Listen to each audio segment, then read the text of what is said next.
Yes. Take a drink. And here we go.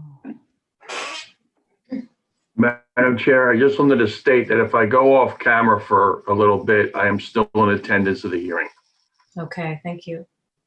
And Madam Chair, we are recording to YouTube and to the cloud anytime you're ready. Okay. Good morning. The hearing board of the South Coast Air Quality Management District is in session. Today is Wednesday, December 30th, 2020. Time is 9:00 a.m. And we are meeting remotely via Zoom due to the current pandemic and the stay-at-home orders in the state of California. We have two matters on the calendar, and we are going to take them in order as they appear on the calendar.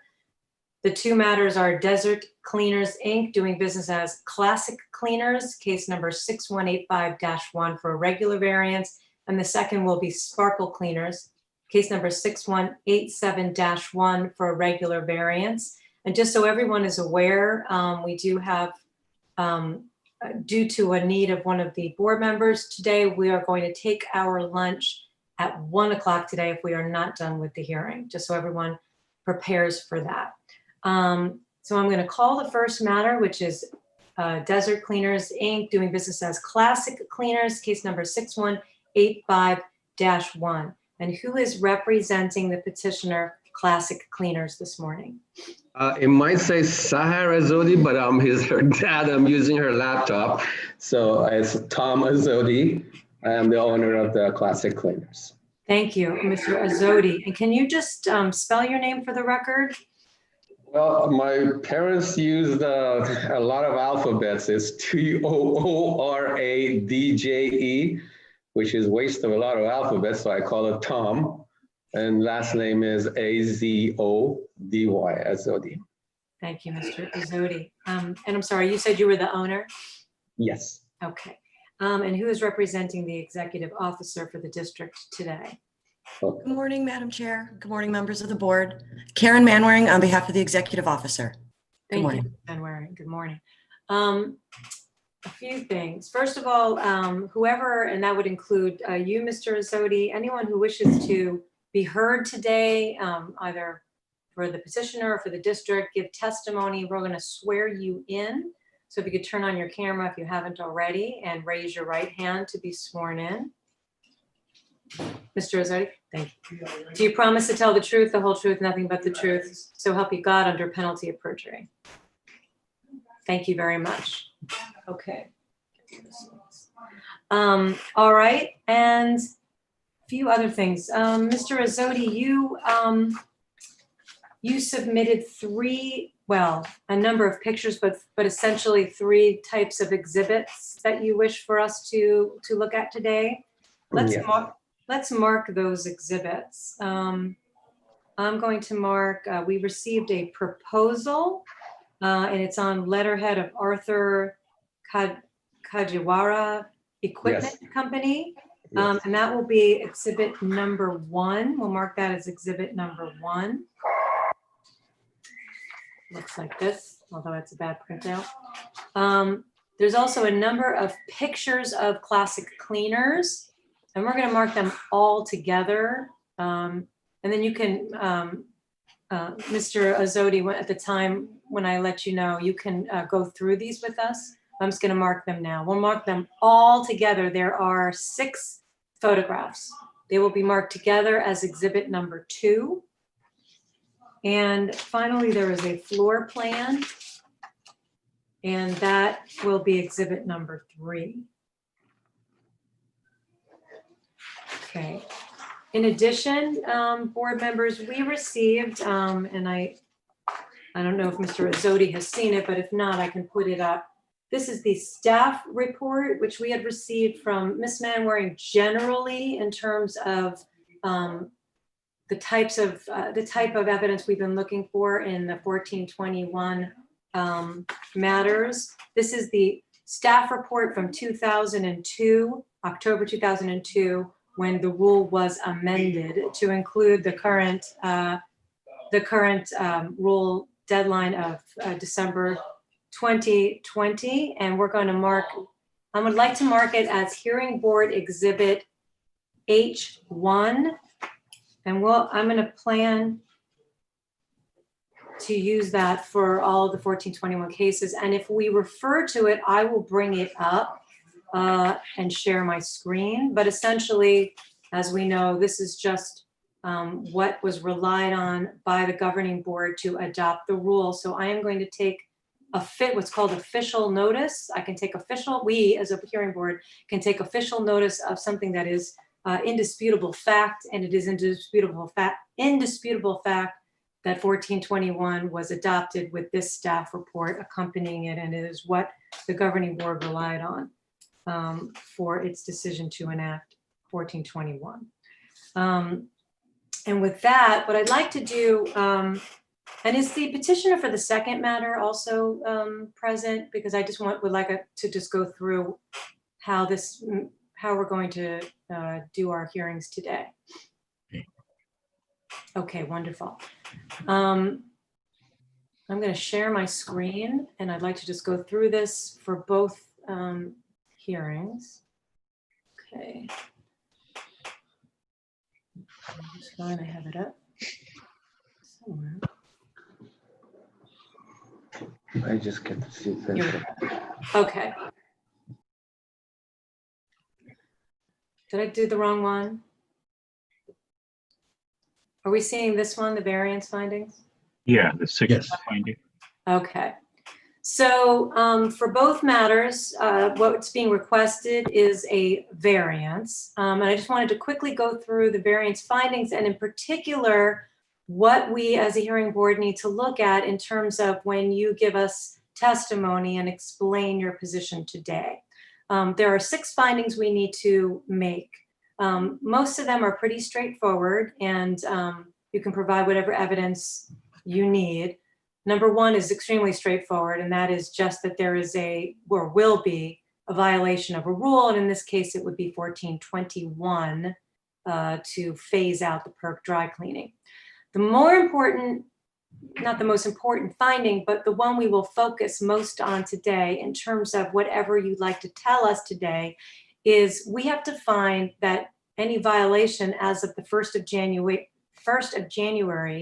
of 1421 was due to conditions that are what's referred to as beyond the reasonable control of petitioner, which means you and your dry cleaning business. And that it's going to cause you an arbitrary or unreasonable taking of property or the practical closing and elimination of a lawful business. There are some other findings we need to make, and in particular, whether we can balance harm to your business without a variance versus the harm to the environment and to human health if we do allow the variance. So what I'd like to do, though, is go into beyond reasonable control and what we're going to ask of you today. There are several things that we look at. First of all, in determining whether or not conditions exist which are beyond the reasonable control of the petitioner, the hearing board shall consider the extent to which the petitioner took actions to comply or seek a variance. And in so doing, the hearing board shall, I'm going to highlight this. The hearing board shall consider actions taken by the petitioner since the adoption of the rule, regulation, or order from which the variance is sought. And so what we're going to be asking is, the rule was adopted 18 years ago in 2002. So we're going to ask for you to present what have you done in the last 18 years, or what was your plan for compliance previously. The other thing we consider is, because you are both small businesses, there are a couple of other additional things that we consider, factors that we consider. First of all, we make specific inquiries into and take into account any reasons you may claim that you didn't know about the rule or when you knew about the rule. We're going to take that into account based on your testimony. Also, we will take into account financial and other capabilities to comply. So these are the kinds of things we'll weigh and balance in today's hearing. So I'm going to stop my share. Okay, just so that you know. And we're going to run it a lot like a hearing that you might see in a court of law. I'm going to allow you to have a brief opening statement, just summarizing your position for us today, and we could take that as testimony as well. Then I'm going to go to counsel for the district, and She will also give an opening statement on the district's position on your request for a variance. And then I'll come back to you for more information. And if you have documents, as in this first matter, you can just explain what you're presenting to us. And then we and opposing counsel will ask questions. And then the district may or may not present witnesses, and you can ask questions as well, and we will as well. And then we're going to deliberate, make a decision today. So I hope that's clear, and we'll help you along the way, because I know it's both of your first time here today. Okay, so Mr. Azzotti, I'm going to turn to you now, and if you have a short statement summarizing your position today and what you're asking from the board today, please go ahead and do that now. First of all, I like to show my plaque. Best of the Desert. Okay, this has been given to us by Desert Sun via votes that they have taken from our clients, or all the dry cleaning clients. So basically, we are a reputable and full service dry cleaner. I have been aware of the change in the PERC and wanting to phase that out all the way from the day that I started this business. Being closely associated with Green Earth and how that solvent came about, something was within me that, hey, before PERC is gone, some drop-in solvent, somebody will make it so people can use, which would be acceptable to AQMD. So basically, based on that, we just went along and did our planning based on last year, wait till we can see if that drop-in solvent is produced. So, because that's going to affect a lot of lives and a lot of money. Unfortunately, March came and destroyed everything. Not March, but COVID. I mean, it just made our life upside down. Our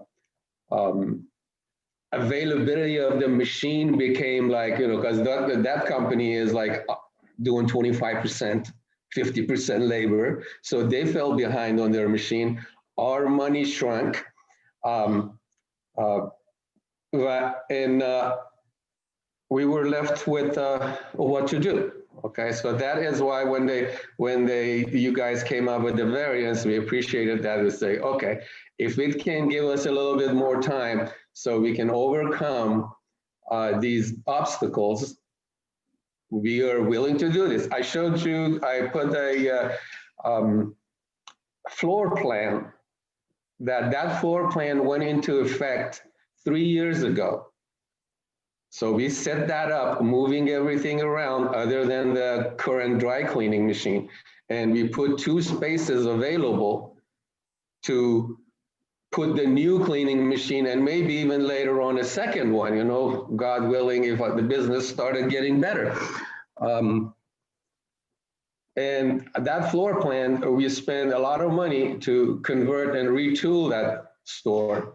And I send you guys some pictures that you see. It's a big, wide area, very nicely set up.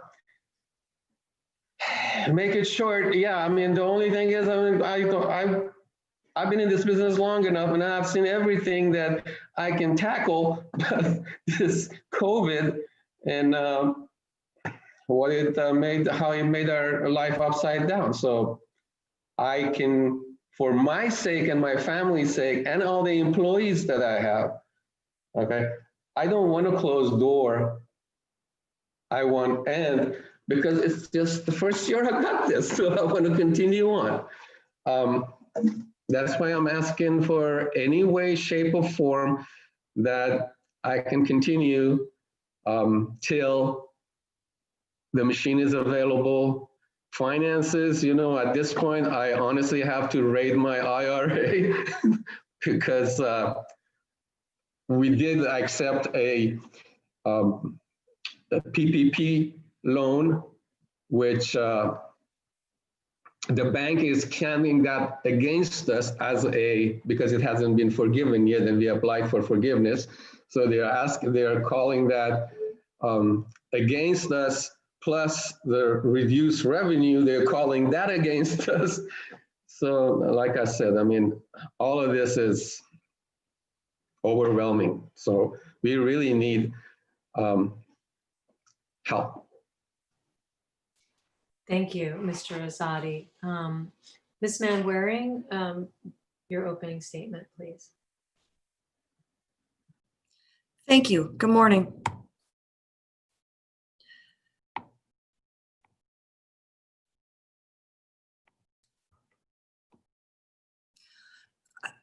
Good morning, Mr. Azadi. My name's Karen Manwaring. We spoke briefly on the phone yesterday. I see that you don't have any problems today. Thank you, sir. The board has been very considerate of my personal constraints. Madam We all Chair, have, as a matter of fact. Yeah, go ahead. Madam Sorry, go Chair, ahead. members of the board, good morning, and good morning, Mr. Azadi. Before you today is a petition for a regular variance, as you've heard, seeking to operate the dry cleaning system after December 31st.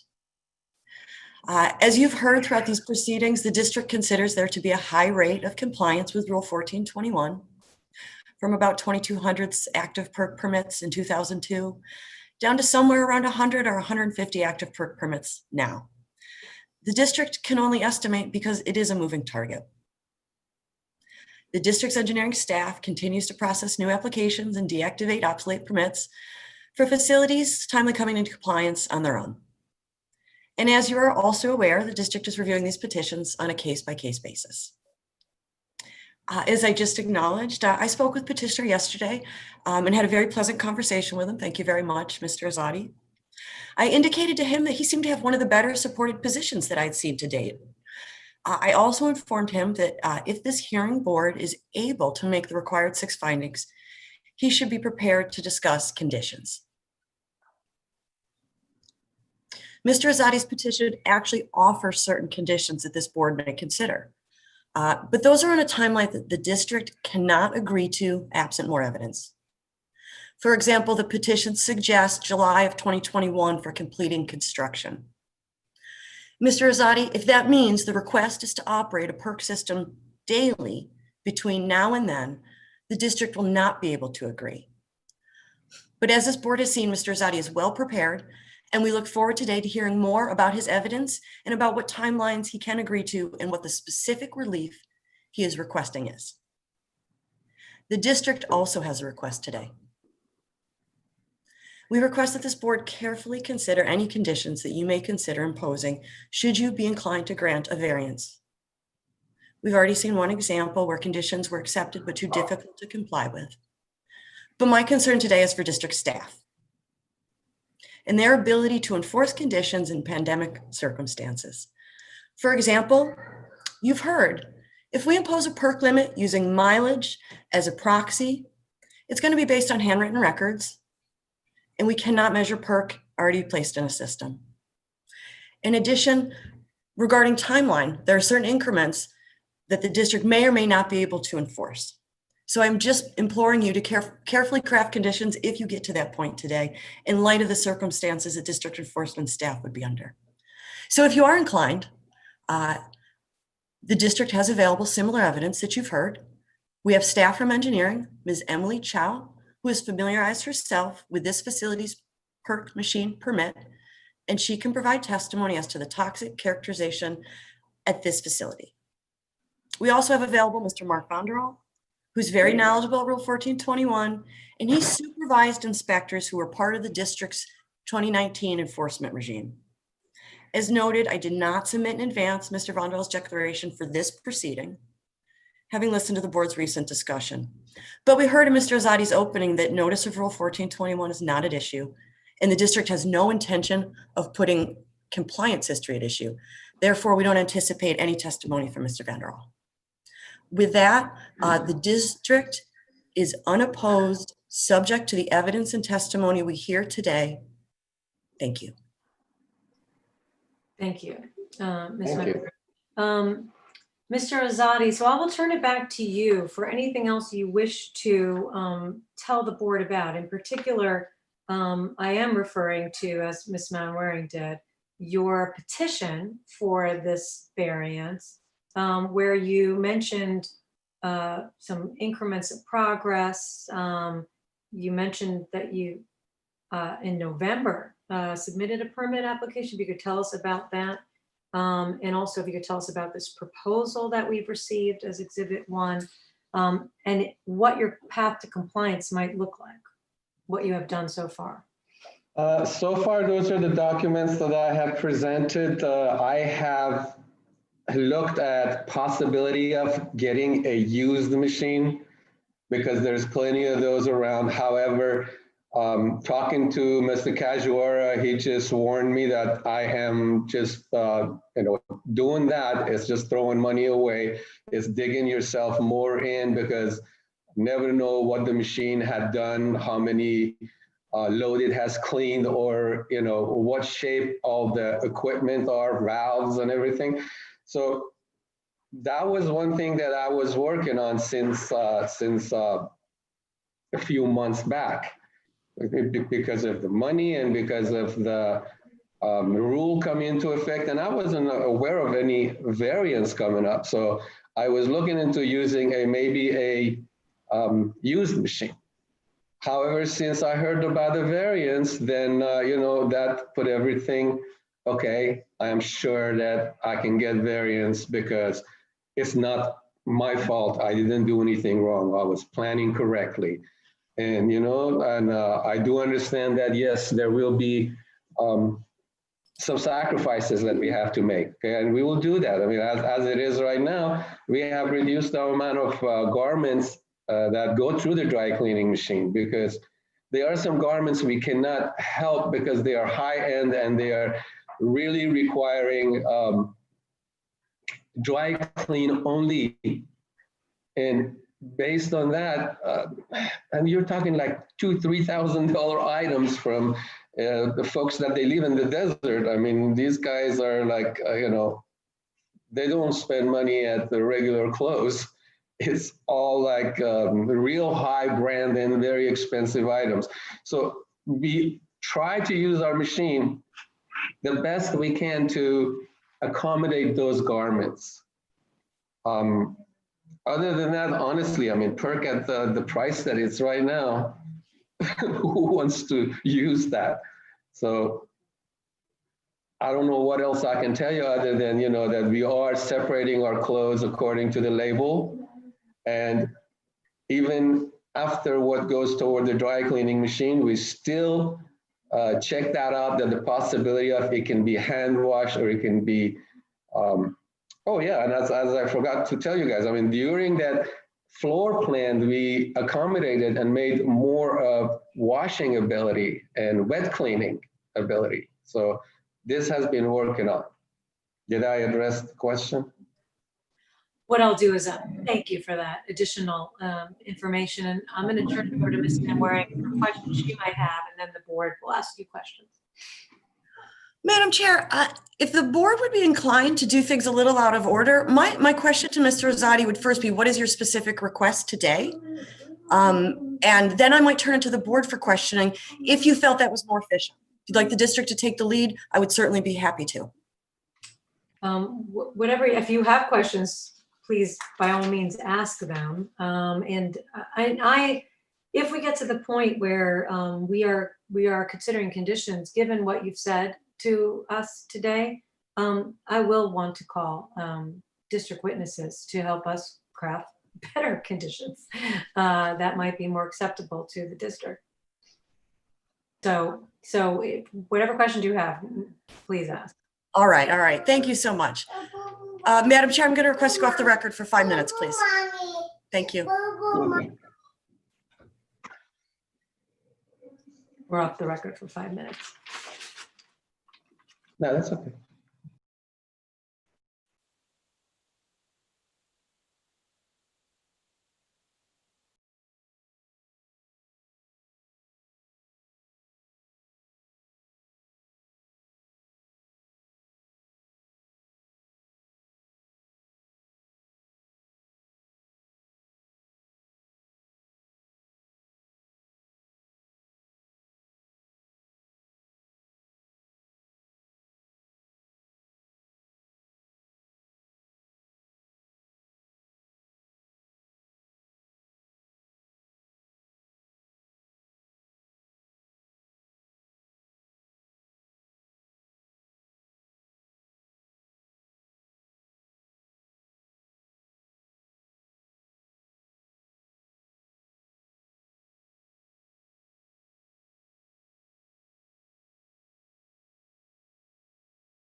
Ms. Manwaring, whenever you are back, just let us know when your microphone. Oh, you are back. Okay. All right. Is everyone back? Dr. Bernstein, I know you said that you were going to be turning off your camera from time to time. Just want to make sure you are back before we start. Oh, wonderful. Okay. All right, we are back on the record. And Ms. Manwaring was going to ask questions of Mr. Azadi. Madam Chair, before I proceed, I'd just like clarification on the exhibits. The proposal with the word Arthur is Exhibit A, and the photographs collective are Exhibit 1. 1. The proposal is 1, and the photographs collectively are 2, and the floor plan is 3. And then Now, staff report A. is hearing board 1. Thank you. We understand you have some. The district is ready. Question. Okay. And I'm personally grateful for Pixar and apps right now. Mr. Azadi, did you take the oath this morning when it was administered? Yes, Thank you. And are you the owner of Classic Cleaners? yes. Right. And how long have you been in the dry cleaning business? Since childhood, I would say over 50 years. Regarding the location of Classic Cleaners, are you familiar with any schools that are nearby? Nearby meaning approximately within the same area? There was initially on the first permit, there was a church, which was like, I think it was within the distance, and that came up after the building and the machine was there. And then another school came up. I don't know the distance, but it takes a good 5 minutes to walk to it. And that's the other side of the, yes. I mean, they're in the vicinity, but I don't know what the distance are. It came up. Do you mean in the process of obtaining your operating permit or modifying your operating permit with the district? Is that what you meant when you said a school or a church nearby came up? There was one on there, on the original permit or something. There was a Oasis church and school, which they're not there anymore, but anyways. And I don't know if they are there or not, but I've seen them like they're closed because they're like a few buildings back, but it was on the application. I believe the previous one, which I was trying to update or whatever it was. I'm not sure what it was, but that showed up.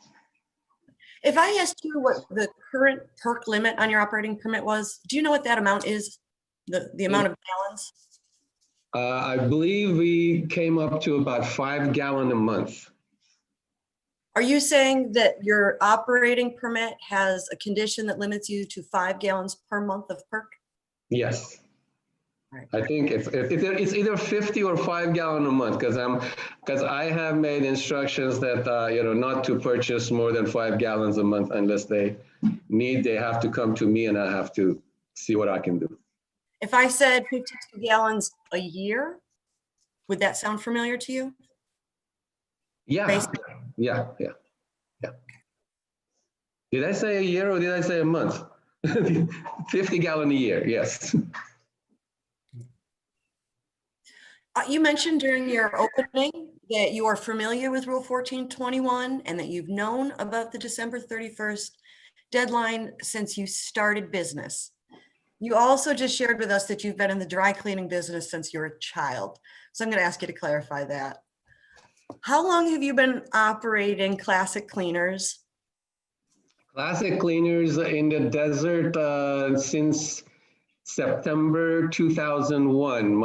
I took over September 1st, and by September 11, I was given a very nice surprise of no sales for a few weeks. Right. So is it your testimony today, since at least 2001, you have been familiar with the district's regulations?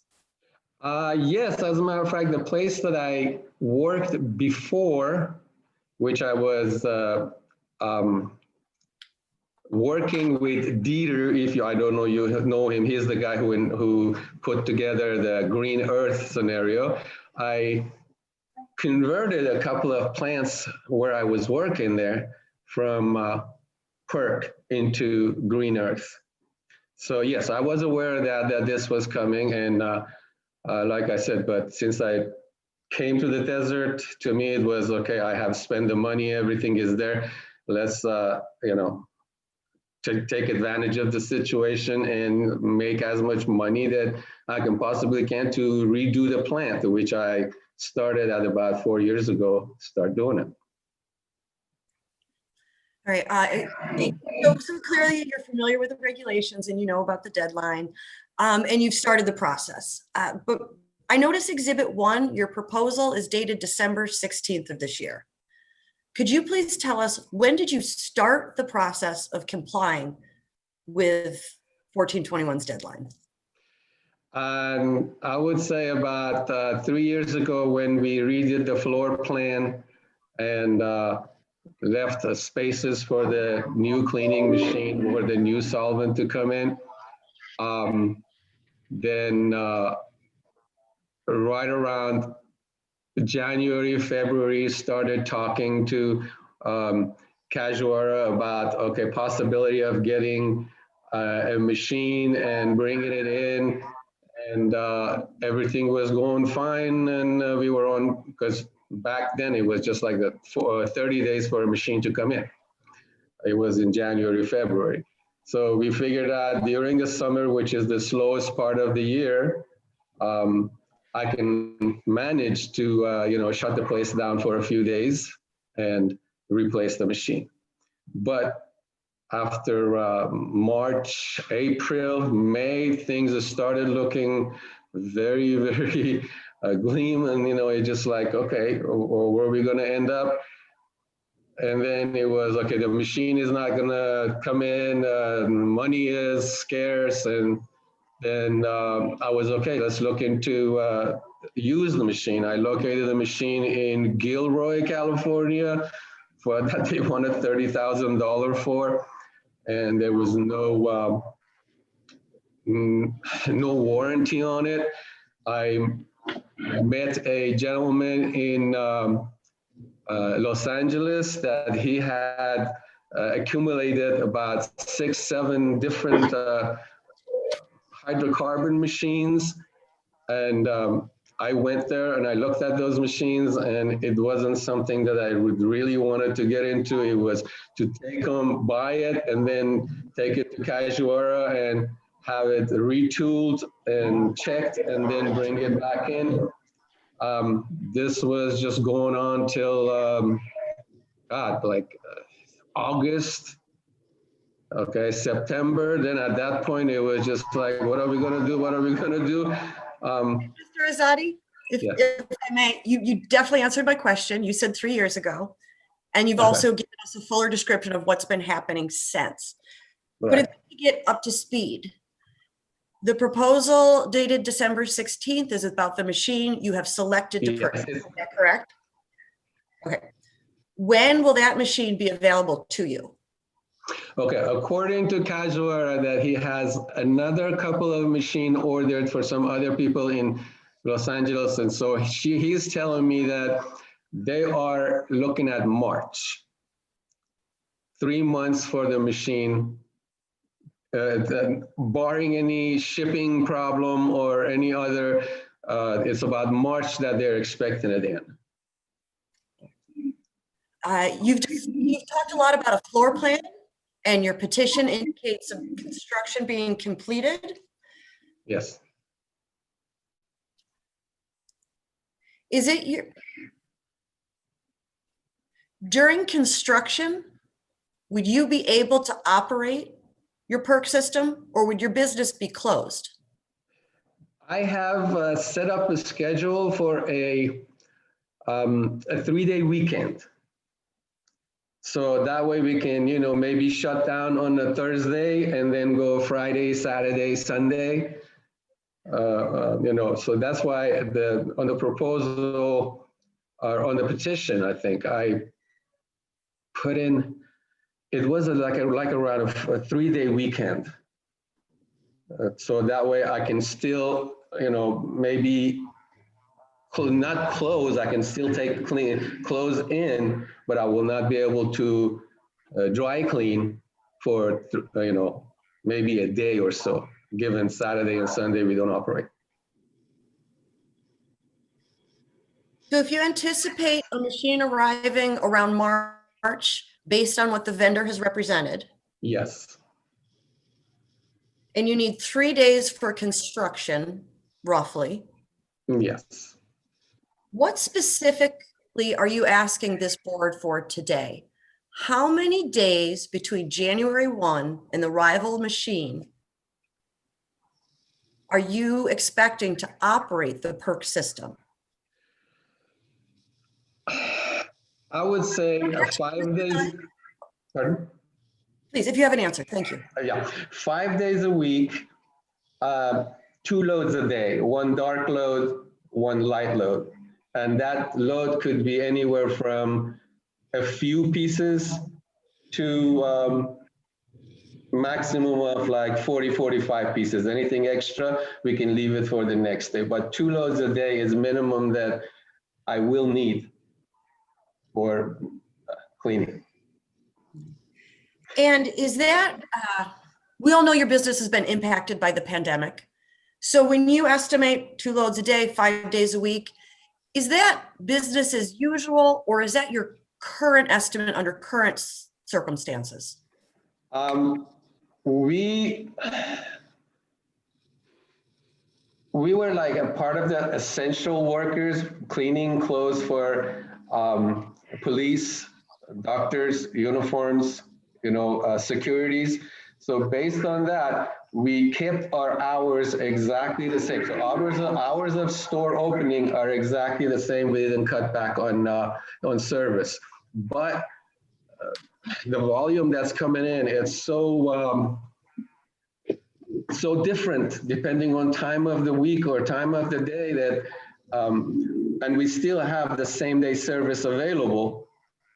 And that's why, like, okay, I think the 2 loads a day would be the minimum that would accommodate our customers.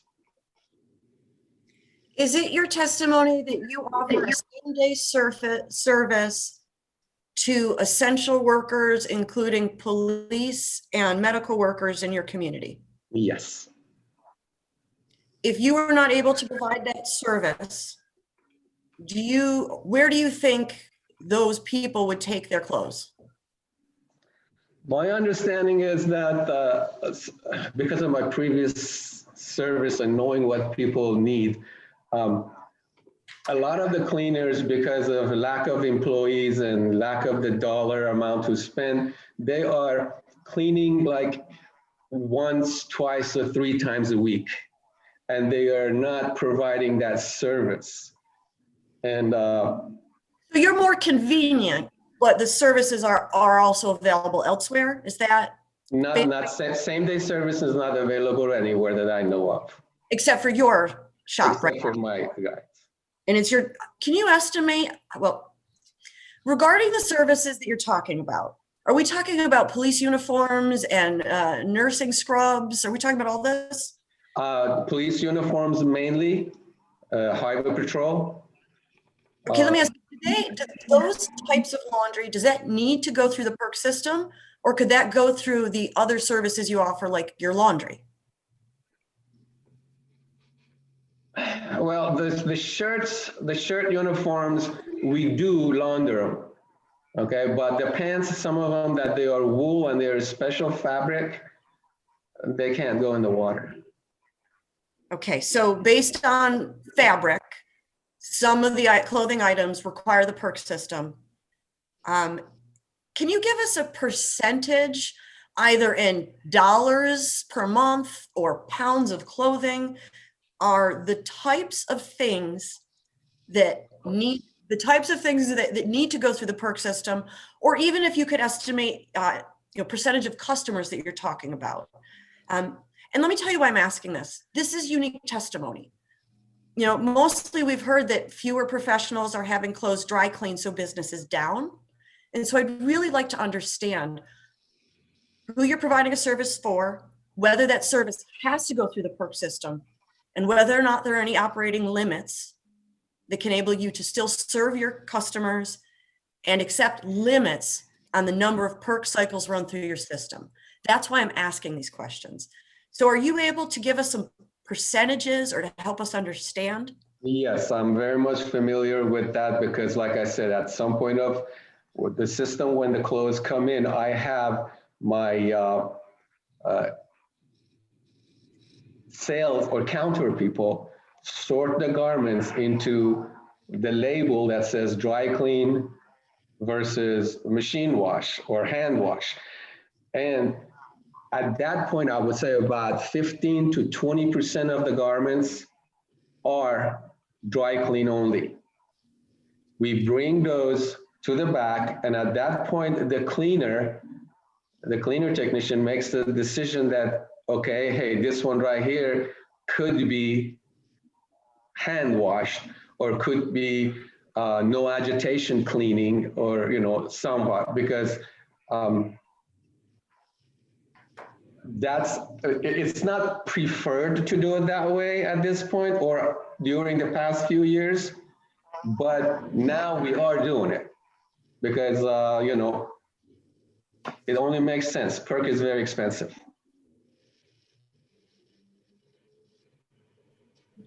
When was the last, you testified earlier, something to the extent of you instruct your employees to only purchase 5 gallons of PERC at a time? Not to purchase more than 5 gallon, a month.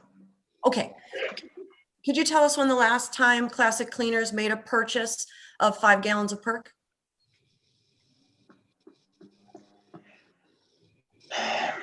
I think it must have been about 3 to 4 weeks ago because I do have a 5 gallon of it sitting in the back of the machine, not used yet. So I have seen it as I check the machines and go around. I think there's a 5 gallon sitting behind the machine. I'm not sure. I gotta double check. Okay. If I use the term mileage, do you know what I mean by mileage? Yes. What is the current mileage of your machine? Or how many pounds of clothing can be processed with a gallon of PERC?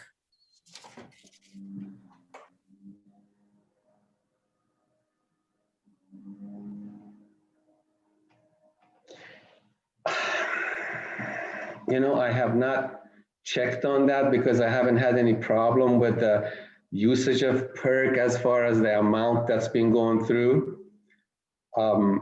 We haven't had problem with, like, hey, we are out of solvent or we don't have any.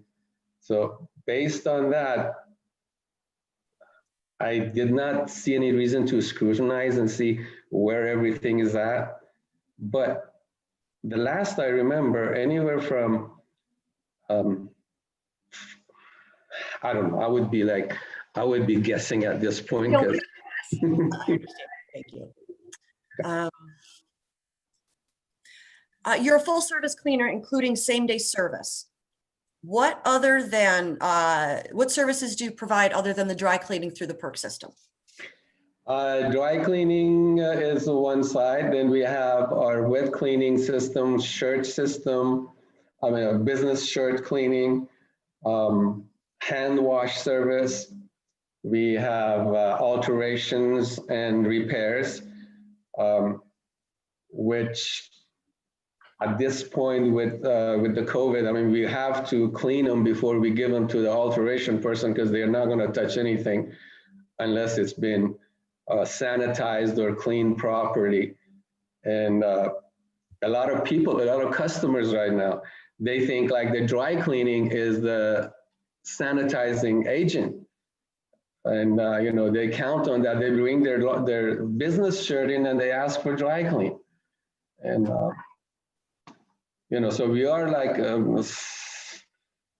a scenario that we have to, oh no, please let the technician make a decision which way this will come out cleaner, or things like that. You know that your perspiration and body odor is not going to come out in the dry cleaning, so let us wash this time.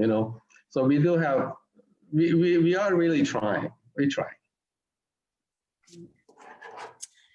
When you say wet dry system, is that the same as laundry or are they two different services?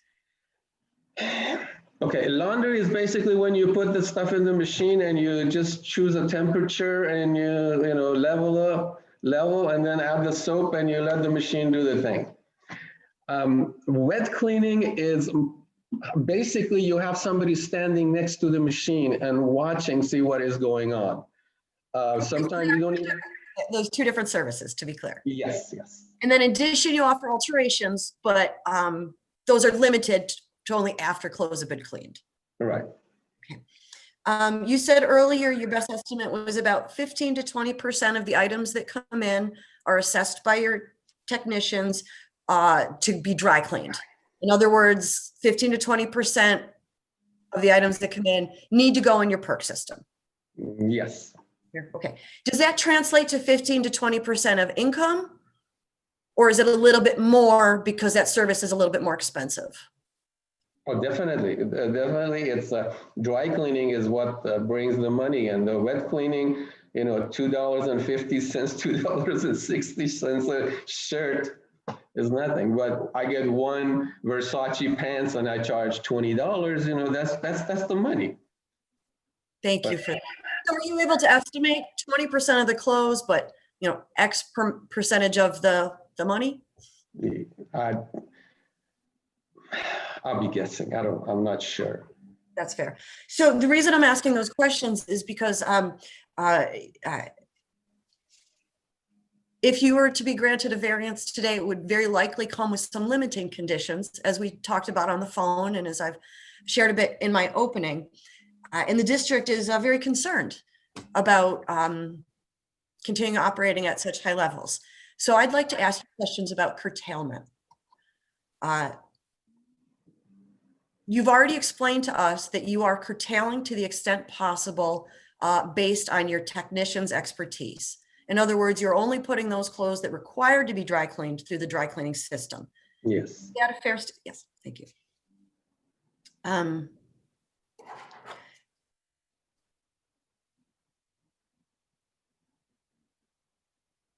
What if you didn't offer same-day service?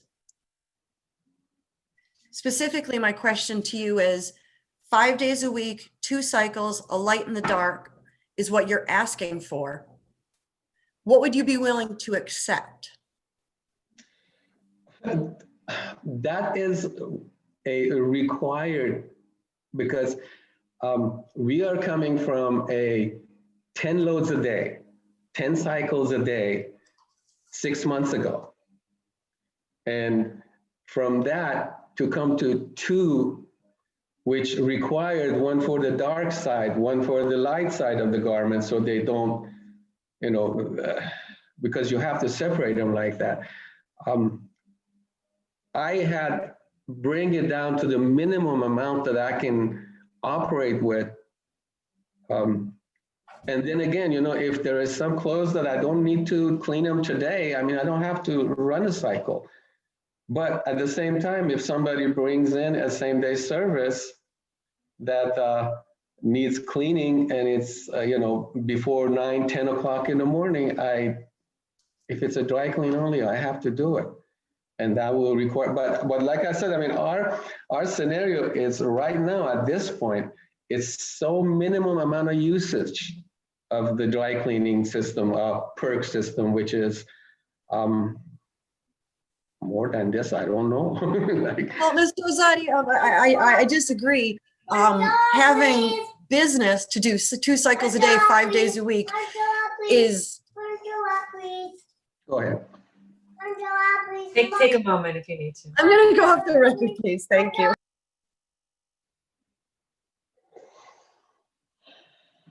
No, okay.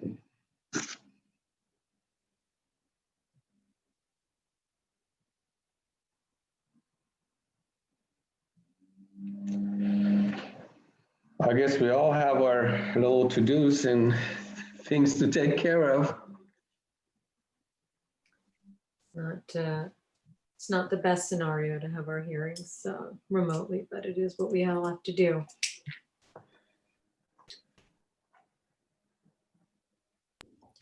You are all very kind. Thank you. We're back on the record. Mr. Azadi, is it your testimony today that you would not accept? Madam Chair, I'm going to go off the record for 5 minutes, please. Yes. We're off the record. Why don't we take a break, actually? Let's just, let's all take a break for 10 minutes. That will allow Ms. Manwaring to do whatever she needs to do and everyone else to please get up and move around. It's close to when we would take our break anyway. So let's go back on the record at 10 after. We're off the record. Oh, and for those who are listening, please do not leave the hearing, the Zoom meeting. Just definitely mute your microphone, please.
Madam Clerk, are you there? Excuse me.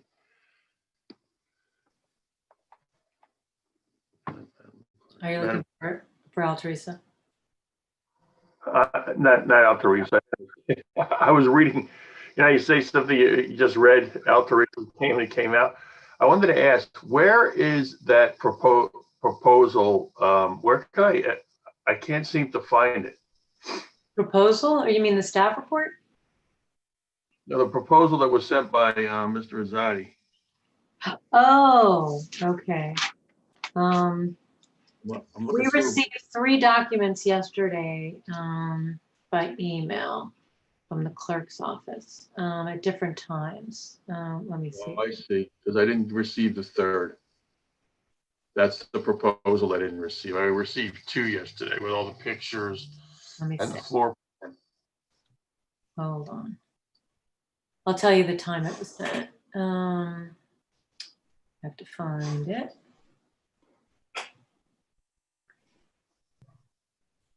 I got so many things. I have like a million orders that I'm looking at right now. So give me a minute.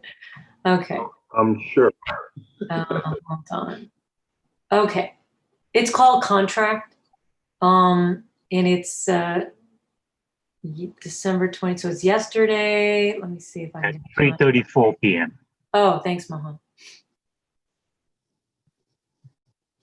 Yeah, I didn't get it. You're on here. You are on here. You sure? Look, do a search for clerk and the word external in all caps, and then the word contract, and see if it comes up.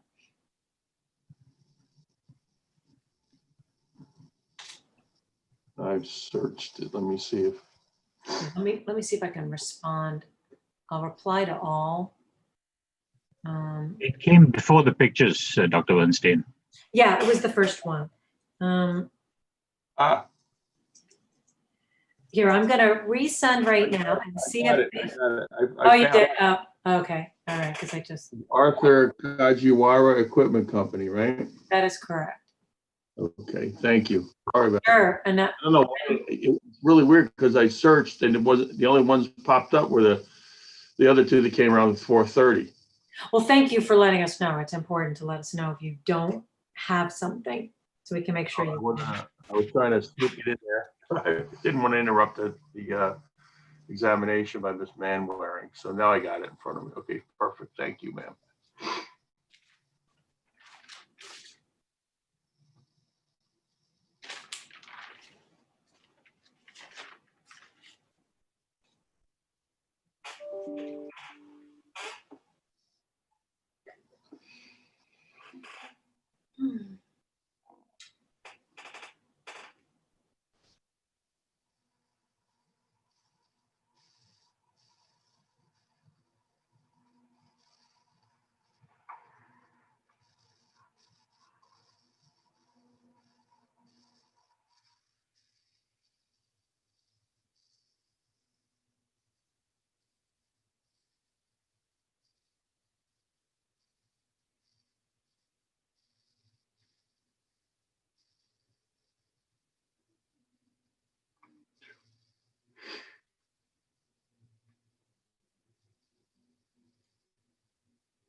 Okay, it's 10 after, so if we want to start reassembling, please. Great. Want to make sure that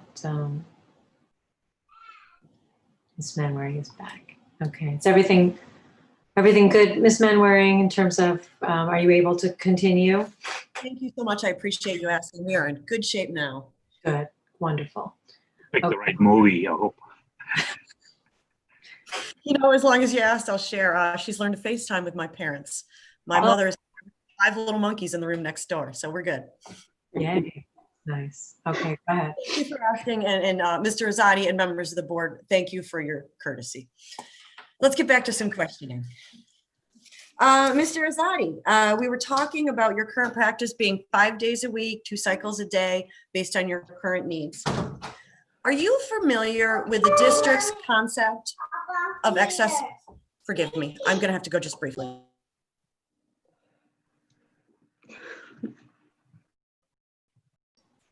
I would say, well, I'll ask Ms. Manwaring when she comes back, but we can take over some questioning. I just want to make sure Ms. Manwaring is available and can hear, because otherwise we will.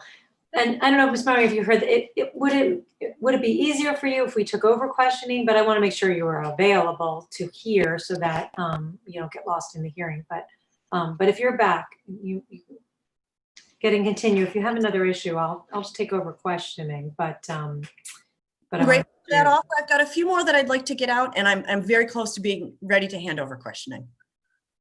All right.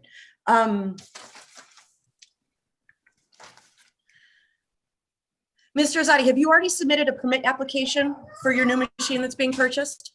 Yes. Yes.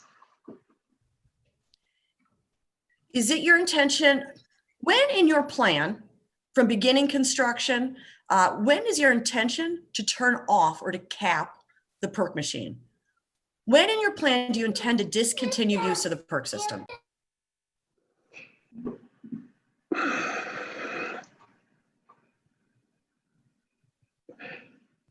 Once my dry cleaning machine is in, okay.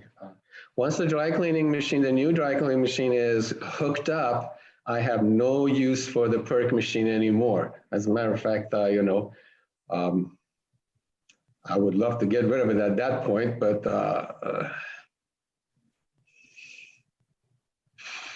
then again, it costs to move that thing out of there. So what I have to do is disconnect it and then wait for the right time, because I mean, just moving it out of there is going to cost about $5,000–6,000. But sure, as soon as the new cleaning machine is hooked up, the other one is going to be, as a matter of fact, I have no other choice, because the electricity that goes through that machine is going to have to get hooked up to this machine. There's not enough room in the panel for anything else.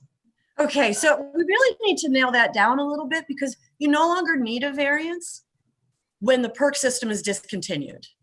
And I'm a little bit confused about the staging for construction and stopping the perk system. So that's what I'm trying to get at here.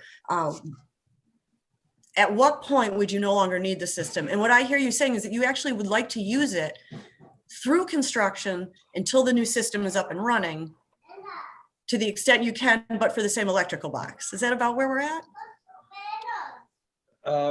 Yeah, I mean, like the machine, not that I want to use the machine. I have to disconnect it when the new machine comes in, because there is no. Do you disconnect it when construction starts? Yeah. I have to. Okay, so at the point construction starts, you will no longer need this variance because the perk system necessarily needs to be disconnected. Yes, I agree with that. Okay. Would you be willing to give up, forego the same day service you offered in order to obtain a variance today? The same day service is what's giving me the niche in the market, and I really need that niche, because people are not. I mean, like, I don't know. I mean, people are not using as much dry cleaning anymore unless they need it. And the need is usually like, you know, it's the highway patrol guy comes in the morning, I need these, okay, I need them this afternoon, I need them tomorrow. Or people that they're from out of town or something, okay? And I really don't want to lose that because that's money just leaving on the table for. Let me interrupt you there and ask you another question because it does go to money also. Are you familiar with the district's excess emission fees? Does that term, have you ever heard that term? Are you familiar with it? No, all I know is I get these bills and I pay $1,000 a time. Okay, so I think you're probably referring to maybe annual renewal fees for your permit, but excess emission fees are different. Do you understand that you would be subject to an excess emission fee for every day you operated the PERC system under a variance? Is that new information to you? That is new to me. I didn't know that. Okay. In light of, how much is that? I mean, you know. So in light of this new information, is it likely that you would consider a different business decision based on a different cost? Well, if the variance is based on what I have been using for the last few months, and they see that because of the lack of work or lack of volume right now for the next few months, 3 or 4, 2, 3 months, maybe 3 months, the consumption still going to be less than what it is now. I don't see why I should be penalized. Okay, let me ask you, is it your understanding that the amount of PERC used is a function of how many cycles are run?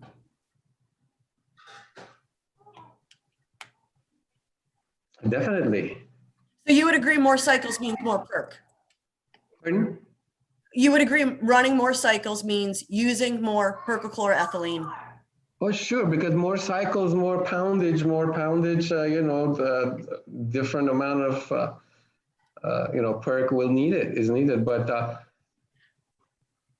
I don't see us being able to go anywhere within the next 7 to 8 months. I mean, this COVID thing is, if anything, is just going to choke us more, and you know, cut back on us more and more. And so, I mean, I don't see any reason for my PERC consumption to go up. Okay. Well, I'm talking about a condition that would necessarily make it go down, but would Let me interrupt it. I think it might help.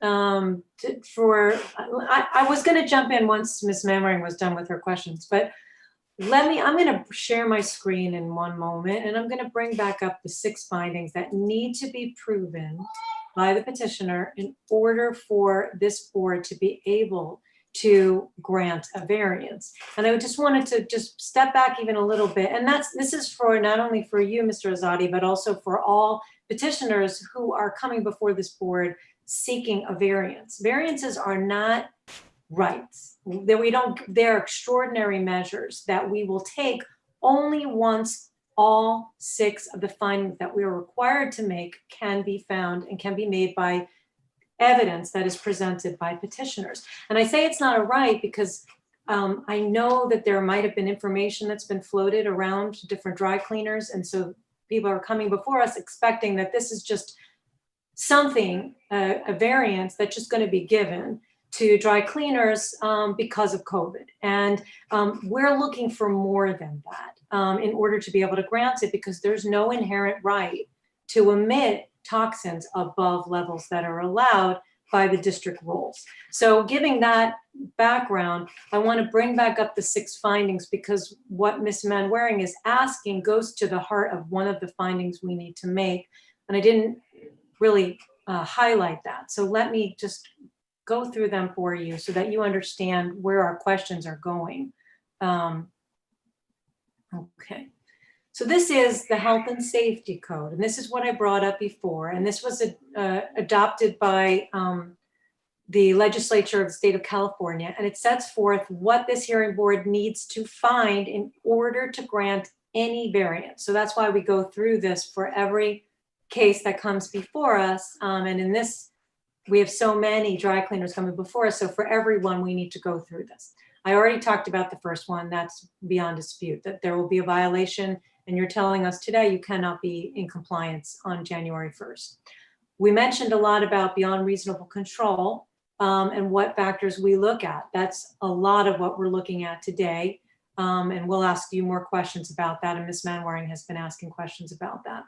And I talked about the unreasonable taking of property. And so that's why, we want to know what will happen to your business and what percentage. That's why Ms.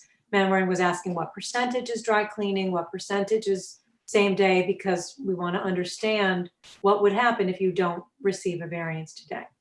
I talked a little bit about the third one, which is that any harm to you, that taking or closing would be without a corresponding benefit in reducing air contaminants. So when Ms. Manwaring and maybe the board ask about your use of PERC, that directly goes to the harms of how much PERC you're using every day, every month, etc.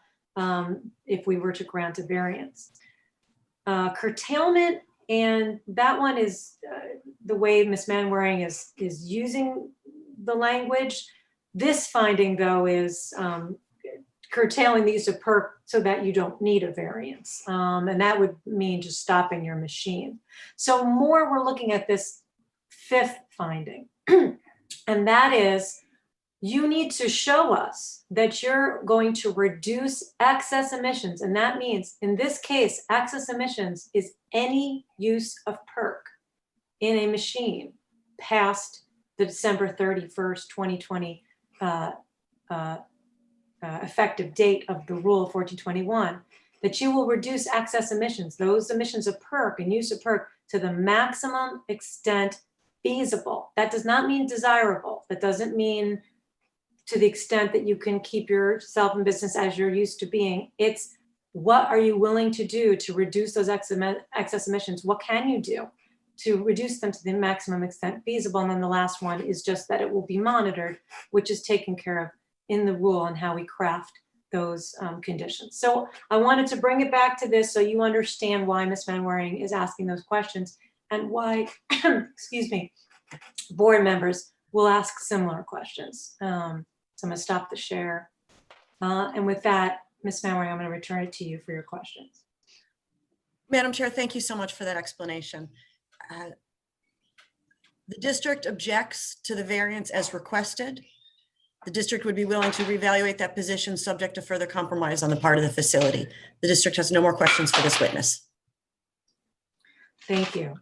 With Mr. Azadi, with everything that I just said, I have a few questions. I want to understand, because your 5 days a week, 2 cycles a day is more than we've heard in other cases. So I wanted to understand, and you started to talk about this when you said you used to do 10 cycles a day. So can you estimate for us over this, this time period where COVID has affected your business, how your finances have changed in terms of how much business you believe you've lost as a percentage over this time? If you can. Basically, we went down to about 20% of a regular income, earnings, or sales. That has come up to where we are about 60% of our regular now. Now you're. Yes. And So about when did that happen? That you went back up again? Was that over the summer or? no, because after because of where we are, and it's really heaven here right now, sunshine and like 70 degrees. We have a lot of people that they come in to play golf, okay, or to stay for the season, which is usually from November to March.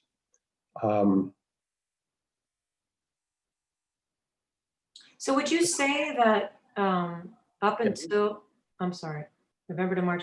So from March to November, are your sales normally down? Yes. And how much are your sales normally down through March, from November to March? I mean, sorry, from March to November. We go down to about like, still it'll meet our expenses, but we go down to about 60% of the full season, of the good season. But right now we are, how do I calculate this? We are down 60%, we are down 40%, and we are hoping that, I don't know how it's going to work out. I'm at loss. Okay. So you answered one of my questions before that Ms. Manwaring had asked, which was whether you did apply for a permit. So you applied for a permit for a new machine. Was that on the 15th of November, as you indicated in your petition? Around?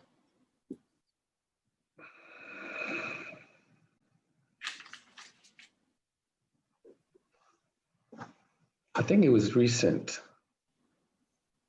It was after me and Casuara came to the conclusion that a used machine is not gonna do us any good. You mentioned, so you filed, so you filed your petition on the 18th of November, and in there Our on variance, yes. on page 10, you mentioned in milestones that you were proposing that you would submit your application by November 15th. So was it after that? I just want to understand what your path has been and will continue to be. Yes, yes, I think I missed that date. Okay, so what date, around when did you, was it a week ago? Was it a month ago? How long ago would you say?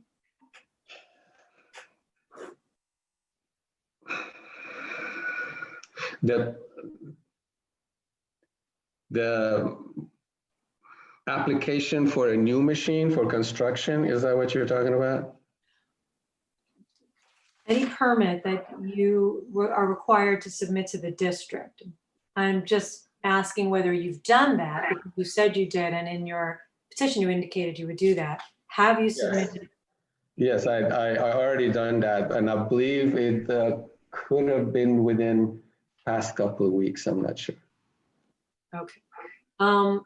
See, there is a scenario with me. I make things happen and it stays on my computer till I say, okay, now what am I supposed to do with this? Like all those things that I sent you, send the clerk yesterday, those are all prepared a couple of days, a few days ahead. And it just, okay, do I need to send this? Do I need? So yeah, I mean, you know, there is a little what to do.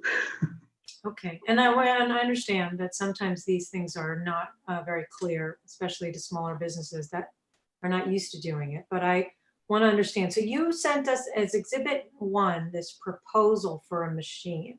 Mhm. Have you placed an order for this machine? I am working on the money part of it because there is a 30%, which comes to like around $30,000. And I have talked to my accountant, see if I can get that money out of the IRA. Okay, or waiting to see like if the forgiveness goes through, my bank will loan me the money, but they just don't want to see the PPP on my record because it shows it as a loan. Yeah, as a loan against me, and they're saying with this kind of earning, with this kind of sale that's coming in, and this chunk of money that you owe, we can't give you any more. You testified before that you had a conversation with Mr. Arthur Kajiwara with regard to when you could receive a machine, but wouldn't you need to first put in a purchase order and pay a down payment? Well, Casuara told me, I mean, and as it probably it should say it, that I got 30 days from the date of the contract to pay him that amount of 30%, and he will order the machine. And that's not going to make any, hopefully, I don't think any changes to where the machine arrives, because he put on that 30 days. So you're saying that by the 16th or so of January, you have to order it? Yes. Okay. Or he's gonna hike up the price or something. I don't know. Okay. Well, I just wanted, we need to understand what your path to compliance is. So when you plan to order a machine, and so that's my question. Okay. The machine will be ordered, I am sure, first week of January, because I have made arrangements for the money to get together, so I can pay the down payment. Okay. Now, luckily, I hear that there is another help coming from to the small business, and if that holds and I can get a share of that, I can really then go get on the fast track. And have you looked at any other sources for any other suppliers? Is Mr. Kajiwara Equipment, is that a supplier of Yeah. Have you looked at any other suppliers who might be able to get you a machine sooner? Casuara is the most, to me, in the years that I've been here, is the most trusted name as far as delivery, setup, and future maintenance of equipment, because he sets them up somehow that I don't need to every time to pay somebody $500-600 to come from Los Angeles to flip a switch for me or to fix something. He sets them up with enough sensors and everything that on the phone we can, I'm a little bit technically inclined and I can do this and we can fix. So the answer is you trust him the best. This is who you want to Yes. purchase from. Okay. And then just to follow on Ms. Manwaring's and what I presented to you in terms of findings we need to make. So to reduce, I will let you know that for variances that we have denied some variances and we have granted some. Once we have granted, we have given very strict restrictions on how much PERC can be used. So I just want to ask you, would you be willing? Again, I mean, I just, it could be the same answer, but just giving you one other opportunity. Would you be willing to restructure your business so that it is not based on same day, which would allow you then to have a restriction on the number of loads you could do in a week? And so that would restrict the amount of PERC usage.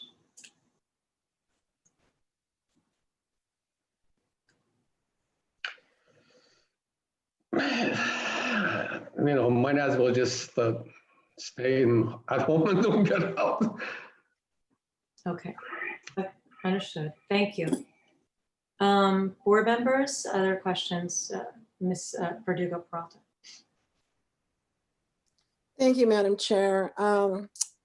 Sir, thank you for coming before us today and taking the time to explain your situation. You said that you have been in the dry cleaning business all of your life, and specifically with this business quite a long time. And you were aware of Rule 1421 when? At the beginning when you started your business, or when? Actually, it was close to about 22, 23 years ago. Okay. That's when we started working on Green Earth. Okay. That being said, I'm looking at your floor plan that you said you had done 3 years ago with intentions of going to either, and let me understand this, a machine that allowed the Green Earth drop-in to be utilized, and or a hydrocarbon machine. Is that correct? Right. Okay. Hydrocarbon machines were my first choice because I was familiar with Green Earth. Right. Um, Okay. and, So honestly, I was the one who helped set up the cycles of drying and water separation and all that on there. mhm. But hydrocarbon was my first choice. All right, I understand that. So that being said, that was done 3 years ago. What happened between doing and going forward at that point and then this year come March and COVID? What happened? What were you? Why were you unable to proceed? Sure. Basically, the way that I operate, I have the money, then I go and I take care of things. So I had it set up that either I would get lucky and somebody would come up with a solvent that you can just replace PERC, use the same machine, but a different solvent, because I had seen it and I'd heard it that people are coming up with different solvents all the time. So a solvent that was acceptable and could be just a drop-in in the machine was my best hope, because that way I didn't have to go spend $80,000 on a new machine. However, though, there was nothing that was approved by the AQMD at that point, and you knew this from 2002 when the rule was changed to disallow PERC, but to give the small businesses the 18 years to change over.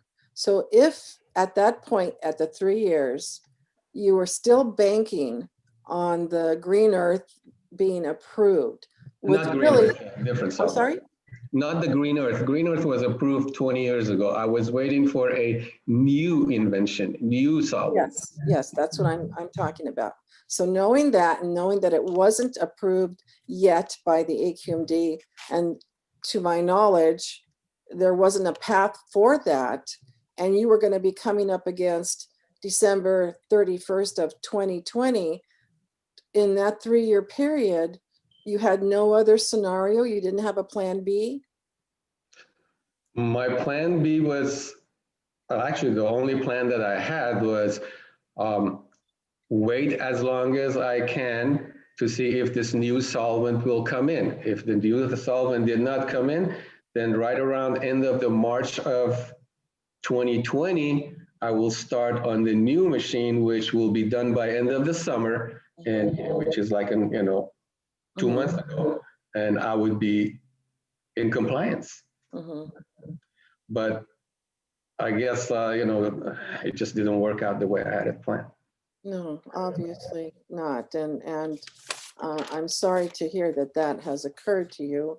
However, as our chairperson was stating, there has to be a reduction of the usage of PERC overall, because it still is a carcinogen to not only yourself and your employees, but the people around you, because you're still emitting.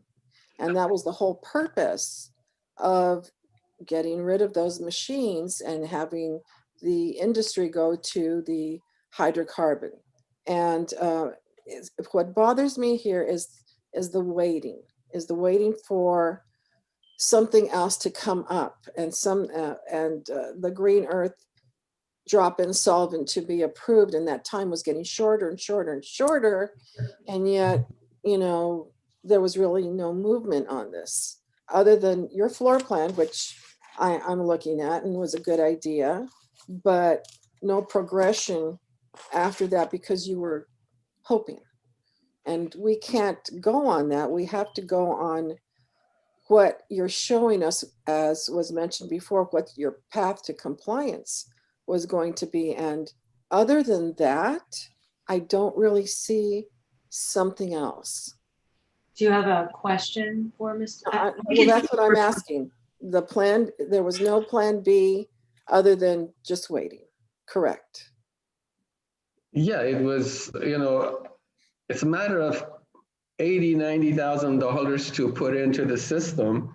And if I can wait another week and see, here it is, the solvent came out and somebody came up with a new invention, you know, how would I feel after spending 80,000 of hard-earned money? Because that's a lot of pants, okay?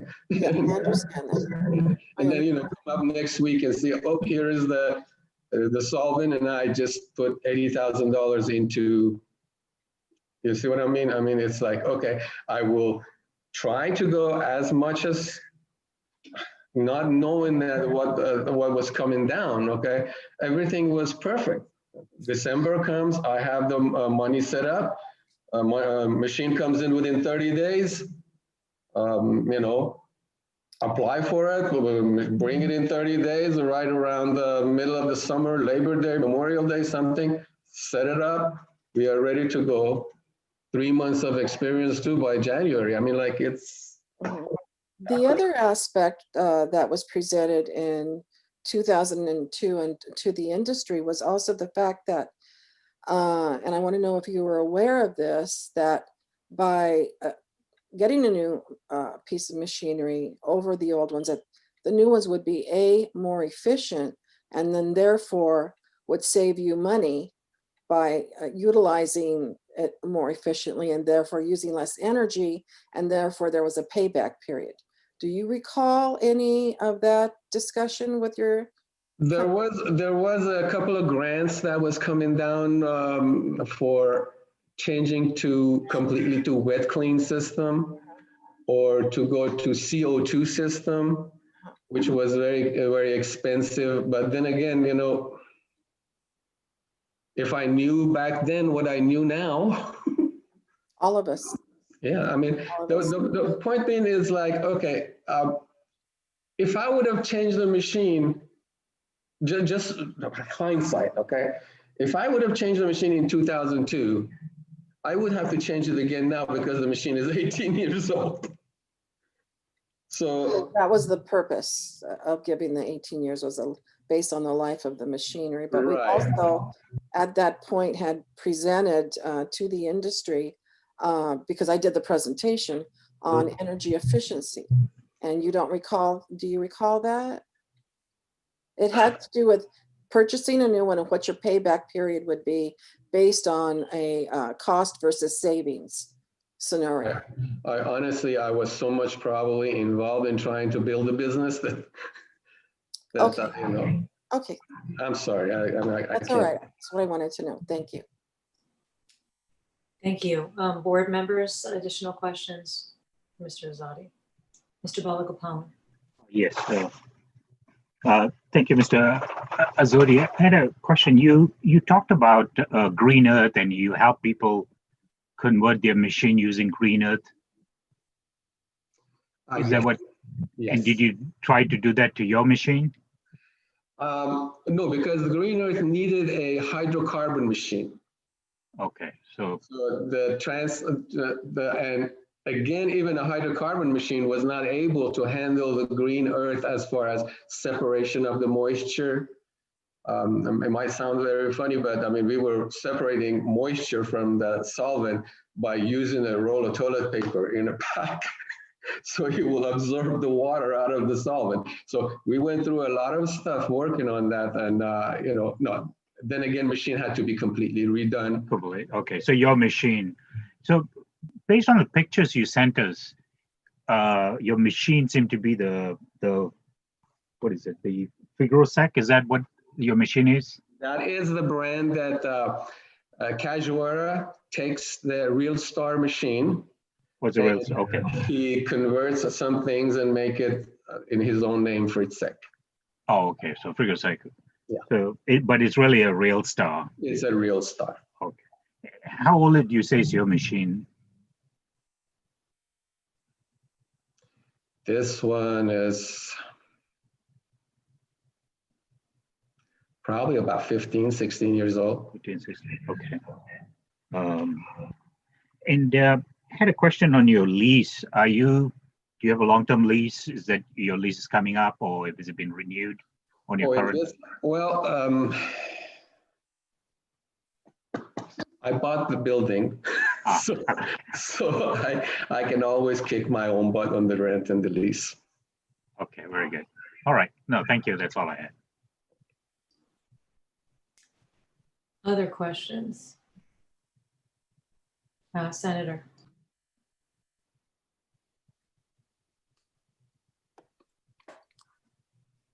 I had a few questions. You purchased the business in 2001, you said? Yes, And the machine that was used to operate your business, it was operational at that time, correct? yes. How old was the machine at the time you purchased it? The one that I'm that working now, No, previously. previously, at the time, I could not use it anymore. Okay. Now what are you using now? When did you buy it? 2005, 2004. It was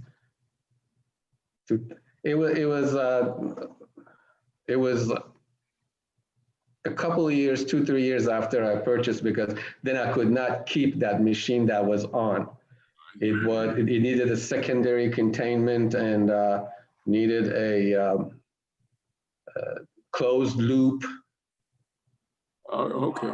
Yeah, You bought a new machine. yes. Okay.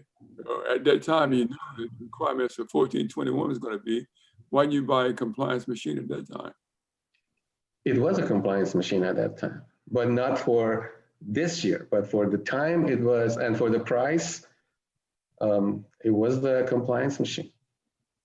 15 years ago, with that machine was not in compliance with 1421, though. No, because it uses PERC. Yeah, I but mean, at the time, yes, it was okay to use it at a certain amount of reduction in PERC, and you can buy the new machine and use a PERC machine. And like I said, it was a good investment as far as price. how much did you pay? $26,000. And you knew at that time that you would have to buy a machine. You knew at that time that you have to That eventually I have to buy 1420. another machine. Now, if, like I said, if the solvent somebody would have invented a new solvent, I would have been fine. If not, by this time I had to replace the machine. What proof or indication that you have that there a new solvent was going to be prepared for use? Like I said, I was involved with Green Earth solvent in about 23, 24 years ago. And I saw how the inventor was making new solvent. And then other people that we were in contact with, that they were coming up with the new solvent to replace PERC. So amazingly, since then, all the solvent that they have come up with somehow needs its own machine. But there was always talk about that a solvent that somebody that will be a drop-in, you just take the PERC out and put this new solvent and this machine will handle it. You guessing for that? You hoping for that? Well, it was, yeah, I mean, you're talking, we got 15, 16 years and, they're working on it. And it's not just the United States, or it wasn't just like New York or California. I was hearing about this, like it's all over Europe, okay, that they are trying to do this. So if they are trying to do this, somebody, someplace has to come up with Well, anything in writing? Pardon? Do you have anything in writing which suggests they were looking for a new solvent? It was all over the dry cleaning magazines, that how somebody came up with Rhinix, how somebody came up with another solvent, but all of them somehow they were supported by a machine industry that wanted to sell their own machine with the solvent. All right. Boy, how many people work for you? How How many people work for me? Used to be 10, now they are down to 6. Why? lack of work. And I guess, the unemployment was much beneficial. And your machine, the new one, that's required by 1421, you say $80,000?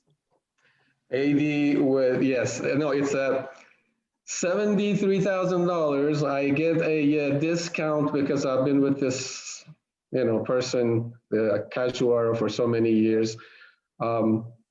By installation and rigging and all the other comes to $83,000. Well, machine, some people have testified that it costs between $50,000 and $60,000. Well, it depends on the size of the machine too. Fine. It depends on the size of the machine too. Oh, okay, that's important to know. Yeah, because they go anywhere from 30 pound to 100 pound. I mean, like, I'm getting a 60 pounder. A 40 pounder would be around 50,000. Okay, very good. If you restrict your one-day service, your customers they're accustomed to the one-day service, is that not correct? Your customers are accustomed to one-day service. Yes. Those are my regular customers, but then again, I get customers from hotels that they are like a one-day thing, I have a valet service for hotels. So you're saying it would be a negative impact Definitely, sir, definitely. on the customers if you were to do that, is that correct? Definitely, it's just like getting more blood. Well, is the pandemic responsible, in your opinion, for the problems you have today? Yes. If there wasn't the pandemic, I would have right now probably enjoying the sunshine because my machine was all in. And and then plus I would be making money. Is the advent of the pandemic beyond your reasonable control? Could you have done anything about it? If it was in my control, Is it within your control to have done something about the pandemic? I don't have any knowledge of how to combat the pandemic, but I did what I am doing now. Everybody wear your mask, everybody sanitize, everybody wash your hands 6 feet apart. Even at the plant, if you see the pictures, if you see the people working, you see they're like. As a normal question, you give me a straight answer. If the pandemic was not with us today, would your business be normal and as it has been? Yes. So therefore, as a matter of fact, it would have been better. So therefore, the pandemic is beyond your control. Yes. That's one of the conditions. What's beyond your control, and of course, you had no control over that. All right. Thank you. I had one other question, Mr. Azadi. You said you own the building, and you've been in this business for a long time. Do you own other dry cleaners as well? Yes. How many other dry cleaners do you own? 2 more. Are they in compliance? Yes. When did they come in compliance?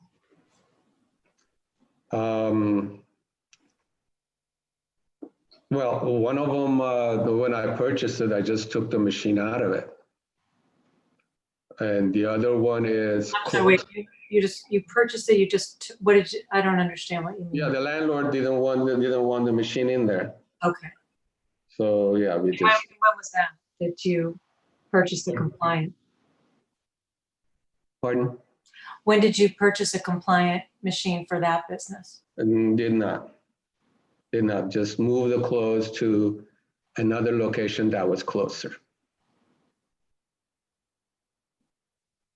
But it's in compliance with 1421? Yes. That one is a hydrocarbon machine. Okay. When did you purchase that hydrocarbon machine? 2000, when I purchased it, the machine was there already. It was part of the deal. Okay. Okay. And what about the other? You said you have two other dry cleaners. That's it. That's the two. I'm sorry. That is the two. The one that I pulled the machine out, and the one that is came in with a new machine. Okay, But- so your other dry cleaner doesn't have a machine currently? One of them doesn't. Okay, so how is that staying in business without a dry cleaning machine? They share same plant. Oh, okay, so they're in the same place? Yeah. Okay. And could you send any of your dry cleaning to either your other existing locations or anywhere else or that's close proximity to you? I thought about that, but to send it to my own location, but then again, the same day service is not gonna happen. Okay. And there is always the big chance of mistakes because it's not set up that way. Okay. Missings and looking, and I mean, the cost is I've seen that happen. It's not gonna do. Okay. Are you, and Ms. Manwaring asked you if you were aware about excess emission fees. So let me explain it a little bit to you. Our rule, well, district rule 303. So the district has its own rules like 1421. And one rule is fees that apply to the hearing board and granting of variances. So you're aware that there was a filing fee. There are other fees that accompany. You're a small business, so you qualify for a reduction in those fees. One of the other fees is what's called an excess emission fee. So if we grant variances, the variance will apply, the excess emission fees will apply for every day that you are using, that you're in violation of a rule. So that means every day that you operate a machine that uses PERC, that is an automatic violation with excess emissions, all the PERC you use. I mean, I'm just looking at the minimum you would probably have, or what you would likely you would fall within our minimum, the minimum requirement per day, which normally is $200 per day for every day you use PERC. However, since you're a small business, I believe you qualify for a reduced fee. So that would be 20% of the fee. So for every day you use the PERC machine, you will have a $40 excess emission fee that will have to be paid to the district. So over however, if you wanted 3 months of use 5 days a week, that would be $2,400. So I just wanted to let you know, so you're aware that those exist now, correct? So I want you to weigh those things when we're asking what you can do. And I do want to go back to curtailment, because now it seems, now that we have more information, that curtailment is a possibility. So putting aside your same day service, it is possible, correct, for you to move the clothing to other locations that you own to clean the clothing. Is that correct? That is a possibility. However, it will probably cost, because there is transportation, there's loss. Time. I mean, considering all those, I would rather not to do that till the machine comes in. I understand you would rather not to do that, but I want to be very clear with you. Again, a variance is an extraordinary measure, and we have to make these findings. So whether you'd like to, in a perfect world, never will a variance be perfect world for you. It is what is feasible and possible. So I just wanted to understand, it is feasible. You feel it would be more costly for you. Okay. Yes. I just wanted to understand. Ms. Verdugo-Peralta. Thank you, Madam Chair. Mr. Azadi, how far away in miles is the other dry cleaners that does have the hydrocarbon machine from this present? I would say about 30 miles. 30 miles. And how long would that take you to get there? Could be 30 minutes. On average? So an hour, a 1 hour round trip. Yeah, well, I mean, if you're doing 55, 60, yeah. If you hit traffic or something longer, but I would say about an hour round trip. What city is it? Rancho Mirage. Okay. Thank you. Senator, you had more questions. Right, couple more questions. If you were to buy a machine at $80,000 plus, you would not pay cash, or would you pay cash? That's a quick answer. If I would pay cash if the fee was $1,000. Or maybe I'm not. I said the machine you stated cost about $80,000. Is that What would happen is I am putting together about the down payment of $30-something thousand from my IRA, borrowing from my IRA. And then the rest I'm hoping that the money that's coming in from government or the bank will say, okay, your forgiveness have been accepted. Now we can loan you the rest. will your business service the debt, yes or no? You have to pay for the debt. You have a debt of about $50,000. How would you pay off the debt? Would it be service? Would you enough income from your business? Oh no! I would not be able within the next 6 months to make that kind of money. I'm trying to get I have to borrow. You'd be unable to service the debt with your income from your business at this time. Is that correct? No, no, Yeah. wait. I'm not sure he heard the question correctly. Were you answering whether you could pay in cash within the next 6 months? But the question the senator asked was, could you service a debt if you got a loan? Could you service? Yes. You could service the debt. Yes. With the present income from your business. Simply because one building that I own, okay, I just will not collect any rent. Very good. As as I haven't done for the last 6 months. Why did you provide Exhibit 2 to us with the photographs? Why did you do that? The contract to show that I'm buying it is not the contract. Sorry, Exhibit 2 is all the photographs. Is that what you're referring to, Senator? Floor plan? No, the photographs, right, Senator? Is that the one? I wanted to show like I wanted to show that we are a reputable, clean. I mean, there are dry cleaners you can walk in and, they're not safe. They're not done correctly.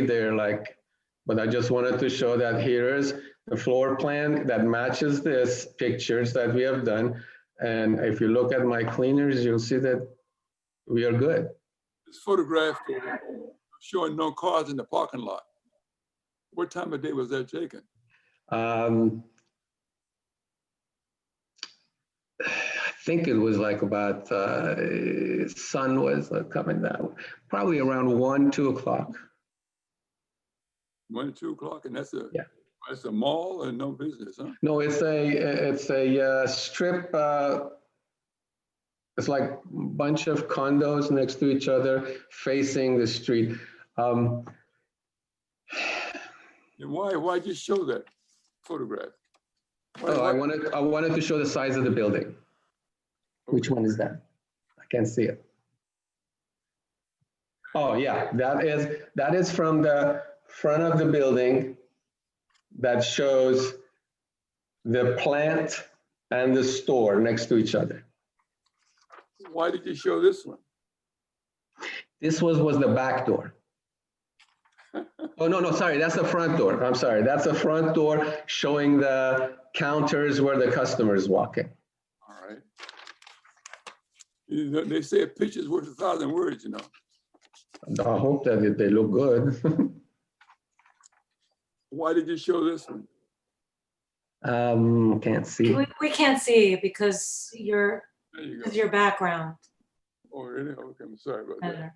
Okay, that is to show my volume right now. Right. Those racks are usually stacked with clothes, is that correct? And this shows that it's not many up here comparatively speaking. Is that the point you're trying to make? I'm trying to show that, instead of all those racks being full, but again, yeah. That's, I was just trying to show you guys what it is and what is happening to let you like be there. Is it fine?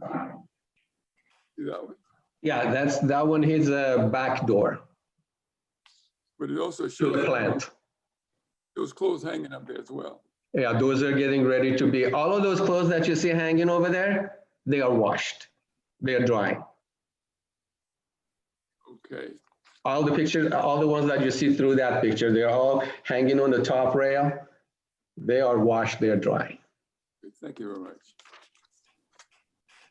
Okay, any other questions for Mr. Azadi? Okay, thank you, Mr. Azadi. I'm going to turn to Ms. Manwaring. And I wanted to see if we could, I know you weren't planning on introducing either of your witnesses, but if we could, you said Ms. Chow is available and ready to just tell the board a little bit more. She's familiar with the machine that's being used and perhaps the risk and excess emissions. If we could hear from her and then anything about,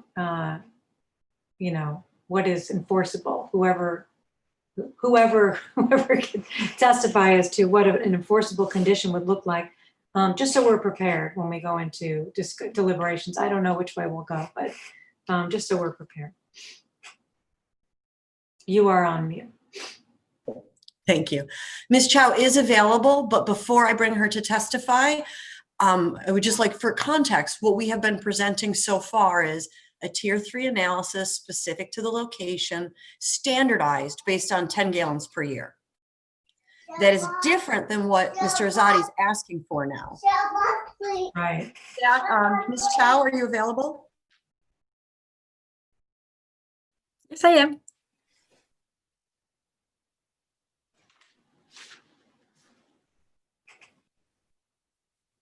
I think Ms. Manwaring had to get off for a moment. I'm going to give it my best go, but I may try to turn this over to the board quickly, if you'll understand. Thank you. Ms. Chow, did you take the oath today? Yes, I did. Could you state and spell your name for the record? My name is Emily Chow, EMILYCHAU.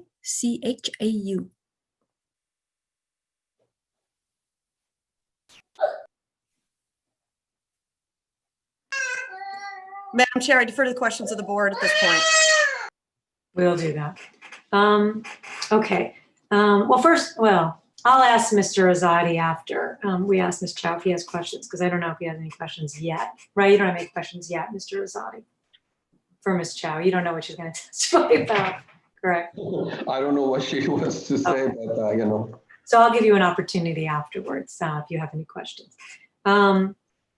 Okay, Ms. Chow, we understand the limitations. If you can explain the limitations, and then if you could just explain to us what you have calculated excess emissions to be and perhaps risk, but also explain to us the limitations of that. Well, let me step back. You've been watching or listening to the testimony today, is that correct? So you've heard the limitation of 50 gallons per year. And I know that there was also testimony about the use of 5 gallons per month.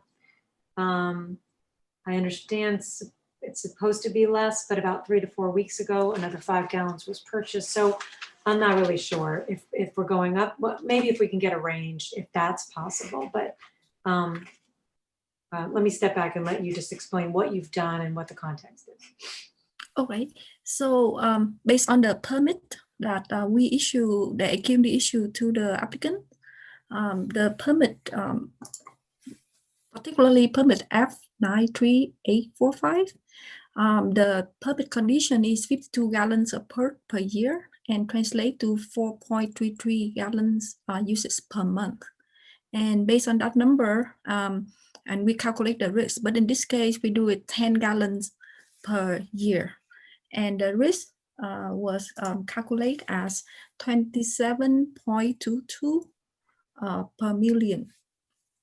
As a cancer risk, it's a cancer risk is 27.22 based on 10 gallons of per usage per year. Why is that so different from what we've heard for others? I mean, this is a risk calculation, and you're talking about the emissions. The per emission would be 1.26 pounds per day. And is that based on, is that because this is a big machine? Do you know the capacity of this machine? The mileage, so to speak, I guess. Capacity. The machine's capacity is 50 pounds per load. And the facility has submitted through applications that they operate at 10 hours per day, 6 days per week, and 52 weeks per year. So, and 500 pounds per day. That's what they submitted in the application. So by that, we calculate to the close clean per week would be 3,000 pounds per week. Okay, but the 27.22 in a million, you said that was based on 10 gallons. So is that correct or not correct? Yes, correct. And on top of that, based on the previous hearings, we work with the planning divisions. We come up with the new method to calculate the increased risk by operation additional 1 year, and the additional risk would be 0.11. Oh, that's why it's so much. Okay, the additional risk of operating 1 year. Operating for a year would be 0.11. Okay. Understood. Okay. Board members, any other questions on that testimony or anything from Ms. Chow? Ms. Verdugo-Peralta, and then Dr. Bernstein. Thank you, Madam Chair. Ms. Chow, do you have any knowledge of the Green Earth solvent, drop-in solvent that this applicant is talking about in reference to any possible study that the AQMD did or any working group discussions that they may have had with stakeholders? I'm sorry, no, I don't have knowledge on that. Okay. Ms. Peralta? Yes. The objects based on relevance. This would not be the witness to answer that question if it's relevant. Okay, thank you. And I'm not sure if it's relevant in terms of, well, unless you really think it goes to the beyond reasonable control. I think it goes to what he was banking on, what he was looking at his scenario for compliance. And I'm concerned that there wasn't anything that was presented by the district. And obviously what is done in Europe is nothing like what is done here because it's regulated here. And there is not any type of similar regulation in other countries or even in another state. And I wanted to impress upon him that it takes place here in South Coast is what he is under regulation for. That was it. Thank you. Thank you. you. Did you have any other questions? Dr. Bernstein, you have questions? Thank you, Madam Chair. Good morning, Ms. Chow. Thank you for coming today and Happy New Year to you and yours. I just wanted to double check something. The cancer risk was calculated at what? Can you hear me okay? Oh, yes. Okay. So the cancer risk that with two number was reported here. The increase in risk increase for operation additional 1 year is 0.11 risk in 1 million. The other number I said was 27.22. That was the risk, the cancer risk for operating for 15 years and using 10 gallons of per doses per month per year. So the cancer risk at 27.22 is above the allowable according to the rule 1421, which is 25.25 per million. Is that correct? That's correct. Yes. And the excess was 1.26 pounds per day in excess? Yes. Okay, thank you. Other questions for Ms. Chow? Mr. Balagopalan. Yes, Ms. Chow. Have you received any application from the facility? As of today, right now, we have heard that the applicant's classic cleaner has filed an online filing program for a machine, for a hydrocarbon machine, I believe. And normally, how long does the online system issue the permit? The online would be instantly, including the time that they file entering the input. That maximum is 2 hours.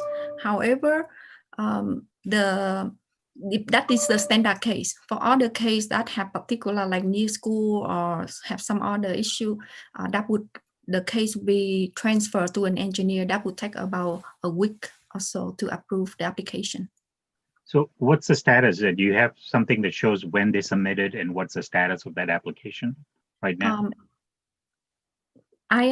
This is what I've heard, and I may be corrected, but I've heard that the application, there was an application from this facility was filed on December 16, but I need to verify that. So there was an application filed online in December, but I'm not clear about the date. You can look it up on the system. Right now, there is the pass system. I know the class system that we are using for engineer is not showing the application. Okay. But the OLAP is another system that we are not able to. I'm not able to view as of this time. Oh, okay. And this is do you happen to know, or if you've done any data analysis to know how many hydrocarbon machines have been permitted so far? For this facility? No, in general. So how many permits are active permits there are for hydrocarbon machines? If you had, I don't know if you had a reason to look at it, but I'm just wondering if you. I'm sorry, I don't have that number. Okay. All right. Thank you. I had no other questions. Board members, any other questions for Ms. Chow? And Mr. Azadi, did you have any questions for Ms. Chow?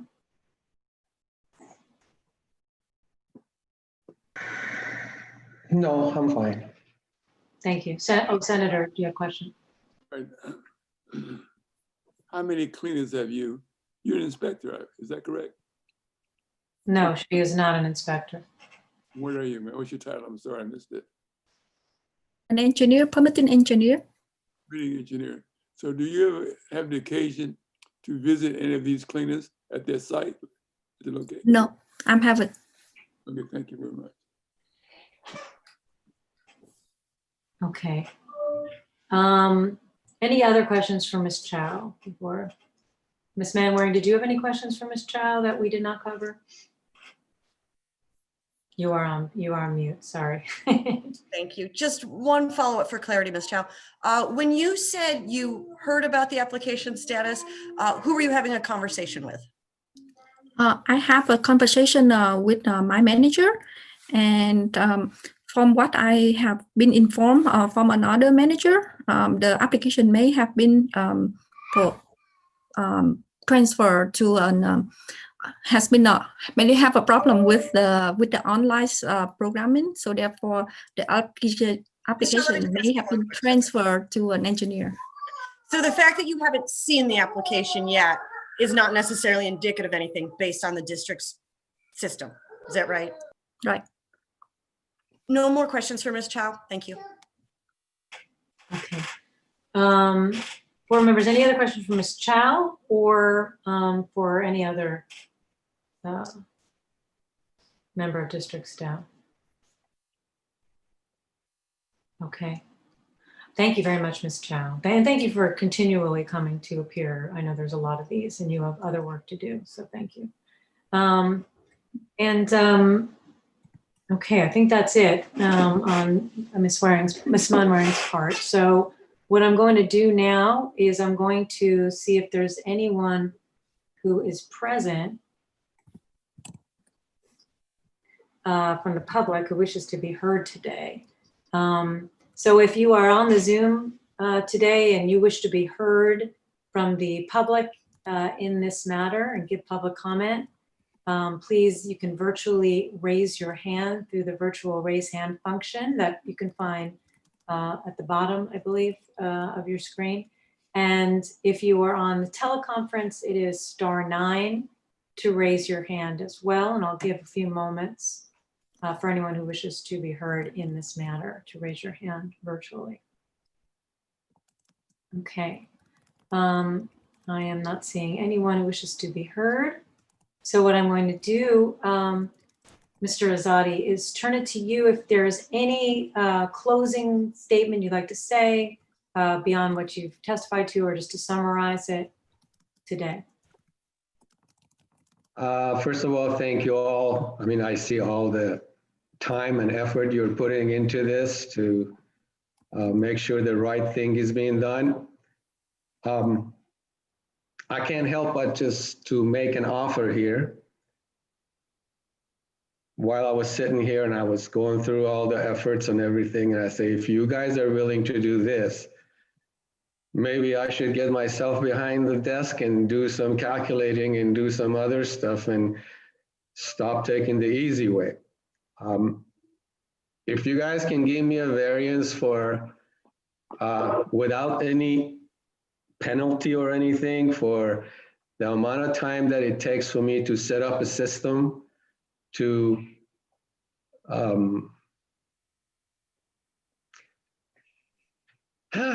to take my clothes, the ones that they are at least for a same-day service, maybe can get them to my other plant, get them done and bring them back. Yeah, if I can do that, I'll shut down the machine as soon as I have the system set up. I have to have a special driver. I do have the machine the car. I can do some deliveries and back and forth myself.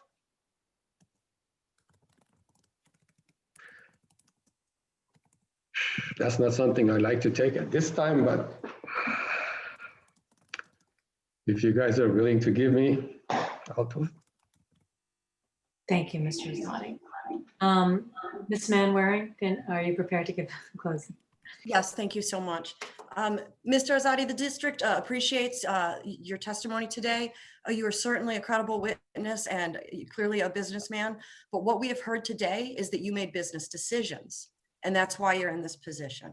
The district objects to the request because it does not seem to be beyond the reasonable control. If we are wrong, and this board is inclined to grant a variance, then the district would request the following 3 conditions.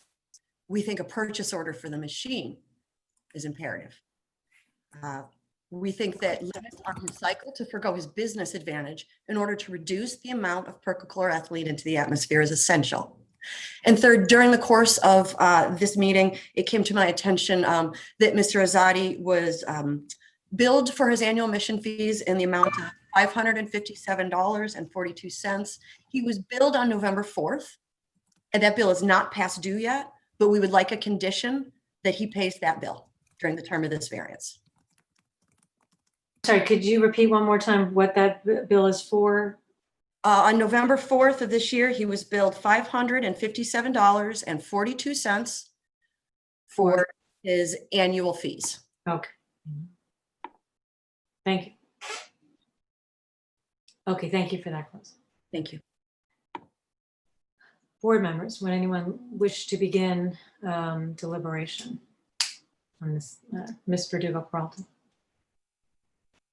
Thank you, Madam Chair. What I want to know right off the bat, obviously, if Mr. Azadi is willing to have a plan B and take his dry cleaning to the other location and turn off the perk machine. He said he would need an amount of time, but we didn't hear what that amount of time would be. And I would want to know what that amount of time is. Okay, so would you like to reopen the hearing to ask that question? Yes, please. Okay, I would agree. Do we have a third board member who's willing to reopen? Okay. Yeah. 4-1. Okay, we're going to reopen for that question. Thank you. Mr. Azadi?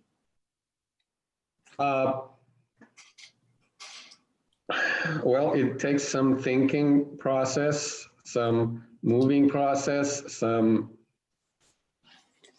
training process,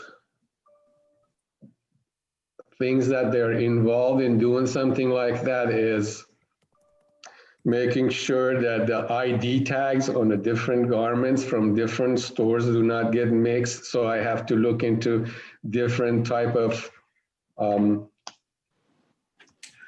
IDing the clothes, which is, there's many ways available, but then there's a training and setup, I would say probably a week to 10 days minimum.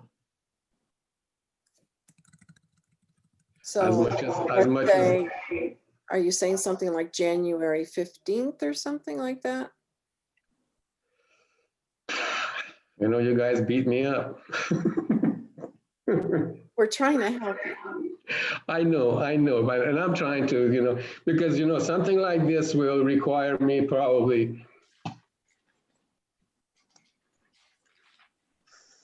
As our chairwoman said, you would be facing the excess emission fee, which she told you more or less. You have to balance that against what it's going to cost you to do this taking of the garments to the other location. And if I may, I want to also add that board members may have trouble making the findings that I outlined to you, but aside from beyond reasonable control, the finding that curtailment was considered. So we're not striking a bargain. We are trying to make findings. And then if we can make the findings, we want to craft conditions which will be reasonable and that you could comply with. So it's in that vein, please, that you will answer. yes.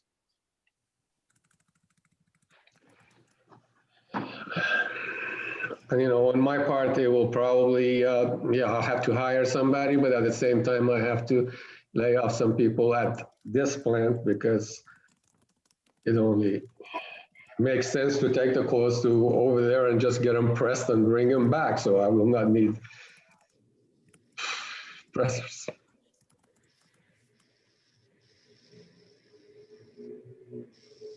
So your answer is? Yeah, I would say 15 days are probably, I can manage that. Madam Chair, Yes, Dr. Bernstein. I need some clarification on what I'm hearing. So is it 15 days to implement this program? I believe what Ms. Verdugo-Peralta is asking is how long do you need this program in place? No, I think she was asking how long to get it in place. Is that correct? How long will it take him to get it in place and turn off the perk machine? January 15. Sorry about taking all your time. No, we appreciate your candor. As Ms. Manwaring said, it's definitely appreciated. Any other questions before I reclose the hearing? Mr. Balagopalan and then Senator. I just want to be clear, Mr. Zodi. So you would stop using the perk machine period completely and turn it off after 15 days when you set up shipping the garment. Yes. Okay, thank you. Senator. The training that you mentioned is required to make sure that the garments, the clothing, don't get mistagged and exchanged with the new mistagged. Is that correct? Yes. It's gonna be difficult, but you know, you gotta make, well, that's your business. Make sure they don't mix. Okay, any other questions before I reclose the hearing? Yes, Mr. Balagopalan. Mr. Zodi, I'm now looking at not time, but usage too. Besides the 15 days or whatever time if the board's giving, can you accept a limit on how many pounds of clothes you clean during those time period? To less than 800 pounds.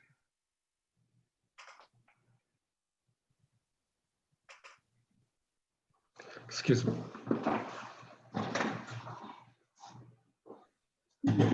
Service. Come on.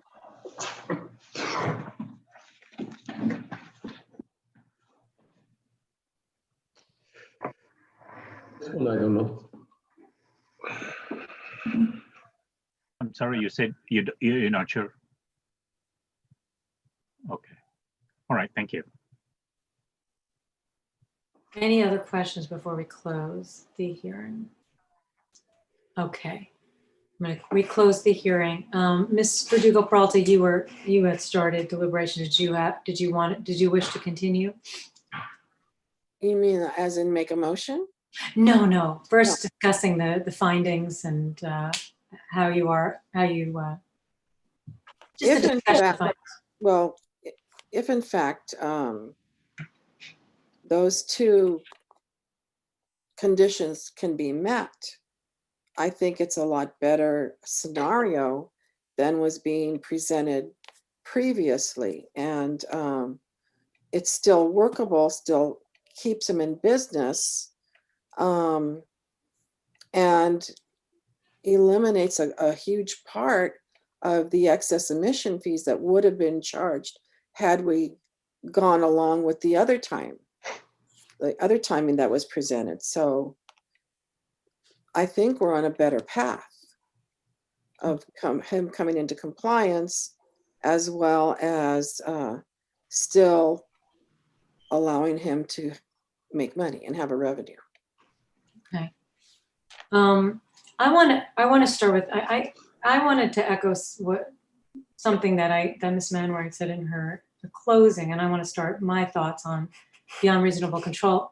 I think I agree that Mr. Azadi is clearly a very good businessman. And I do think a lot of the decisions that were made were not in order to come in compliance, but rather as a business decision.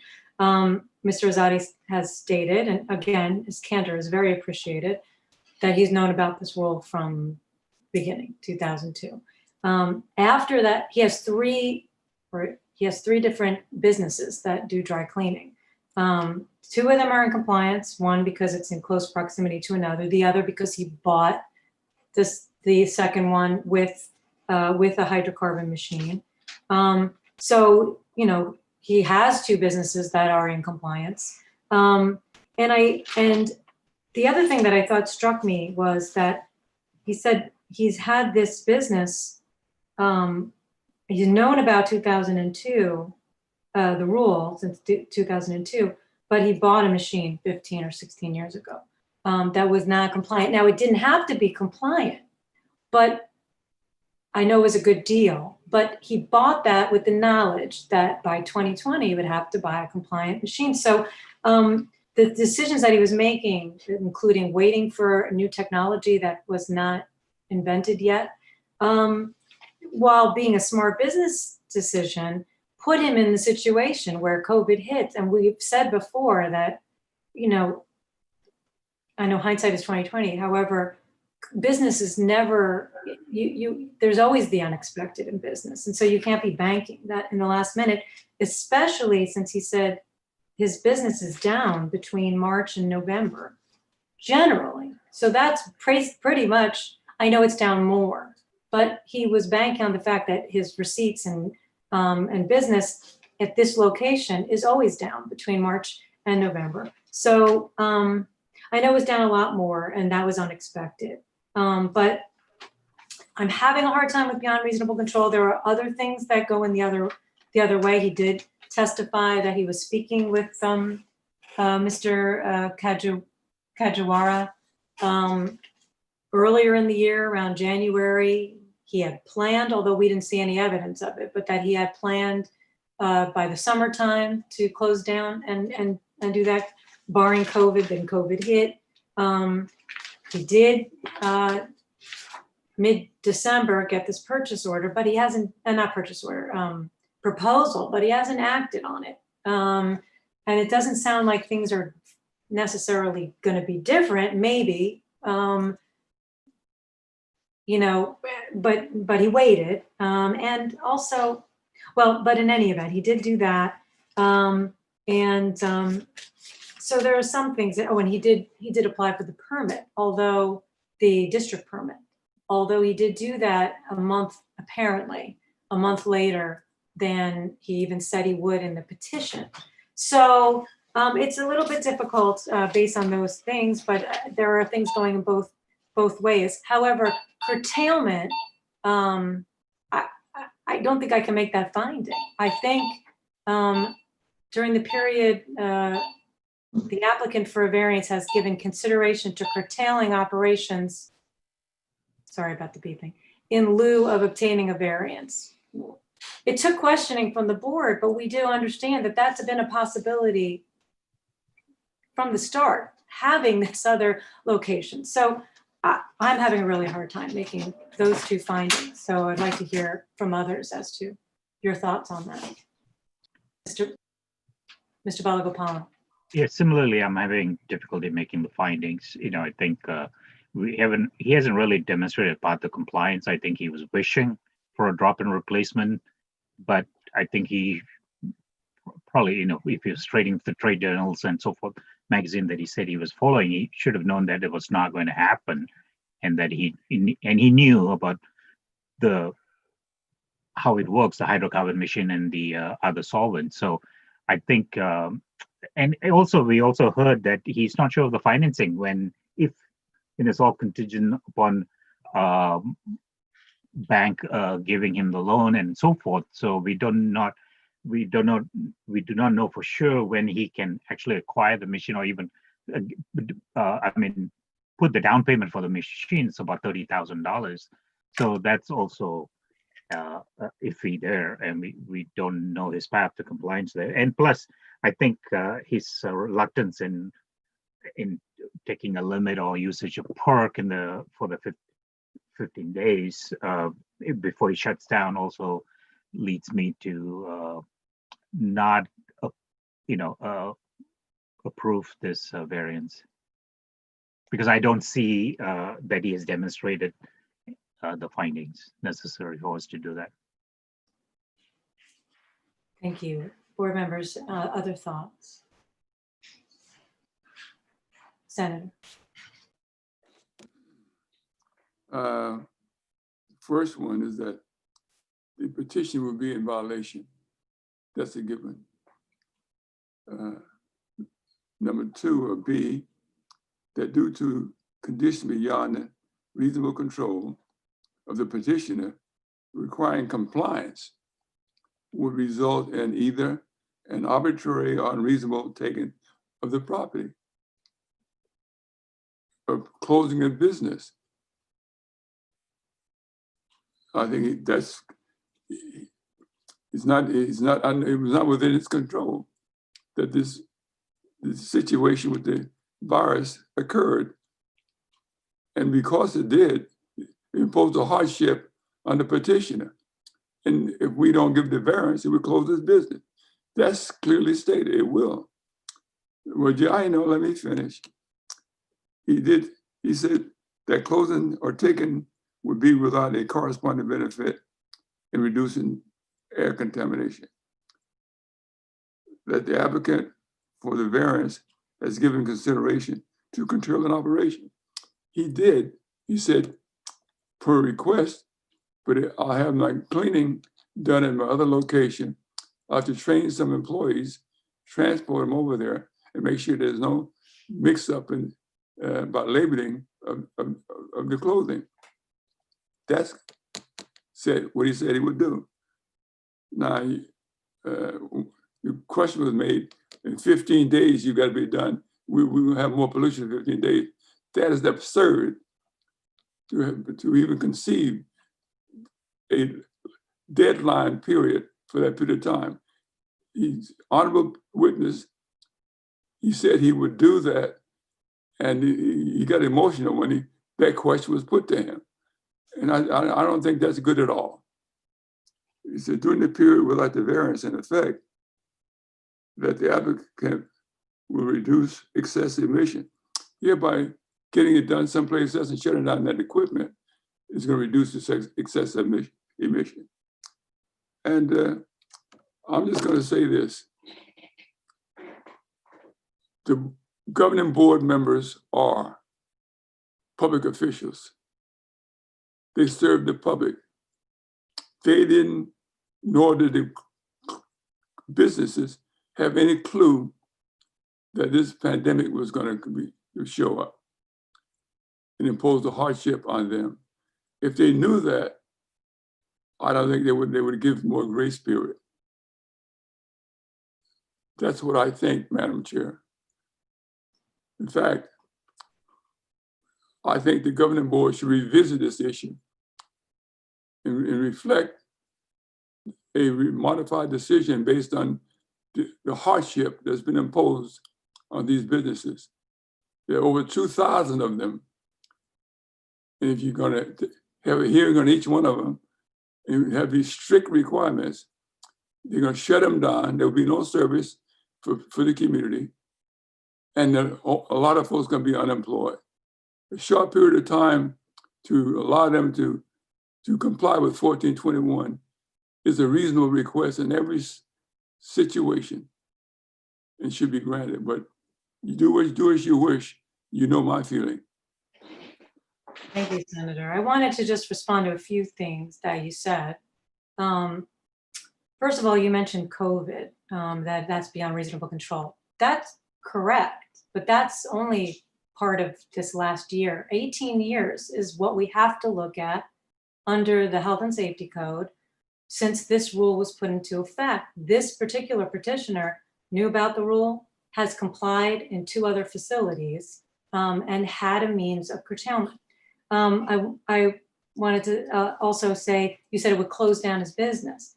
From what we heard during testimony is, yes, it might take a little more money, a little more planning.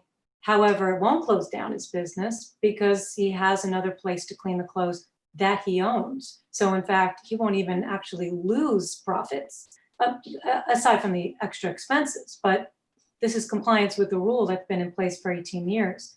Also, you mentioned we're weighing the extra harm of 2 weeks, and that's why we're not able to make that finding, these findings.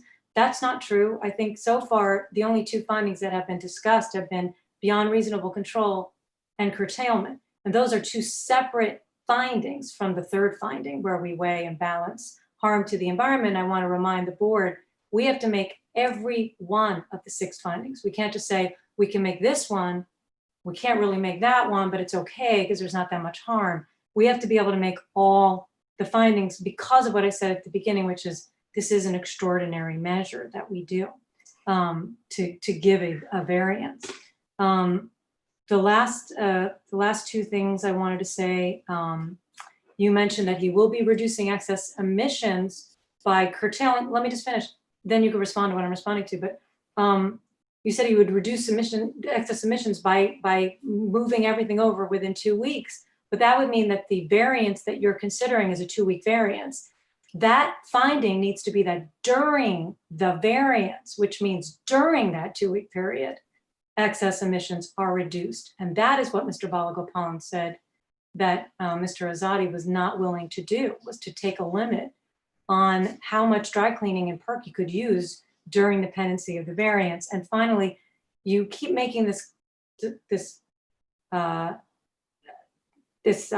keep mentioning the 2,200 machines in the district.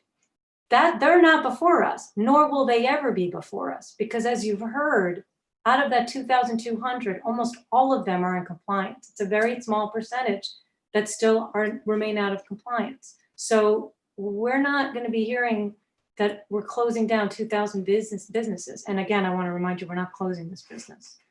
But you wanted to respond to that, and then I'll let other board members. The majority of them are not in compliance.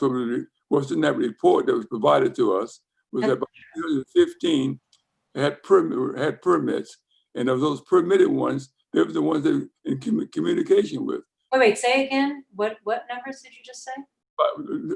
300 plus were permitted, had permits. That is incorrect. That's what that report said. That's not what the report said. The report said, and what Ms. Manwaring restated at the beginning of this, that you reading the staff report? The staff report. I read the not the deposition, but the staff report. No. Hearing board exhibit H1. The declaration that's presented to us by the district. In that declaration, those numbers are specified. Okay. Go back and review what I did. Ms. Manwaring repeated those numbers again at the beginning of this hearing. At the time of the rulemaking, there were 2,200 perk machines. As of today, there are still permits that are out there for about 100, and we've heard from anywhere from 120 to 160. That means all the others are in compliance. That doesn't mean 2,000 are not in compliance. I just want to be clear about that. But it's not relevant. It's just not relevant. I just wanted to address that issue, but it's not relevant to the 6 findings. Statement. You keep referring to the 18 years that these cleaners have an opportunity to become in compliance. In America, the United States of America, we do business. Like it or not, we do business. So business people make the best decision for under the circumstance. They did not require 1421 to be adopted, but we want to clean up the air, and that's a fair thing. We adopted 1421. At the time of the adoption, that board had no idea that an adverse effect we made on these businesses because of the pandemic.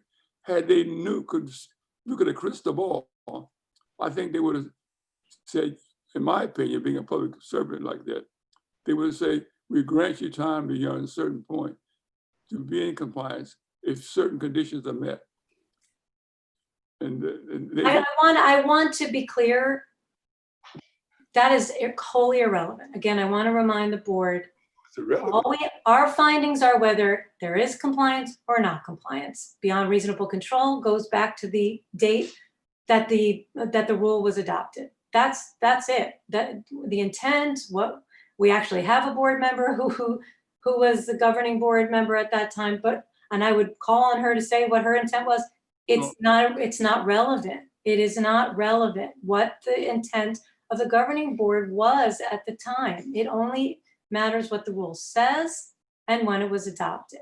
He's told us that she became a governing board member after the rule was adopted.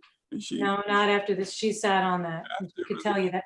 But I'm not going to allow this. Again, remember you started today saying, hopefully this will be a short day. And it only is if we stick to what is relevant. I think that I would hope that the governing board will revisit this issue and entertain the points that have been raised in support of these businesses at some later date. That should be forthcoming, and I hope that it will be. Okay. And if it is, that would be great for businesses who aren't in compliance. Do you want me to make a one sentence? I wouldn't and I appreciate the desire to do that. I just want to be clear on it. Please, go ahead. I'll let you get, but I don't want to get into it, but go ahead for one sentence. Okay. Senator, I was appointed in April of 2000. However, I had already been working with the AQMD on various technical review committees, including permit streamlining and including the working group for this rule. I started working with the AQMD in 1993 regarding this rule. I want to say probably since 1998-ish, when it started realization that there was going to be a rule forthcoming, that we knew that there was a problem with this industry. And my part of it was small business. How can I help them? What can we do? And that's where the motions came to extend and give them 18 years versus they didn't want to give them anything. Staff did not want to give them any time at all. So I just want you to know that I've been working on this particular rule in this industry since, gosh. Let me stop there. It is irrelevant. I have to. Senator, please, I don't want to get into a debate about the rule intent. We can't. It's not relevant. That's one simple question. Did you cast the vote in adopting Rule 1421? Yes or no? And yes, she said yes. And how is that relevant to today's findings? I really need to move on to the findings. Anyone else wish to have any comments on the findings we need to make today as a hearing board applying Rule 1421 on the books? Dr. Bernstein. Madam Chair, I'm going to keep this incredibly brief because I think several of us have things that we need to attend to within a short period of time here. So two things. With regards to beyond reasonable control, as we all know, this rule has been in effect for 18 years. It seems that many of the people who are coming before us are responding to it in the last 6 months at most. And so You're having the problem with your microphone. If you just get closer and talk louder. Okay, can you hear me okay now? Yeah. Can you hear me okay? So in short, I'm having difficulty going through beyond reasonable control, given the facts that have been presented today. In addition, with regards to curtailment, there's been no evidence admitted that any curtailment has been addressed until today. However, what makes me conflicted about the decision is that we are looking to reduce toxic emissions in the air. Mr. Azadi has a way of doing that in a relatively expeditious fashion. However, we need to then entertain conditions that will bring him into compliance with his other facility, which we are talking about today. That's all. So again, everyone has a conflict with these cases because we're not looking to close businesses, but our paramount duty is to have people come into compliance. And that's where the issue gets blurred. So thank you for my couple of minutes there, owing to that amazing discussion of the history of Ms. Verdugo Peralta's participation in the rulemaking. Thank you. Just Mr. Balagopalan. one comment is not relevant to make the findings, but the reason I asked Ms. Chow for that hydrocarbon machines is to give some context on how many are there or, already permitted and operating. That's all. That's all I have. Mr. Verdugo-Peralta. Thank you, Madam Chair. Originally, I was going to not find for the applicant because I did not see a path to compliance. I had problems with all of it, actually. And however, if we can craft the conditions that will, as we had discussed before, allow him to make the changes that he's promised to make, I vote against what's existing, but would like to see some conditions that we put into place that will let him come into compliance within a short period of time versus the longer period of time, which I would not have been in favor of. The only possibilities I could see is a variance that lasts until January 15th. So it will be a 2-week variance. However, I would not be able to make the finding of reducing excess emissions to the maximum extent feasible unless we have some enforceable reduction. And I'm not sure how we would craft that. And I think the district made its point when Ms. Manwaring came on and said, if you're going to give conditions, they need to be enforceable. I don't know how we can make an enforceable condition, and especially since Mr. Azadi said he was not willing to reduce beyond 5 days a week to loads a day. And according to Ms. Chow's testimony, they did their calculations based on 500 pounds a day. I know this is a large machine, and I'm not sure how many pounds a day, 5 days a week, two loads a day is, but I'm sure it's more than we have given in the past for an entire variance that lasts a lot longer. I see Mr. Azadi was raising his hand, and I'll ask board members if 3 are willing to open it to hear more, but I don't know how we craft a condition, because Mr. Azadi said, one moment, Senator, then Mr. Azadi did say that he didn't know, Ms. Chow said it's 50 pounds per load is his machine. He didn't know, or what the mileage is. So I don't know how we craft anything not knowing that. Senator.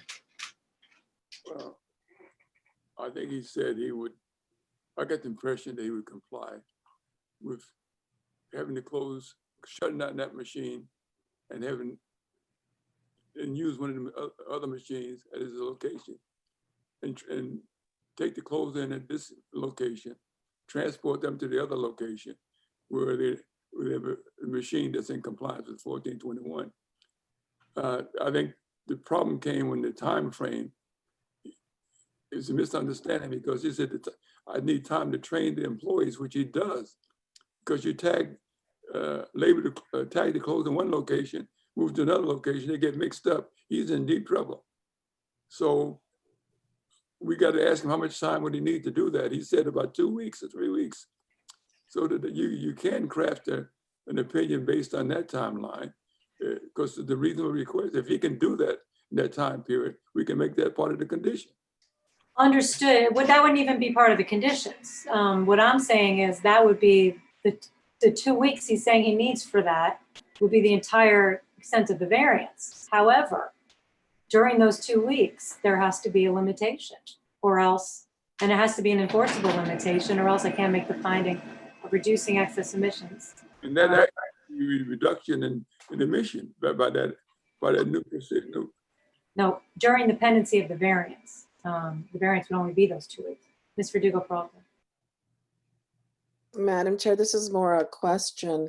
Do we have, and it sounds like we do have a standard that we are going by regarding the amount of emissions and how many loads per day that they can do based on the size of the machine? Do we have that anywhere?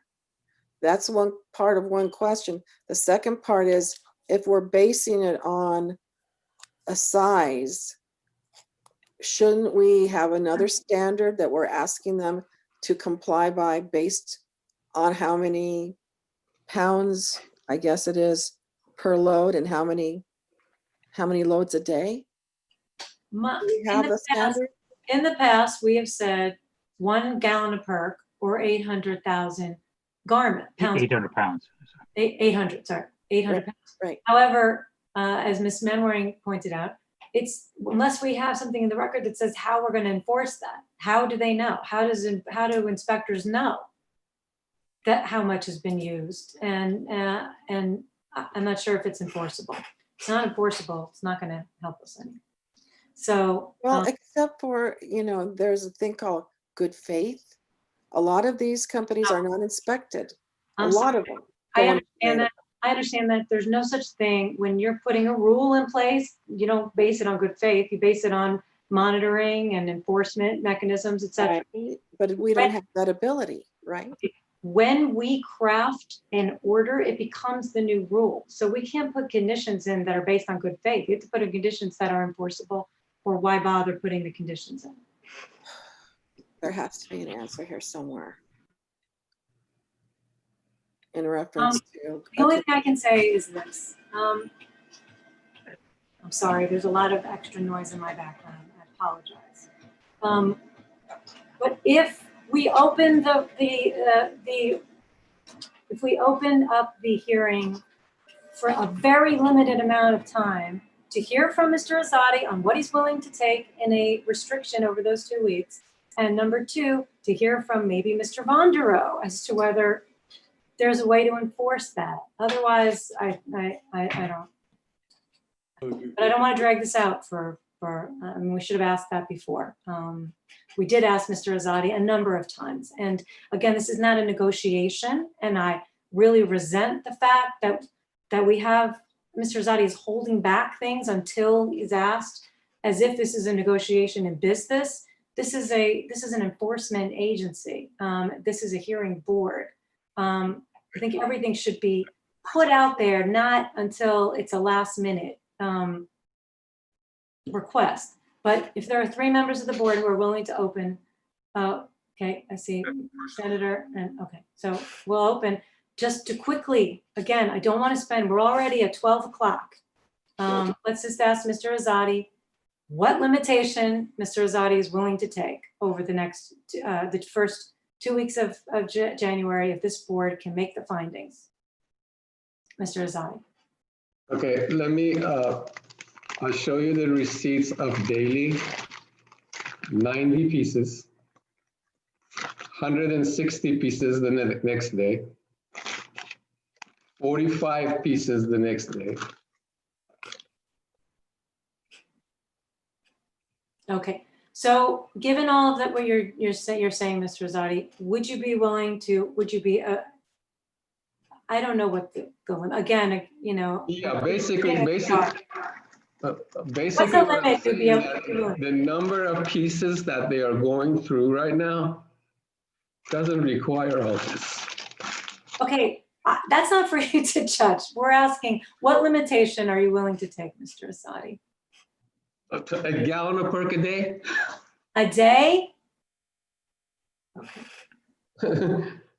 I don't think think we're he negotiating understands. here. Wait a minute, this What is- I'm saying that I don't know how to word this, okay? There is so many, out of these pieces, 20% of them are gonna get dry cleaned. And according to the Miss Chow, that is like in 4 days. Okay, Mr. Azadi, what is the limit that you'd be willing? You say a gallon a day of perk, but No, I'm just saying that because. wait, stop for a moment. You testified earlier. First of all, you're Gallon a day would be 365 gallons. yeah. You obviously are not even allowed to do that under your current. No, Okay. no, I'm sorry. That was just like, because I don't know how to limit it because it's way less than what you guys are considering. This is for 4 days, and in 4 days, 20% of this is like about 60 pieces that had to be dry cleaned, and that 60 pieces is 2 loads of 30 pounds. And Ms. Chow can tell you how much solvent would that use for 2 30-pound loads. And to me, it's like nothing. So you're saying you would like to have no the limit be 2 loads per day, 30-pound loads for 5 days a week between January 1st and the 15th. God Almighty, you read it right. Okay. Thank you. Any other questions on that? Okay. I don't know, Ms. Manway, I know, we closed the hearing, so I don't know if you're still with us or Mr. Vondero. But I am concerned about the statement that you made at the beginning of the hearing and enforceability from an inspector. And so would Mr. Vondero be able to give us, or would Ms. Chow be able to give us any kind of testimony with regard to how a condition is crafted that could be at all enforceable?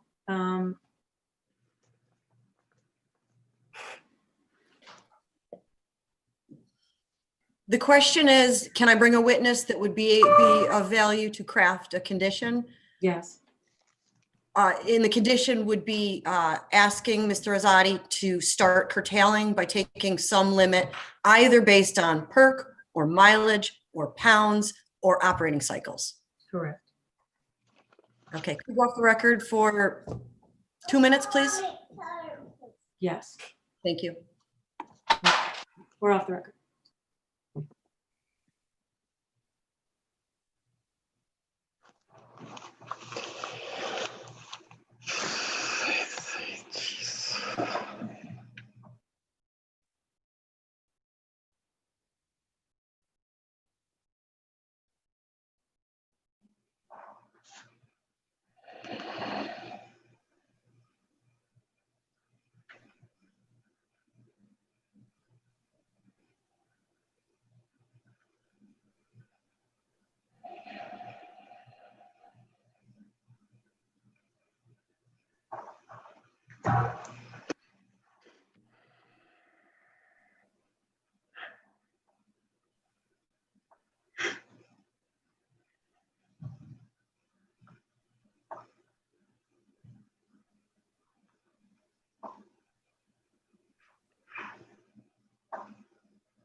Madam Chair? Yes, and I did some quick math. It sounds like it would be over 15 days, 900 pounds. So anyway, Miss Maverick. As we've discussed in prior hearings, Rule 1421 has record keeping requirements that we have not sought additional records on.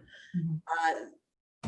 Any enforcement would be based on the handwritten records of Mr. Azadi to respond. And is that by like pounds of garments cleaned, or do you know how those records are? What the record keeping is, mileage is an annual report. Okay. So I'm not sure that that is sufficient.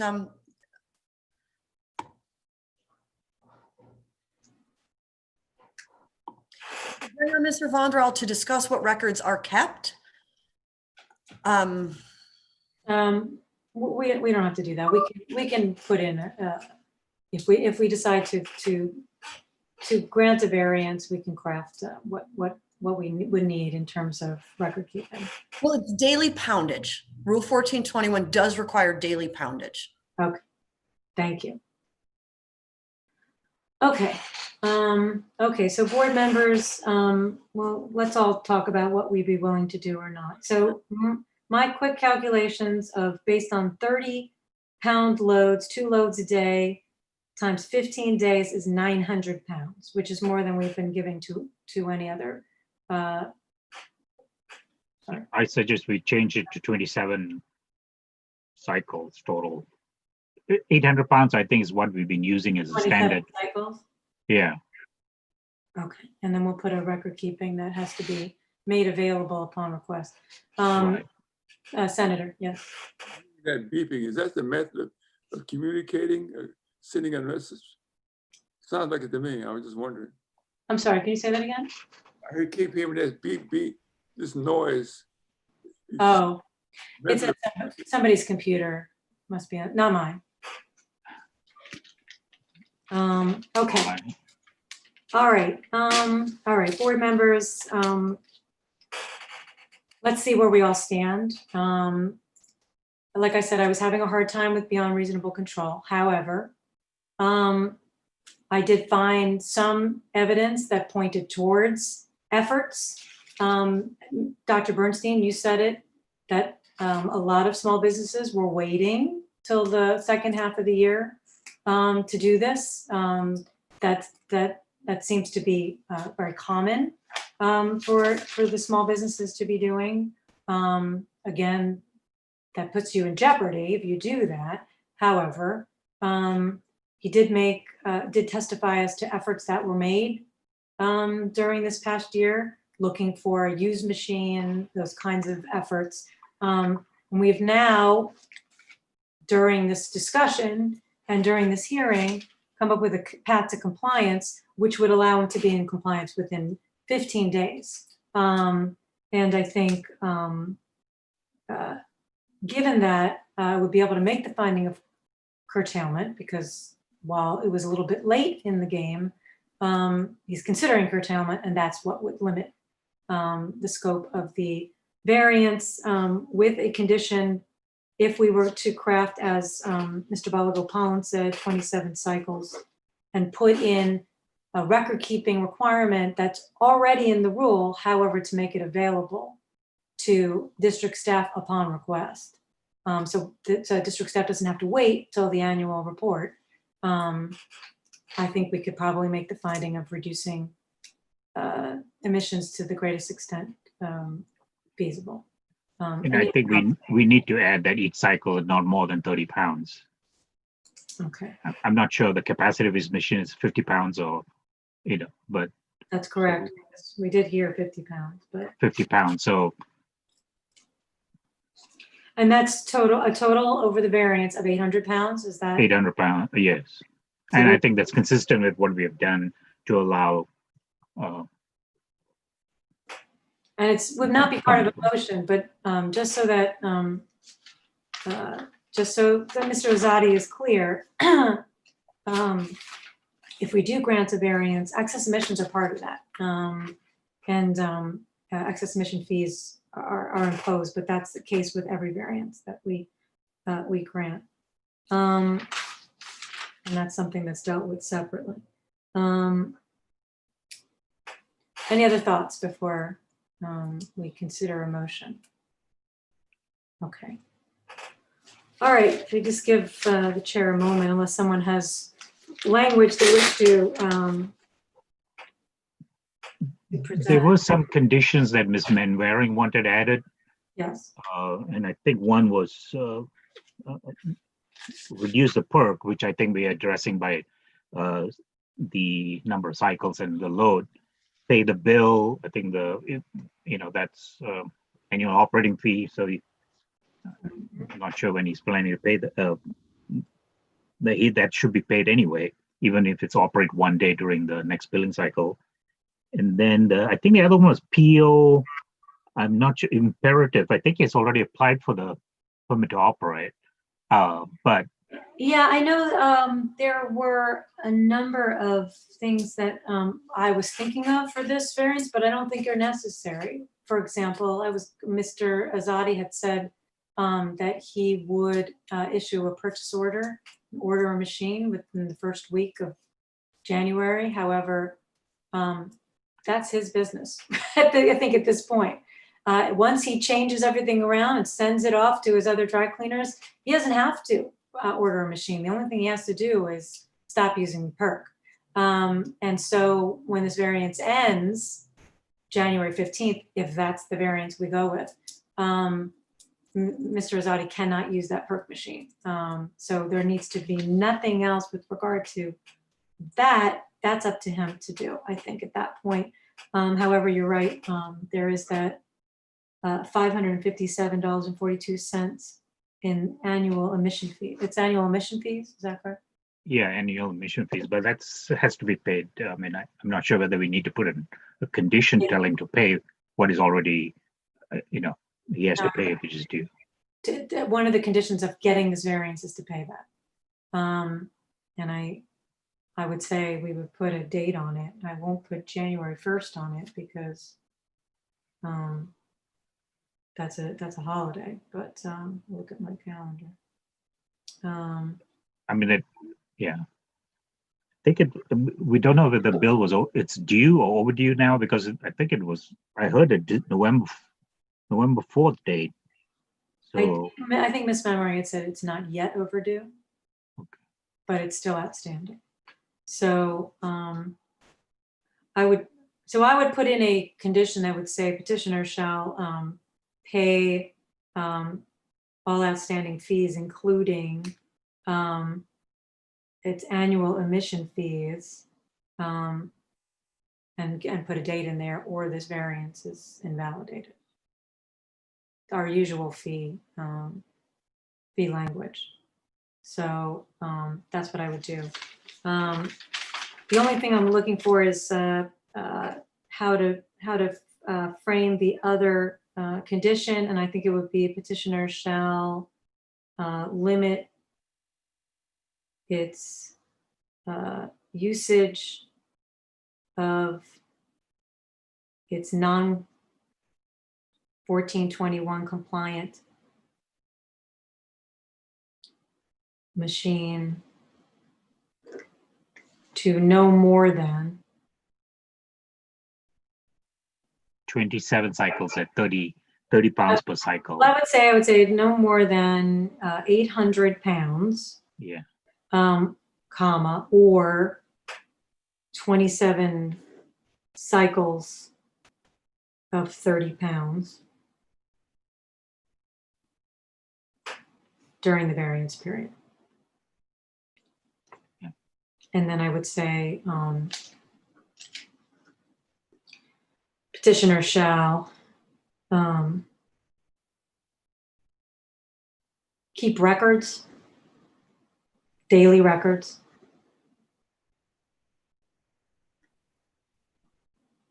of what is that?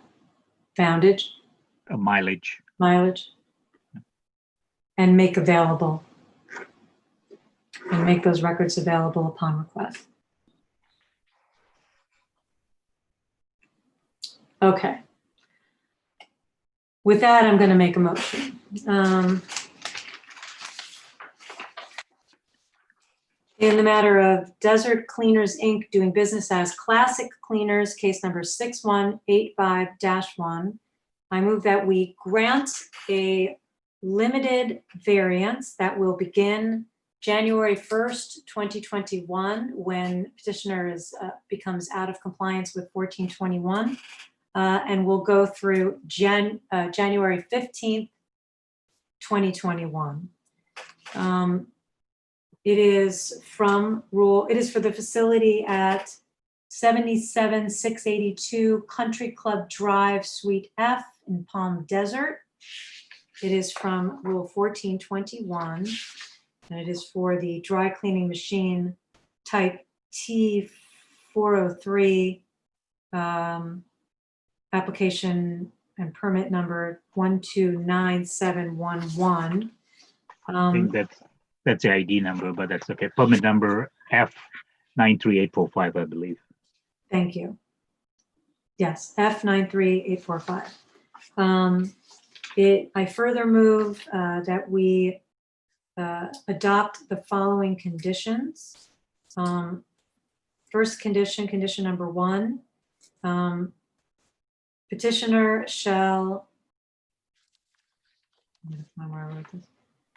limit, sorry, I wrote it somewhere. I have such a mess. Oh, here it is. Petitioner shall limit its usage of its non-1421 compliant machine to no more than 800 pounds of garments, comma, or 27 cycles of 30 pounds each, comma, over the period of the variance, period. Second sentence, petitioner shall keep daily records of mileage. I think in this case, Ms. Prozak, the poundage is probably the appropriate, because mileage is looking at per consumption. Poundage, poundage.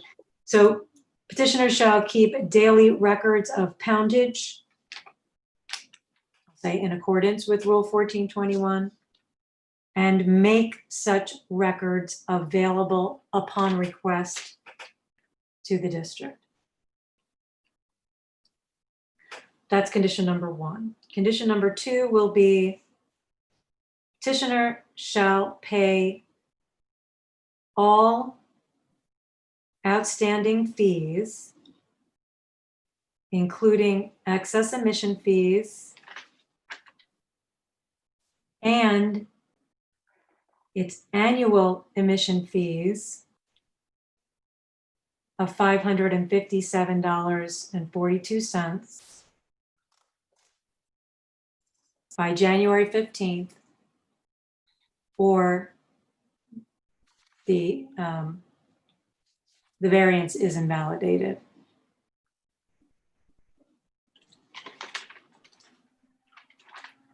And that completes my motion, except excess emissions are anticipated to be.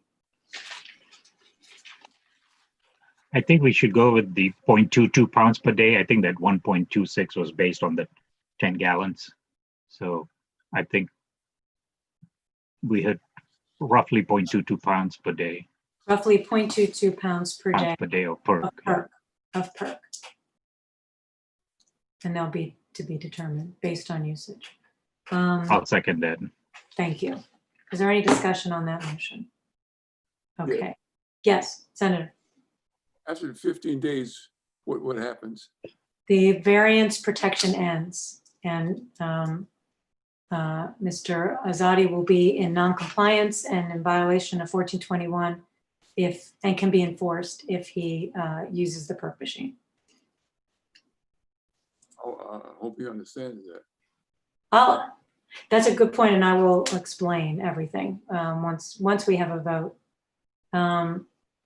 Any other discussion on the motion? I'd like to know what he thinks before the vote. We don't need to know what he thinks before. The hearing's closed, so any other discussion on the motion, though? Okay. Ms. Verdugo Peralta, how do you vote? Aye. Dr. Bernstein, how do you vote?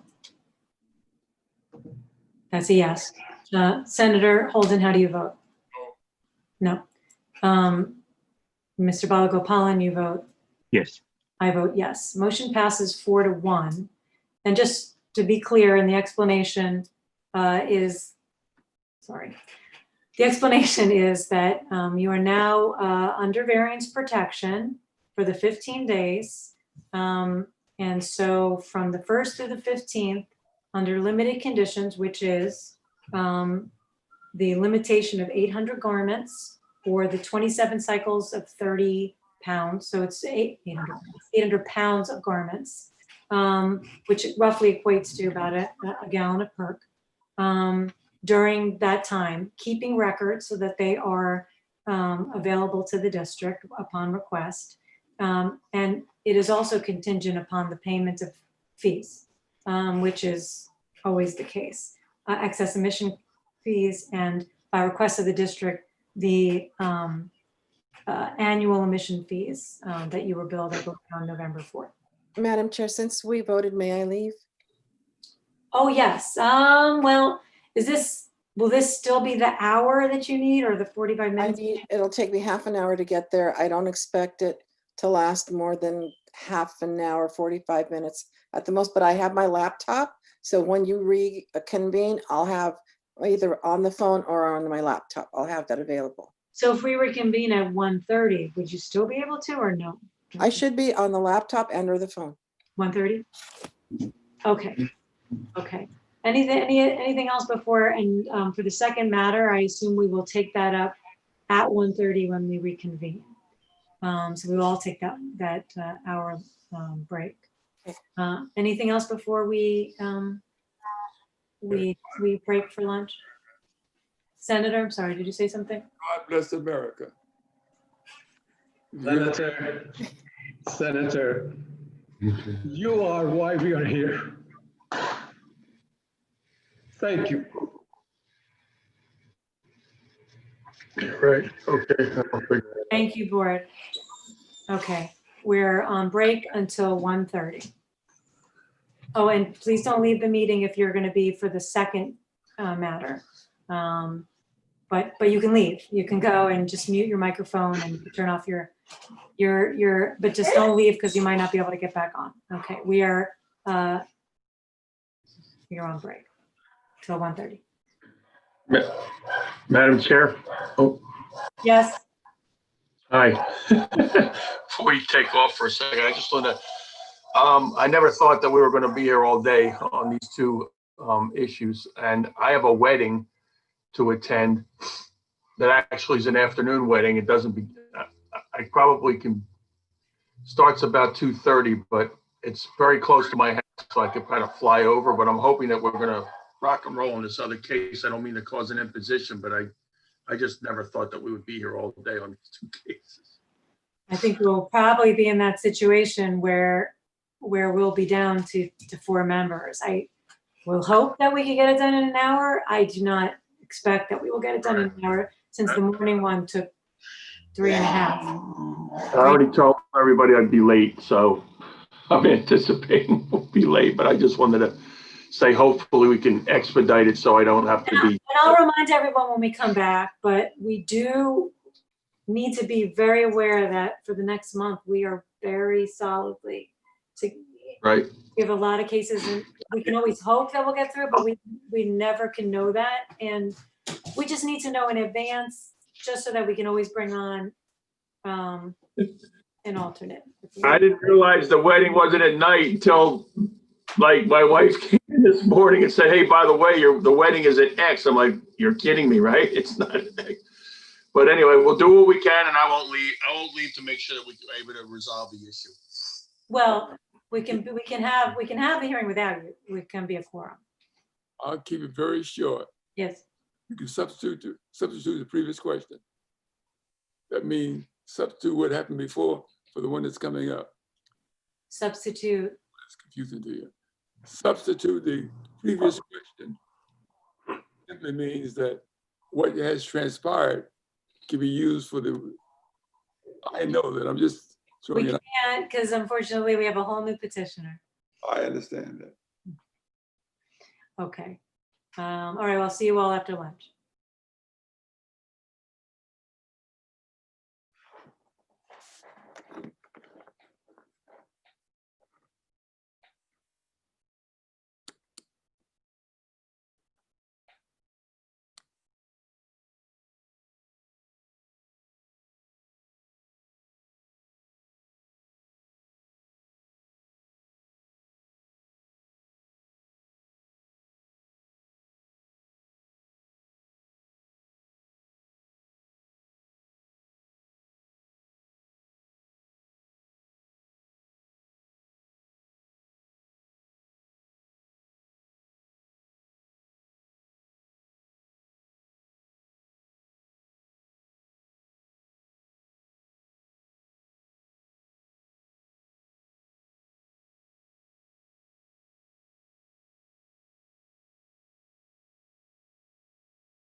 My apologies for being a little late.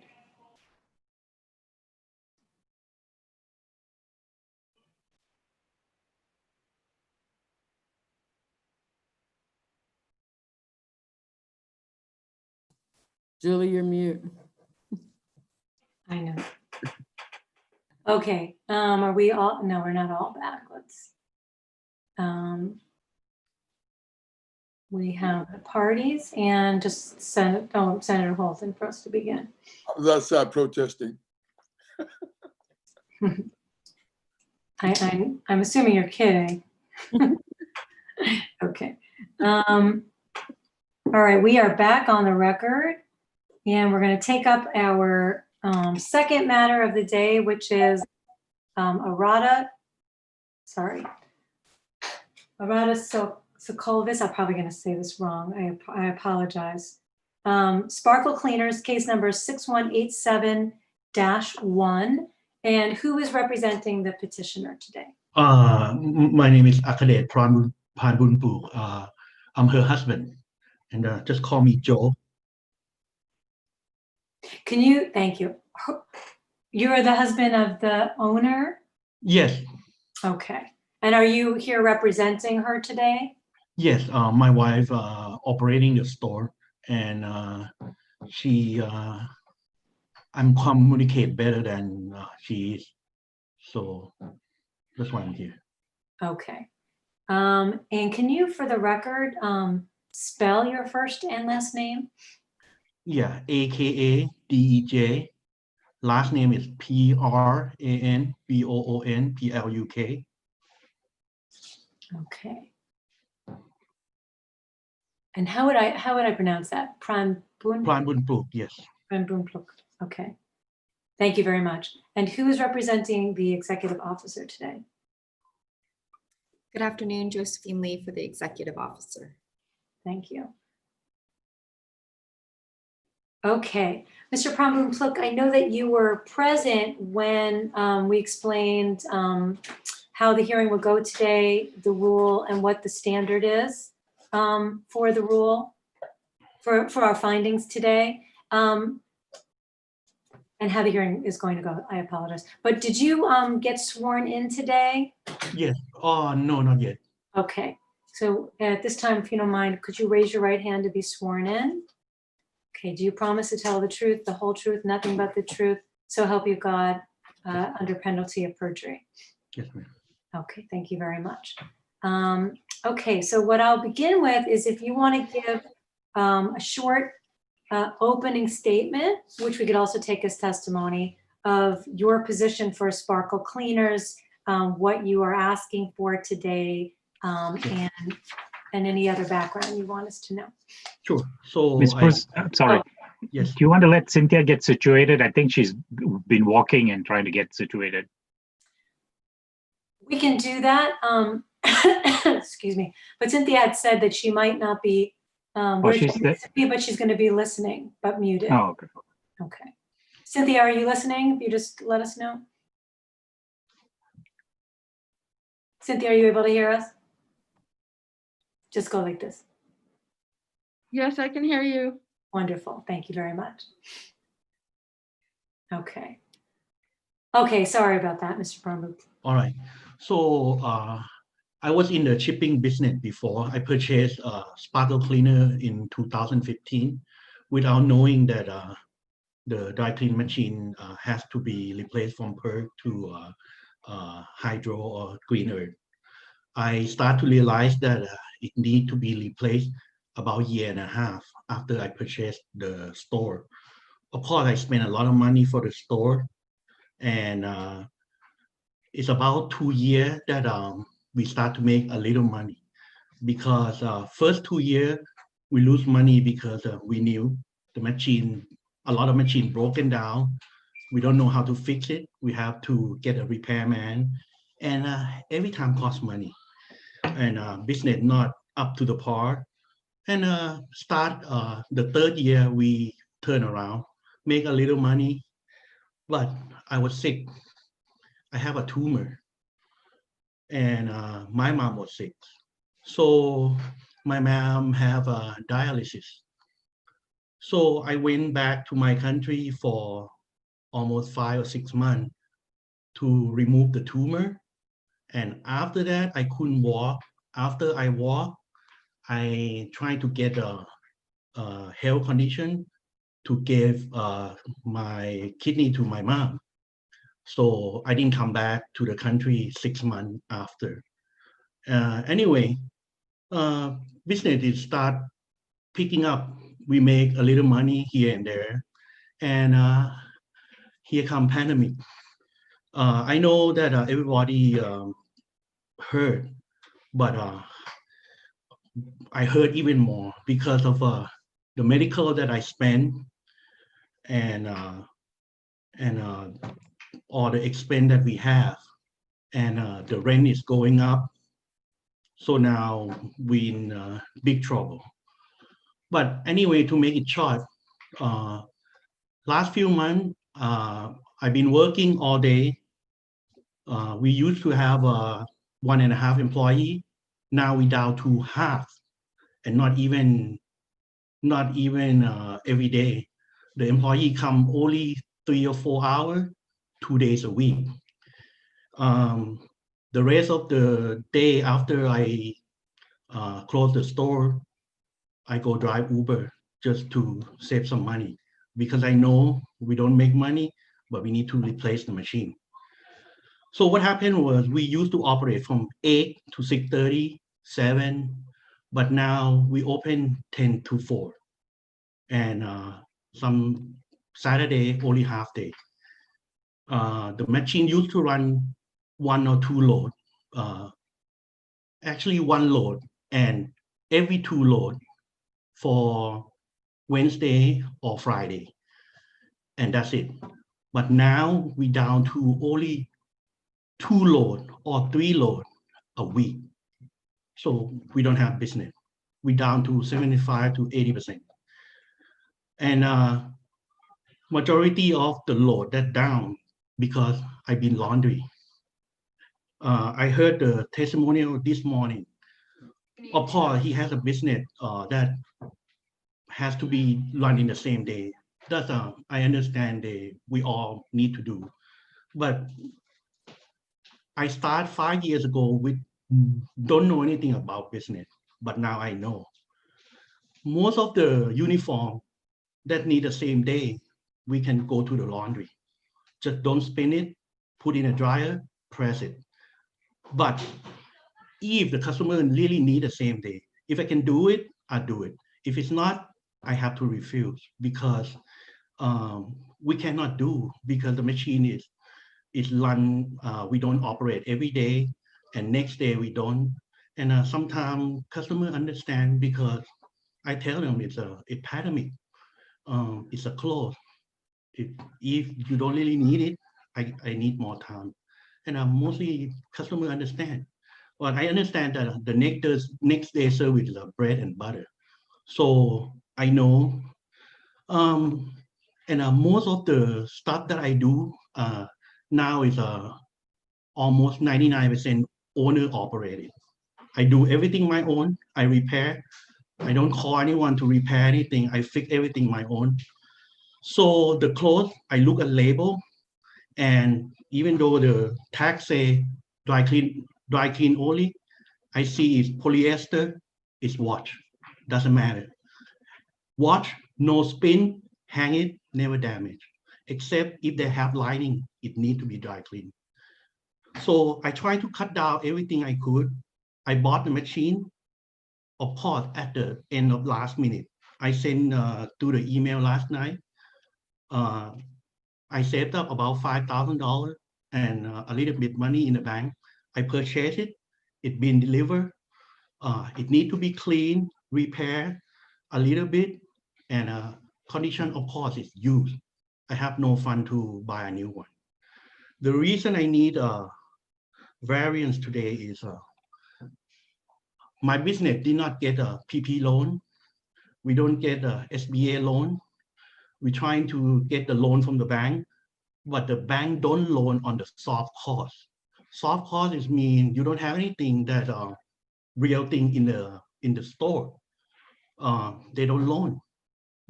They ask you what the loan for new machine, but we don't have machine. We don't have business. The bank don't loan. The reason I don't get PPP and SBA loan because we are family operated. We didn't have a lot of W-2. Our business small, so I don't get any loan. All I need, I already purchased the machine. It need to be fixed, repair, and installation. Here come installation, it's gonna cost between $15,000 or $20,000, which is I don't have.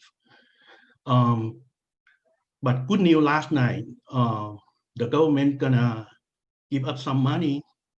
I have 4 members in the family.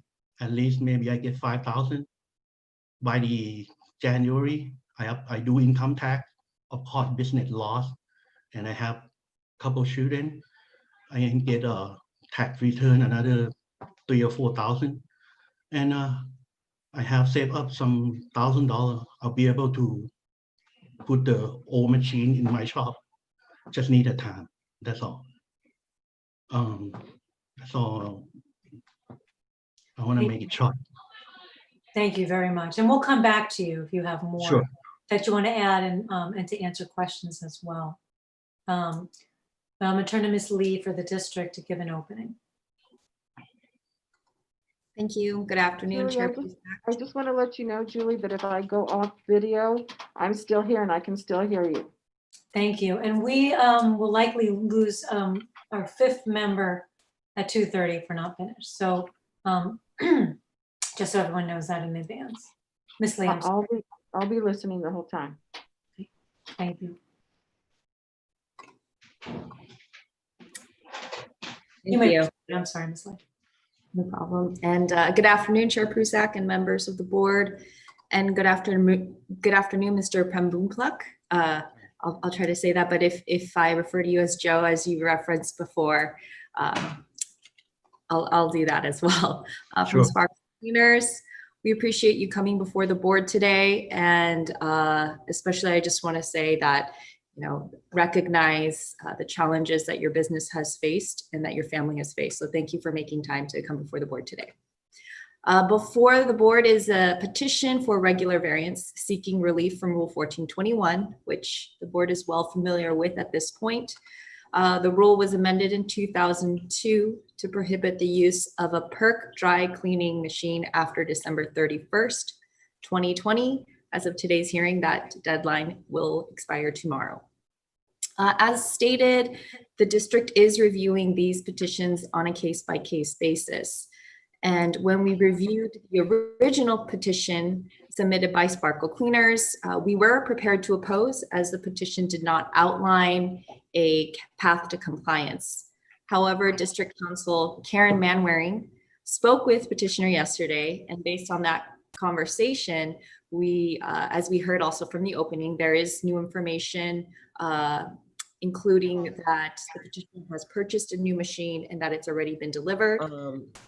So yeah, on that same link that I'm sending you with the webcast, they have previous ones that you Sorry, can. Faye, you unmuted. Here, I'm muting her. I apologize. That happens sometimes.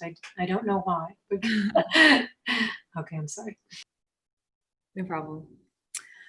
So I'll be asking the petitioner about the efforts he has made to come into compliance, including more details on the purchase of the new machine and what the time frame that is needed to install the compliant machine. I understand that Ms. Manwaring had also advised Mr. Prembukla to submit documentation, and he had mentioned that, although council has not received that document. I believe if Madam Clerk has received that documentation. Okay.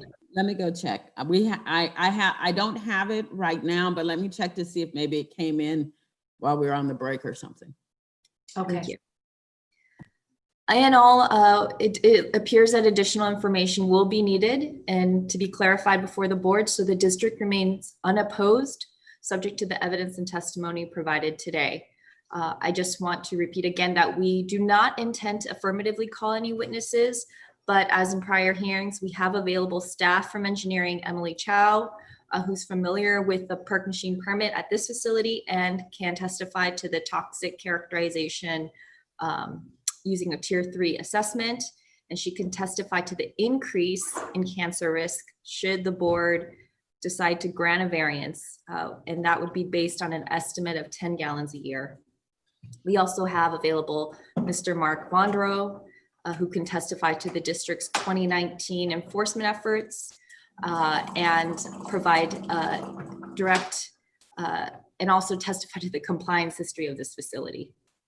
But from petitioner's opening, we have heard that notice was not an issue as of 2019 and that the compliance history of this facility is not an issue. So the district does not intend to affirmatively recall these witnesses. And as of now, we remain unopposed and look forward to hearing further evidence and testimony. Thank you. Thank you very much. Mr. Prom-Brook, you gave us quite a helpful opening statement. And Ms. Lee had mentioned something about, I know we didn't get the documentation yet, but do you want to tell us a little bit more about, is there a machine that you have either purchased or you're planning to purchase? And if so, do you want to explain that a little bit further so we understand that? Sure. I purchased the machine through eBay. I have an item number, which is I emailed it to clerk office last night, but I have it here in front of me. It's a used machine. I picked up 2 days before Christmas, and it's in the installation place. They have to do cleaning, repairing, put some new supply or equipment in because it's been in the storage for 2 years. It's gonna take a little time because it's pandemic. A lot of people close. They not operate the same. So I don't wanna. I wanna be in compliance. I know that it's a rule. It's a rule I have to follow, but it's not easy just to get it like snap the finger right now because it's inconvenient. They don't have a lot of engineering, installation gonna take time, and the most is the fund. If I can get the fund, I believe I can get it done. I don't have a big volume as the other gentleman in the morning has, and I'm a owner operator. Of course, I know what he's talking about. The dry clean have black load and white load. Black load, I have it, but white load, sometimes I see it need to be dry clean. I hand wash it, and it didn't damage the fabric. It just need to do it carefully, and has to be owner operate. Or you can tell the employee what to do. But like I said, my experience only 5 years, but I learned everything by myself, so I do it. I know PERC is dangerous and it hurt the health. Actually, if I knew at the beginning that this business can hurt the health, I wouldn't take it on because I have 2 children. Sometimes they have to go to my premise and hang out. But like I said, I need time. I really need time. And if I fix it, everything come back normal, I won't be in the business. I'll probably sell it, really. I just need time to fix it and get back normal. Right now, I'm really down. And with extra money, I've been doing Uber before, but now people don't get out, no business. So just want you guys to understand. That's all. And we do, and thank you for that. Madam Chair, I think we got the email with the attachments. Okay, thank you for that. So what board members, I don't know, Ms. Verdugo-Peralta, if you'll be able to do this, but we will, we'll talk about it. We're going to mark them We're looking at I'm looking at my email. I see that it came in. I just want to see what we have. Look at the second one. I think the first one didn't have the attachment. Oh, okay. I see it. I see and my email lumps them all together. Oh, okay. Okay, so we got 3 attachments. The first one is a bill of sale that was dated December 23rd, 2020. And we'll mark that bill of sale as exhibit number 1. Okay, and then, sorry. Okay, the second document that we get, it looks like it's a spec sheet, I suppose, for the Multi-Mac Multi-Star. It's a brochure that A comes with the brochure. machine, yeah. Thank So you. that's the machine that I'm going to be installing. Thank you very much. Okay, so that's the machine and it's a brochure. So that will be exhibit number 2. Okay. And exhibit number 3 is a proposal from, we recognize the name, from Arthur Kajiwara Equipment Company. Okay. Sure. And that, I assume, well, you can tell us about that. I'll say Joe. I don't want to keep mispronouncing your name. No, Joe is good.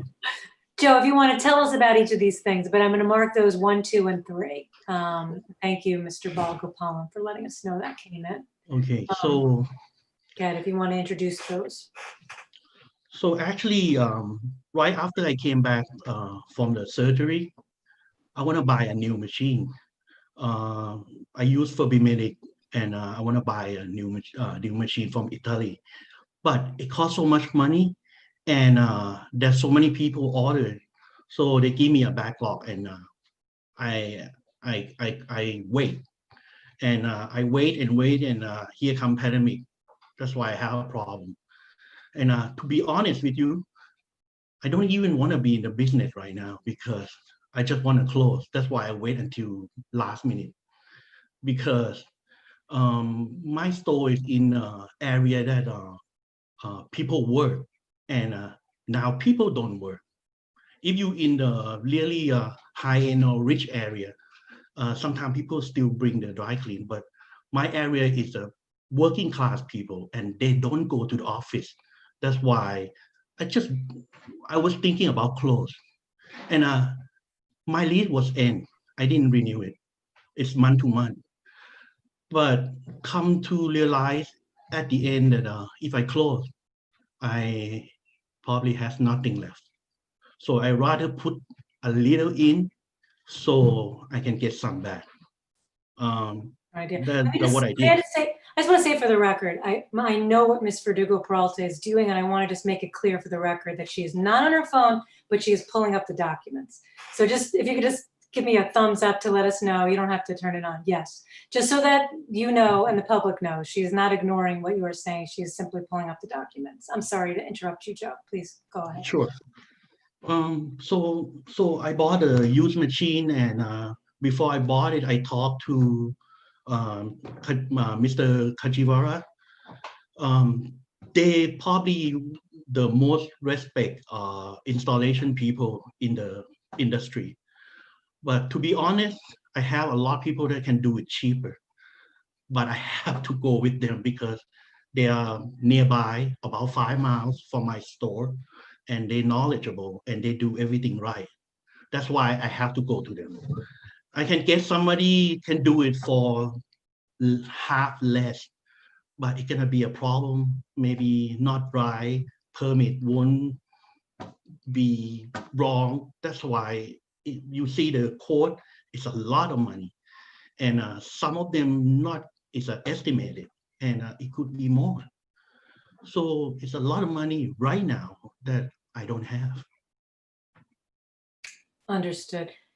Would you like to add anything before I go to Ms. Lee, who will ask questions and help bring out anything additional? Okay, just to hear me out. I know that in the few more days, I'm probably gonna break the rules because it's in at December 31st, 2020. But just please consider, if you give me only 2 weeks or 3 weeks to compliant, it won't help me. I will be compliant as soon as everything ready, and I will do my tax as fast as I could to get a refund, and I will install it because I really want to install it and I want to get out, really. But if you permit me only 1 week, 2 weeks, it doesn't do me any good, really. I'm not like the other gentleman that he has 3 stores and he can run through it. I don't. Another thing is I can have somebody run my dry cleaning, but it won't be profitable because we don't have a lot of clothes and we don't have employee to pay. So that's the difference. Okay. Thank you, and we appreciate that. And I'm going to have Please Ms. Lee consider. ask you questions now, but just so Sure. you know, each case is different. So we crafted that particular variance based on the evidence that was doable for that. Sure. Petitioner. So we're going to ask questions to find out a little bit more about your situation. No problem. And I'm going to turn it over to Ms. Lee. Thank you, Madam Chair. Joe, I saw that you took the oath earlier today. So I'm going to start off with some introductory questions, and some of them may be redundant to what you shared, but just to clarify, how long have you been in the dry cleaning business? About 5 years. So since 2015. Yes. And you mentioned that you purchased the facility with the perk machine already there, correct? Yes. And when did you find out about the Rule 1421 requirement to phase out the perk machine? It's about 1.5 years later, because I have a visit from your AQMD people, Mr. John Acker. He retired now, I think. He came in and he said, do you know that you need to change the machine? And I said, I didn't know. So I was preparing, but the medical problem that caused me. Yeah. And if I know that I need to replace the machine, I wouldn't purchase the business because the machine is the heart and soul of the store. With the pricing that I purchased, I got duped. See, I understand. So you had found out from a district inspector sometime in 2016, 2017. Thank you. And you've been operating Sparkle Cleaners the entire time, except for the time when you were out of the country due to health. Yes. And could you please remind me again, what city is your cleaners located in? Temple City. And you mentioned earlier that you were in a commercial area where usually people are working. Are there any schools or homes that are nearby your facility? Of course, there's a school. We believe that maybe 3 or 4 or 5 stop signs down the street on the same alley, and home is in the back. We next to the post office in the plaza. I see. Yeah. Thank you. And do you know when the perk machine at your facility was manufactured? 2006 or 2007. 2006, 2007. And do you have any other dry cleaning equipment on site? Yeah, I have 2 press machine, 1 vacuum, boiler, and steamer, everything. But no dry cleaning machine? Oh, no, only 1. Yeah. Thank you. And do you know how many gallons of perk you're permitted to use under the district permit a year? 40 gallons. But we don't even close to 40 gallons. Sure. Like I said, I start from don't know. Now I know. We try to use less dry clean machine because it smells, and also to save money, just go with the water, but without damaging customer clothes. Our job is just to clean the clothes. That's it. Actually, if the clothes clean, customer doesn't need to know that how does it clean, because sometimes we can they bring the clothes, they want it dry clean, but it can be dry clean. We just do the clean, but we don't tell. Thank you. Okay. So we recognize, and we've heard your opening earlier, how your facility has made curtailment efforts to use the laundry machine as much as possible, so that you minimize use of your perk machine.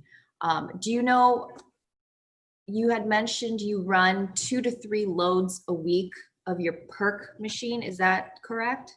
No, actually we run about 5 days a week before pandemic, and we run probably 7 or 8 loads a week. But right now, we have probably maximum 3 loads a week, and because we run 2 black, and once in a while we run white, because if it's only a few pieces on white, I just don't run. I just laundry, hand wash. And actually, I'll be honest with you, I put 3 laundry machine in my shop, so we have 3 laundry in the store. So that's what I did. So to confirm, that's currently around 2 to 3 loads of the perk machine a week. A week, yes. And around, not even more. Yeah, not more. Okay, and could you estimate how many pounds of clothes that you run per cycle? My machine can run 40 pounds, but hardly I don't put 40 pounds. I probably did 35 because I'm afraid it overload. So the max 100 pounds, not more. Because why we never have it full. So between 100 to 110, that's max a week. 100 to 110 a week. Okay. Right now, yes, right now. Great, thank you. And is your facility open every day?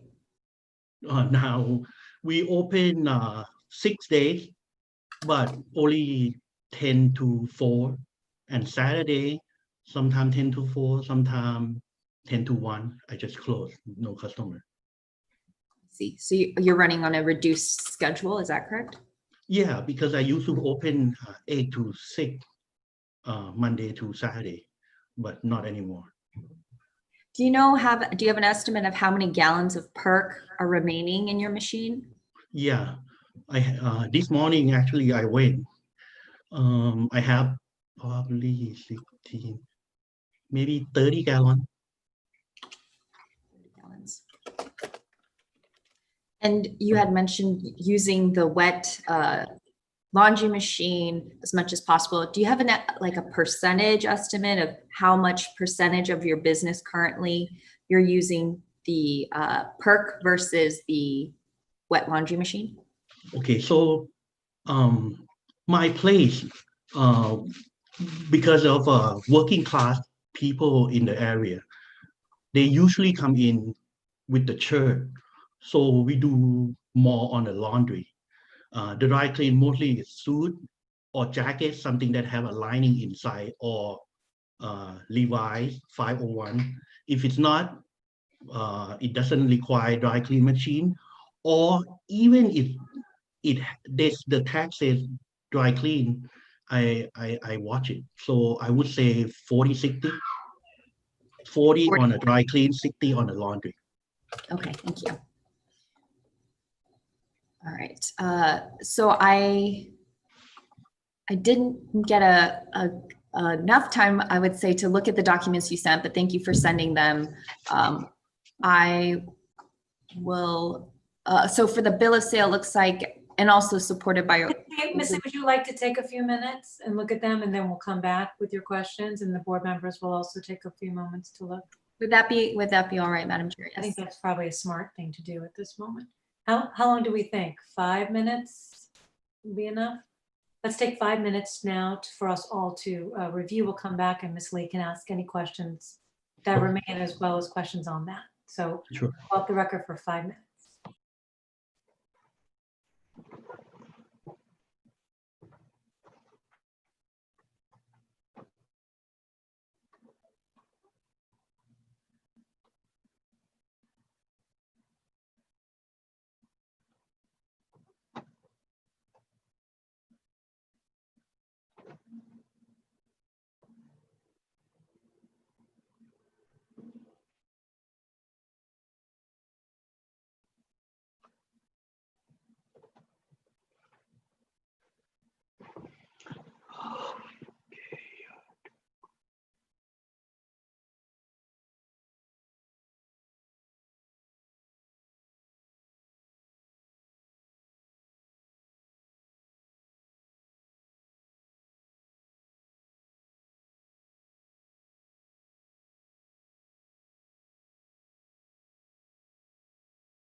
Madam Chair?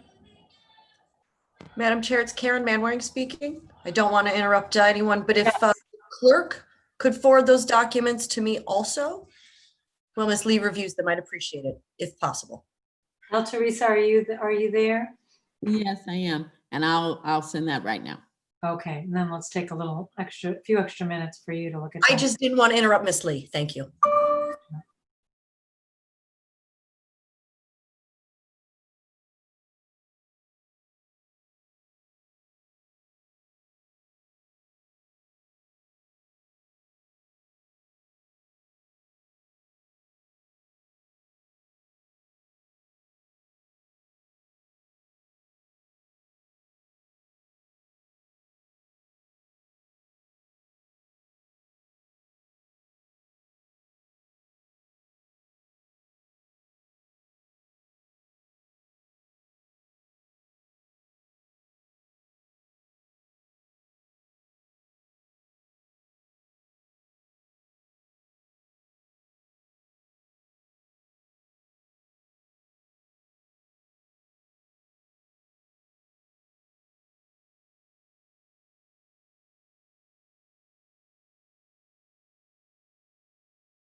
Thank you, Madam Clerk.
Did you need more time, Ms. Lee? No, I'm ready to move forward. Thank you. Okay, let me just make sure Ms. Verdugo Peralta is still with us, and so is Dr. Bernstein before we go back on the record.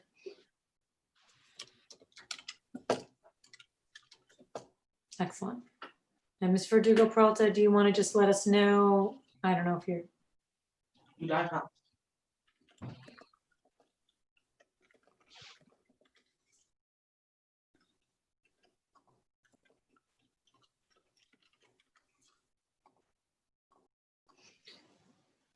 Ms. Verdugo Peralta, if you can hear me, then just let us know that you're still there, and then we could proceed. Otherwise, I want to wait because I think we're going to lose Dr. Bernstein, correct, at 2:30, Dr. Bernstein? So I want to make sure that we have all board members for this part. Otherwise, we'll wait.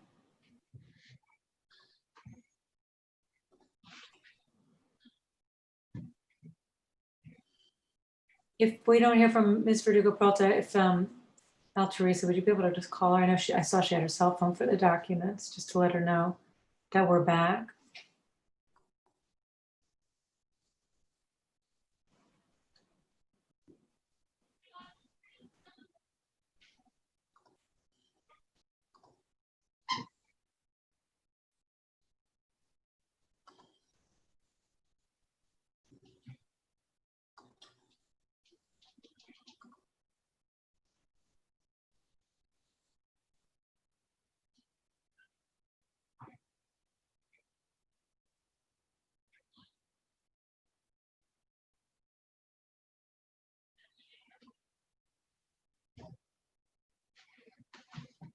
Okay, her phone is going to voicemail. I think you're trying. มีคนไม่อยู่คนนี้คนที่มันเป็นคนพูดเยอะ Sorry, I was muted there. I apologize I thank everyone for their time and patience, and I apologize for this time, but I do need to make sure we have a fourth board member at least, because I want to have the maximum number of board members for the vote once we're finished with the hearing and deliberation. So I think it's worth waiting till we can get in touch with Ms. Verdugo Peralta. She may be leaving the building where she is. Seems maybe about that time. So she may have lost temporarily her connection.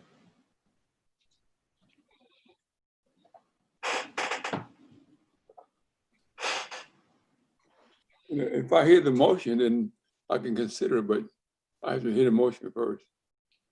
Well, we haven't finished the hearing, so we can't make a motion. Depends on the motion. Sorry? Depends on the motion. Well, again, we haven't heard the evidence or finished the hearing yet. Documents are clear.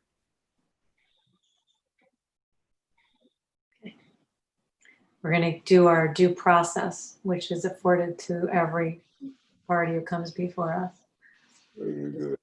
Again, she's still is still going to voicemail. I did leave her a message indicating that we're back on the record and waiting. So I don't know how to reach her any other way. Again, I think we'll give another 5 or 10 minutes with the hope that she will rejoin us, because I don't want to be down to 3 members voting, if possible. Because then we would have to have a unanimous decision, one way or the other.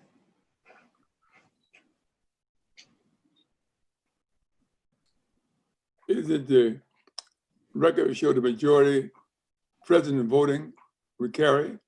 No, we have rules. We need a majority of the board to vote on any one decision. So on any one motion for it to pass. So we could hold a hearing with a quorum, but the quorum would then have to be unanimous. I'll find the rule while we're waiting for Ms. Verdugo Peralta. You did not hear all the evidence, so you don't know. No, that's why I need her to come back so we can hold the hearing in her presence.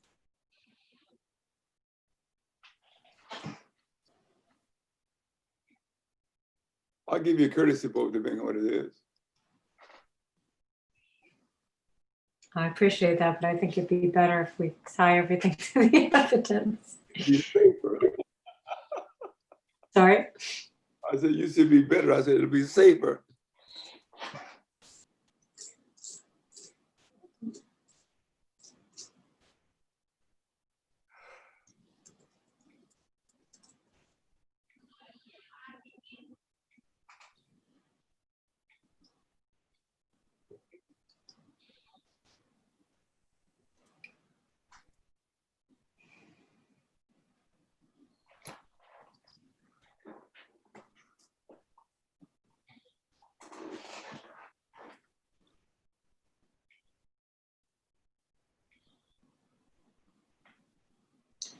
What we will do is, if we don't hear from Ms. Verdugo-Peralta by 2:30, we will continue. And I think the only thing we can do is, if we don't have a unanimous vote, or it looks like we won't, then we'll stop the hearing, and she'll have to catch up with Cass and come back. I don't know what else to do. I don't know what happened to her.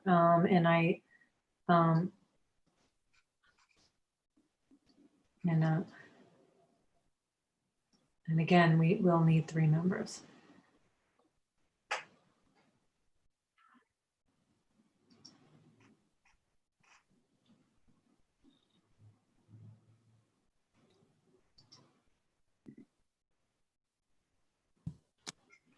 She's not responding by phone. She hasn't called in, and there's no other way for me to contact her.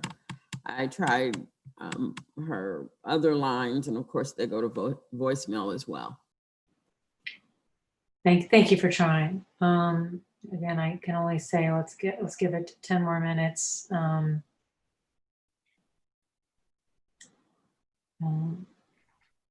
then we'll have no other choice.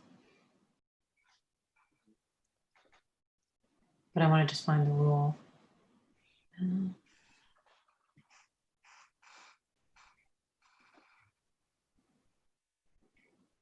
Oh, the doctor is here. Dr. Bernstein needs to leave.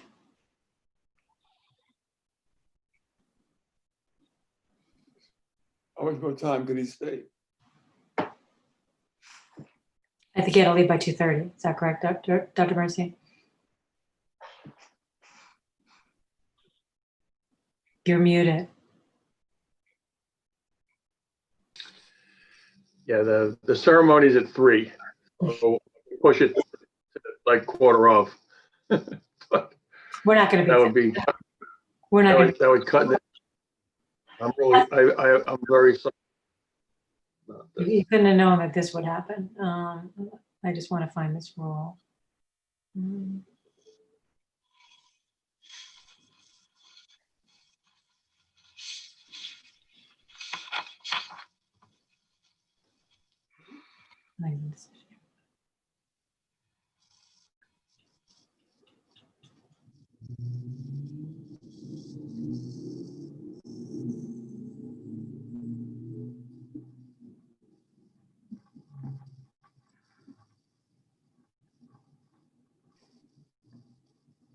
You can go ahead. I'll give you a courtesy vote.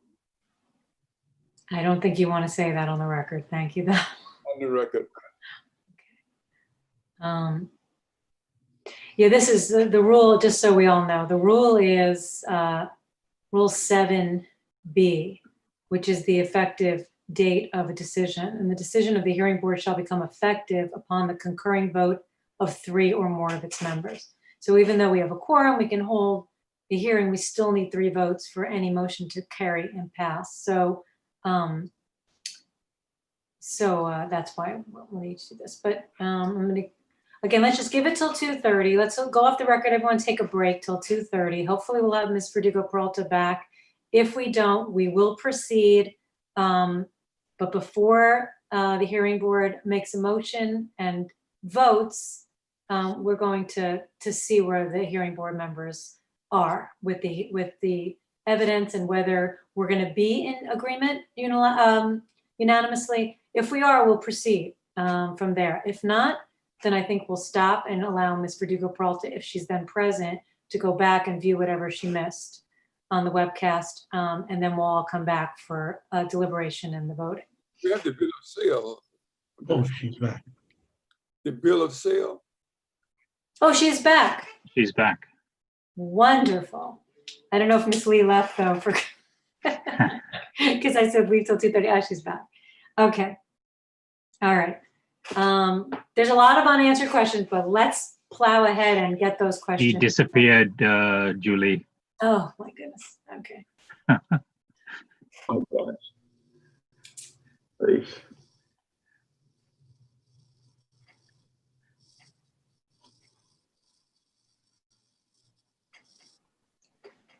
And I think Dr. Bernstein, unless you had something you were going to want to ask, since you're not going to be voting or deliberating, you could leave.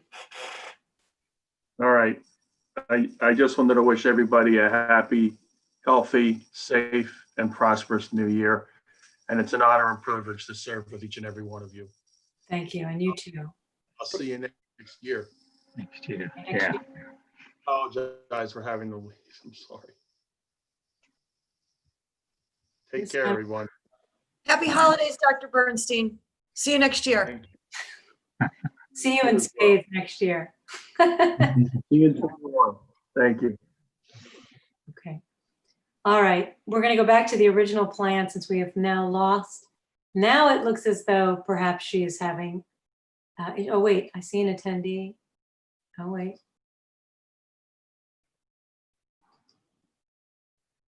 Ah, there she is. Let me see if I can promote her.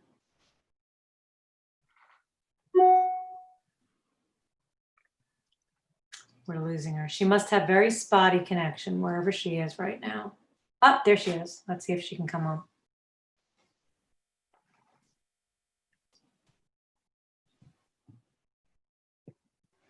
Cynthia, can you hear us?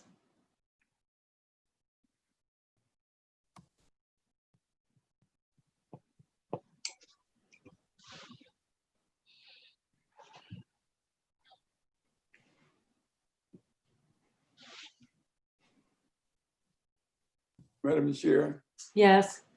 proceed. It's all right. Okay, but if Cynthia comes back and she has missed any of this, she has to be filled in. Proceed. Don't have the guy come back tomorrow. Let's go. Well, we're not coming back tomorrow. I said, let's Okay. I really need to do what's best for the decision-making of the board. I'm trying my best. It will be a decision. Just move on. Okay, Cynthia, can you hear us?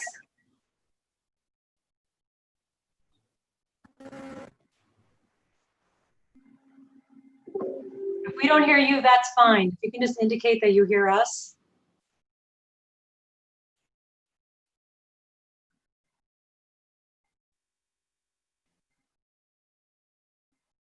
Okay, again, I'm going to give it 3 minutes to fix. I think that's a reasonable time frame. If we can't get it fixed, then we can't get Ms. Verdugo Peralta. We will go move forward, and whatever she misses, if we're not unanimous, we'll have to fill her in at the proper time.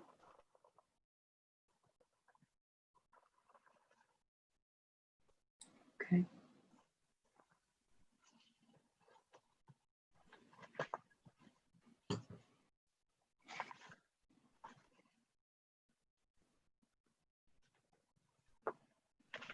Where is my bond? Please proceed. You do understand that perhaps member Balagopalan and I might not agree as well. So it needs to be unanimous if it's only 3 of us. I'm really trying to ensure it. I think she's there now. Okay. Cynthia, can you hear us? If you just indicate you can hear us, we'll proceed.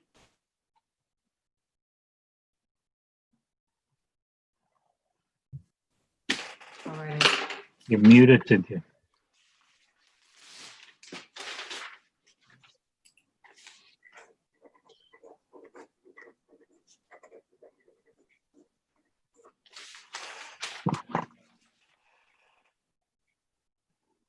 She looking?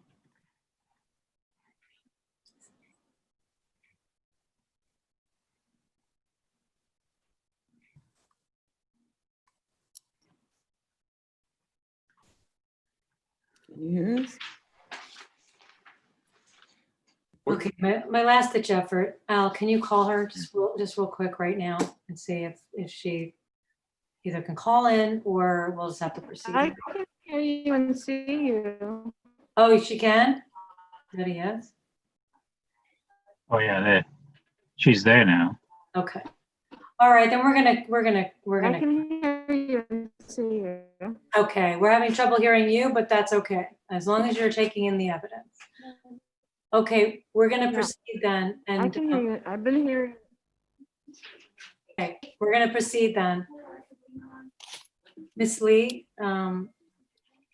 you've now reviewed the documents, we've all reviewed the documents, and if you have questions, please, for Joe. Yes. Thank you, Madam Chair.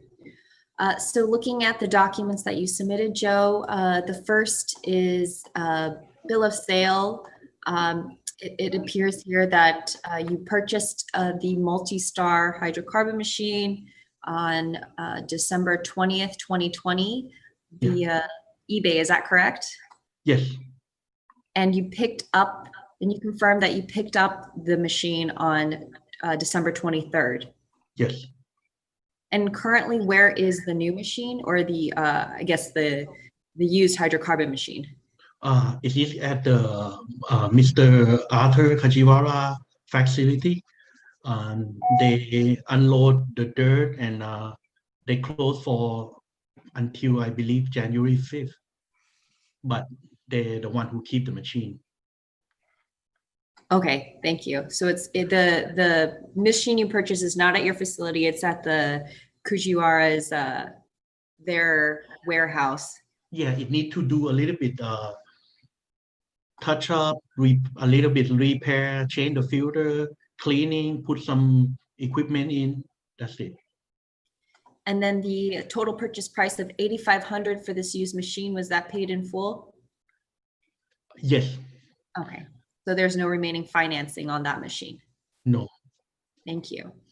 And the second image is could you explain what this multi-matic, multi-star photo is? Oh, it's a brochure of the model number. I received it with the machine, so I will just take a photocopy to show that I bought it. I have a brochure on hand. That's all. Thank you. And this third document, it starts with proposal with the Arthur Kajiwara Equipment Company, Inc. Yeah. It has listed, it appears to be an invoice.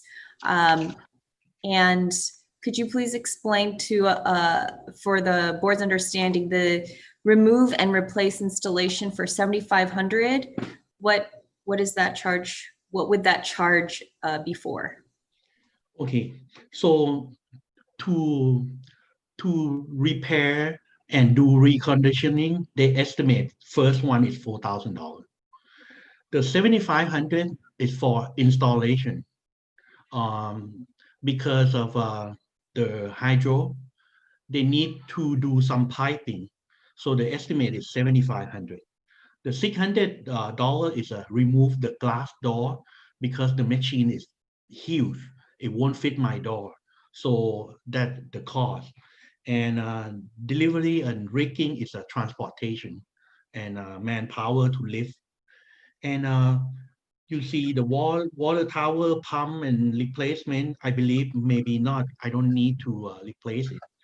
But disposal of the harsh weight and perk machine, that probably gonna be $1,000. And on top of that, I have to buy a hydro liquid to fill it up in order to use it. That's another $1,000 or $1,500. So I estimate maybe close to $18,000. That's what my estimate is. And to confirm, that's the estimate in order to get the compliant machine running. Yes, yes. Thank you. And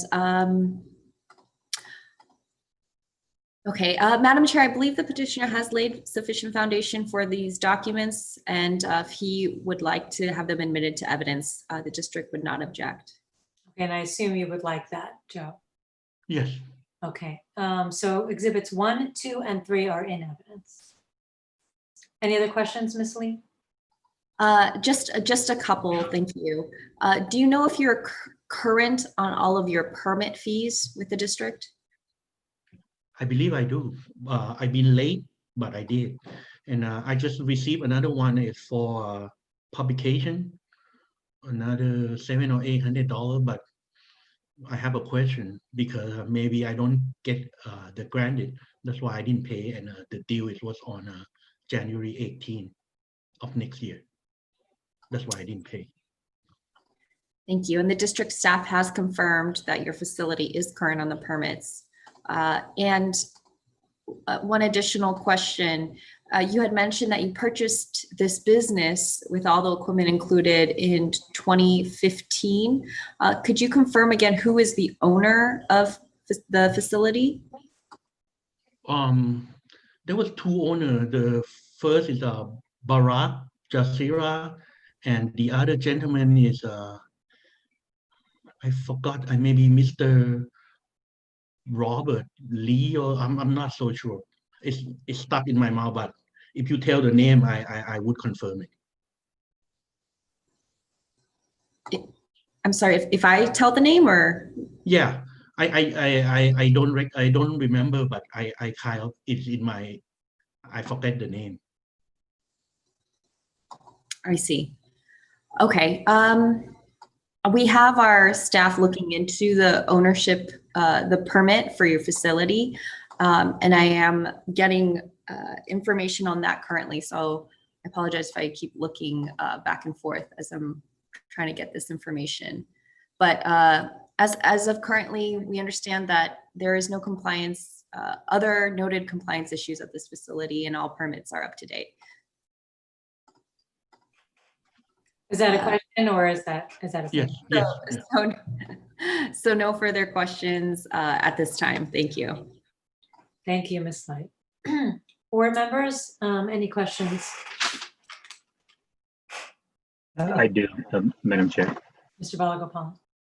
Mr. Pranbumpuk, before you bought the machine, did you talk to somebody at Atakajawara before buying it on eBay?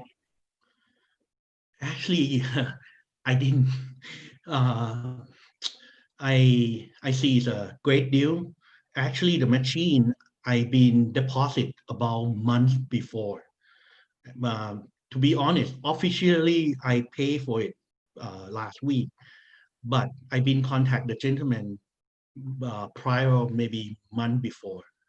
But I didn't have enough fund, and I didn't have enough fund to transport it. So I just put a little deposit out of eBay. He's a local guy. Actually, I met him on an OfferUp website, but I noticed that he listing the same equipment on eBay. So I knew that eBay would protect me if something wrong. So I told him to do it on eBay. That's why it's official. But I've been seeing him see the machine before and contact him before. But you went ahead sight unseen, you bought the machine. Yes, without talk to Arthur Kajiwara. Yeah. And then subsequently you talked to Arthur Kajiwara and got a proposal, yeah, for the repair and cleanup and installation. Yeah. Now it does say repairs not included, so it is possible your pumps, your hoses, something else there may be some extensive repairs you don't know at this point, correct? It could. After the machine was delivered, I was there. I know that 3 parts was missing. The part, the cleanup repair, that's an estimate high. So I should be around there, because the part is not a major part. The pump is still there, just some basket, and I believe it's a filter or something like that that was missing. I knew that. But did they run the machine to see if the pump is working? No. No, they did not, because it was you see that it was delivered on the day before Christmas. everybody about to take off. So I was there at the delivery time. I seen them load. I climb up, look everything, and I noticed it's 3 pieces missing. Talk to them, and they said we talk after New Year. That's all. That's all we did, and they knew. So it's about 18,000 maybe plus, whatever else they find wrong. Yeah. So what's your plan to pay for it? Oh, let me back up a little bit. Sure. Before they do the work, does the Kajiwara company need some down payment or some? Sure. They probably will, sir. They probably will before they're gonna do it. This is a high estimate, but the problem, I don't have, if it's over this, I don't have enough fund. But to me, few $1,000s, I believe they can take a payment if I pay 85%. I'm not too far from them. They know me because, like I said, I'm a owner operator. Last 2 years, I've been fixing machine by myself. I've been in and out that place to get a small thing, so they knew me. So few thousand, I think they can take a payment. I believe so. But you're not sure how the payments will be, or how they're going to structure it, what they're going to require. No, it's just a mouth to mouth. I say, okay, I owe you $2,000. I'll pay next month, maybe 500, 800. I think they would take it because this is big money. Everybody need a job. I believe so. So are you seeking funding for this amount, 18,000 plus?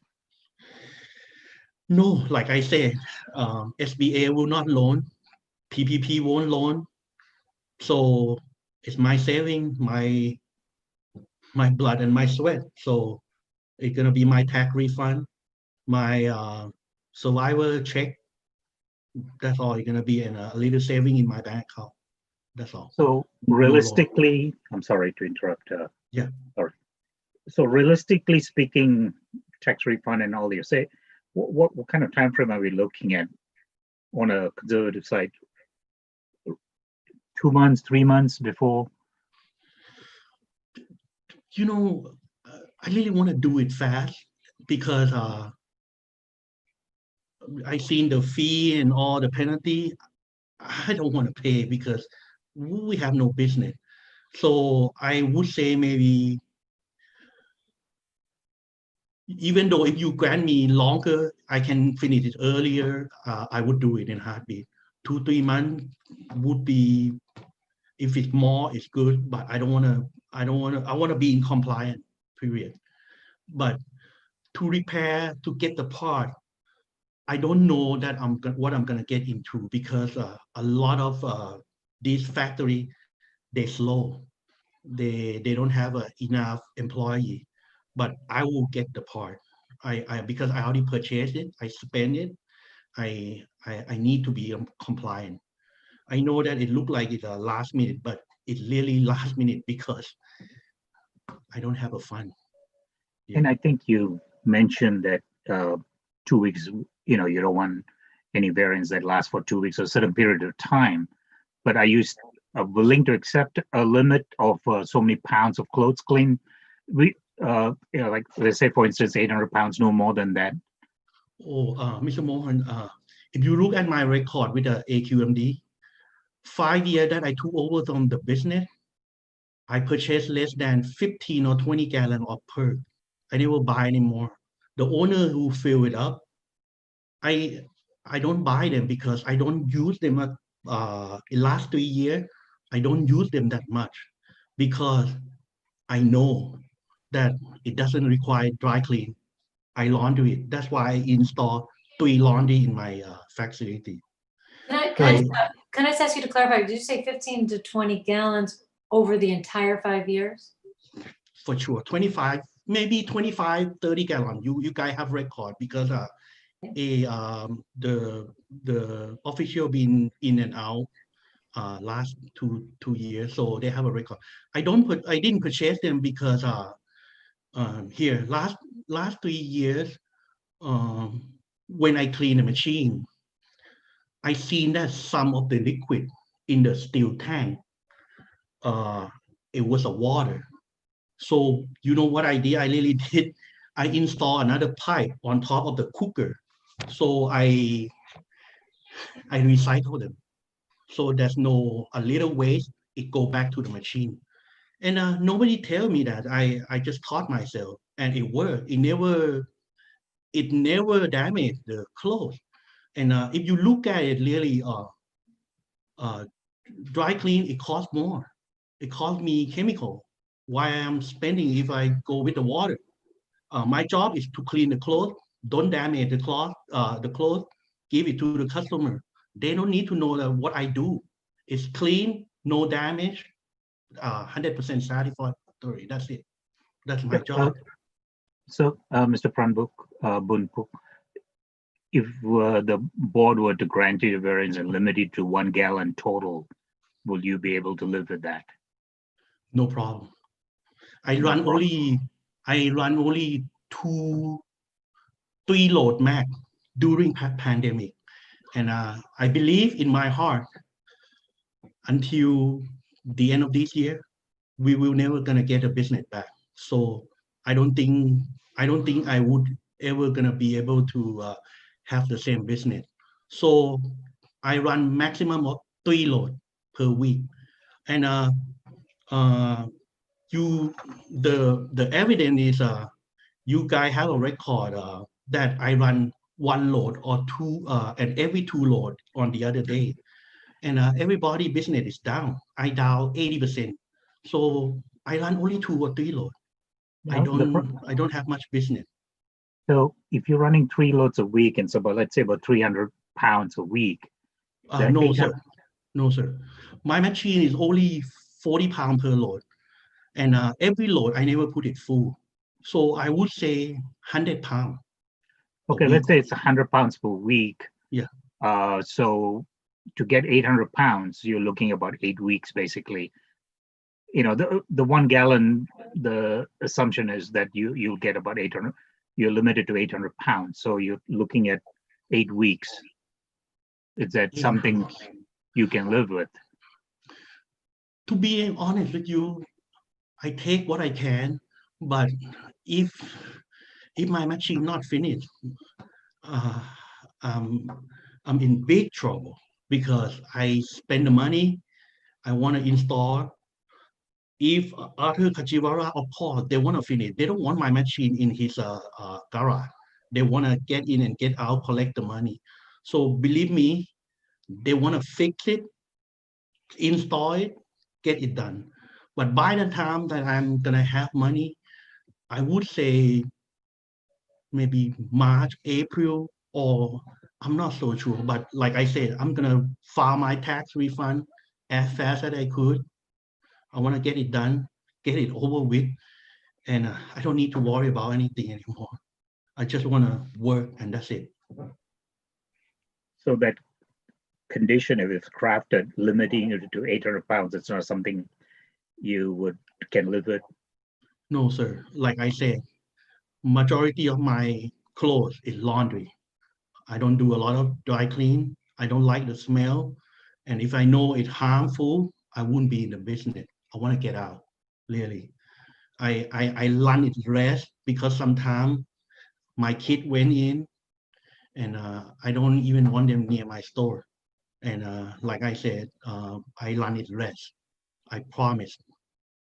So you can live with that condition if I one could. is right. I need time. I need time to run the machine, use the perk. It's not my problem. I think I can run as less as I could because, like I said, I read the tag. I know the fabric. If it doesn't require, I don't go dry clean. Like this morning, I can compare you with the gentleman in the morning. I understand why he run a lot of dry clean because they're easy to press and easy to get it done fast. But me, it's different. I'm owner operated. It saved my money. I run it with the water, no problem. I press it myself, most of it. So I don't really care about employee. It's harder for her to press. It just works. I press. I do it. I take it on. So first 2 years, I know nothing. But now I become an expert. So I work. I'm an owner operator. So like I said. Yeah, the last question, you mentioned you're on a month-to-month lease. Is that what it is? Yes, sir. My lease is in, I believe on April. The landlord want to renew my lease. I say no. The reason I reluctant, to be honest with you, I just want to shut it down. We have no business. But come to realize I have nothing left. If I shut it down, I have nothing. I put it back in, maybe I get something. Like I said, to be very honest and truthful, I want to be in the room, but I have no fun, and I don't want this business anymore. Okay, I'm in the shipping business before. I took over this business without knowing. I make a mistake. Even right now, my wife's complained. She used to be a housewife, now she has to go to work because we busy, we don't make money. Now we have no business. We work and we don't make money. So be very truthful. Okay. Okay, thank you. You're welcome. Thank you. I have just one question. Yes, ma'am. Uh-oh, but we lost Ms. Verdugo-Peralta. All right, I'm gonna ask the question and we will fill Ms. Verdugo-Peralta in. No problem. The answer. The only question I haven't had answered is, gosh, I don't have it, but Mr. Kajiwara, did they tell you how long? I know you don't know 100%, but did they give you an estimate of how long it will take them to install it? And are they waiting for you to pay them? No. They don't waiting for me to pay. I have a few $1,000s in the bank I can put down for them to start. But the reason is, I don't, at the beginning, I don't want Mr. Kajiwara to install the machine. Even though he just nearby my place, it's 5 miles away. He's very, very expensive. But I know that his office is very knowledgeable. I heard the reputation, he's the best. I can have some guy do it at half price, but I understand that. That I understand. I just want to know if they told you any estimate of time. no, they don't, because it's the last minute. They have to take off somewhere. How about this question? If this board were to consider giving you 3 months, 2 months, 3 months, however, whatever we decide in deliberation, Yes, to get together the finances that you need in order to fund this not inexpensive installation, would they be able to install it, do you think, within that time period? I think the fund is not the fund with me, not major problem. The major problem is the time. Well, that's as soon as they fix it, get ready. I really want to install it. The machine is big, 3,500 ton, 9 feet long. Believe me, they want it out of that place. They don't want there. So do you think that they would be able to, based on what you know and what you've discussed with them, do you think they can have it done within the 2 to 3 months installed? Sure, I would say 3 to 4 months. 3 to 4. If the Multimatic have all the part, or if they can do less, I promise I will contact AQMD and do it. Okay, but to the best of your knowledge, your best estimate is they might take 3 to 4 months to install. I believe, but like I guarantee you, I want to finish as soon as they finish. I understand that. I do believe you. I just want to make sure that if we all, once we're in deliberations, if we all agree that we can make the findings and we try to craft something, I don't want to have to go back again. I want to make sure that we've taken into account all the considerations. So, okay, 3 to 4 months for installation, maybe sooner, and we could craft something about that. Yes. However, then I want to go back to the question Mr. Balagopalan asked about that 800-pound limitation. Sure. If the board decides to allow it to go as long as 4 months, which would be longer than any of the others, so I can't say what we'll decide in deliberation, but if that happens, would you agree to that 800-pound limitation for that amount of time? Ma'am, if you look at my record, I didn't even do 800 pounds during regular business. I do about 30 or 70 pounds a day, and 5 or 6 days a week. Sometimes Saturday I don't run. I do close to 800. So now everybody down. But I'm So I saying don't over even close. over the 4 months. Over 4 months. That's what I meant. I would be close to that. I believe I would be close to that. So Yeah. you think you'd be able to fit it with? I believe I can manage it. I really do. I can make a record. Okay, that was the question. Yeah. Okay, no, Ms. Verdugo Peralta, you were out for a moment, but the only question I think you might have missed was the question of how long would it take, to his best estimate, for the installation to occur? He said he is not 100% sure, but he believes 3 to 4 months, and that he could manage the 800 pounds if we were to agree on it, on the 6 findings, that a variance could include that limitation, and he could work within that. Any other questions, board members? Just a quick follow-up, if you don't mind. Do you have a way to weigh the clothes before it goes in? Do you know how much? Say it. Oh yeah, I have a scale. Yeah. You have a scale? Yeah, we have a basket with the scale. And do you normally do that and before you put it in? I own and operate. I know. Yeah. And you can keep daily record on when and how much you put daily. Yes, I've been doing the record for 4 years and a half. But to be honest with you, I didn't hear your last question, Julie. I'm sorry. The question was, Cynthia, Ms. Peralta, was whether he has weighs it in before he puts it in, and he said yes, he does. Yeah, to finish the question, I have a record for 4.5 years, but since the pandemic hit, we run, we don't run, we open, we don't open. I didn't keep the record, but we do less and less. But if I get a variant permit, I will keep the record and show you that I don't do over. Like I said, majority of my clothes is I laundry it. It's a shirt. Thank you. Thank you. Any other questions?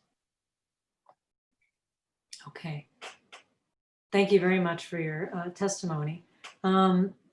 Ms. Lee, were you planning on, I think you said you were not planning on affirmatively putting Ms. Chow or Mr. Vanderoe on.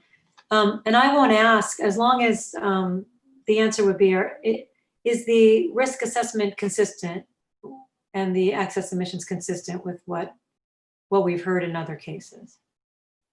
That's right. To my understanding, that's correct, that it is consistent, and that the increase in cancer risk based on the 10 gallon a year estimate, which would be less depending on the variance period, would be, I believe it's around less than 0.1 in a million. And then what were the access emissions? 0.2? No, 0.22, was that? Yeah, the 0.22 pounds. 0.22 pounds per day for use? I believe that's correct. Per day, yes. Yeah. Okay. Okay, so board members, unless there's any questions on that, and I'll also go to Mr. Pambrook to also, if you had any questions about that as well. No. I just want to say. Oh, wait, hold that for just a moment, because I'm going to come to you in Sure. just a moment for any All right. closing statement you wish to make. Okay, board members, any other questions before I ask if there's any member of the public who wishes to be heard? Okay, thank you. Okay, I'm going to look and see if there's any member of the public who is present who wishes to be heard, but I do not see that there's anyone we do not recognize. So I see no one wishes to be heard. Okay, now, if you would like to make any closing statements, you can do that now, Joe. Yes, I just want to thank you, everybody. It's a long day. I know the hearing because of the rules, but now it's a pandemic. We in it together.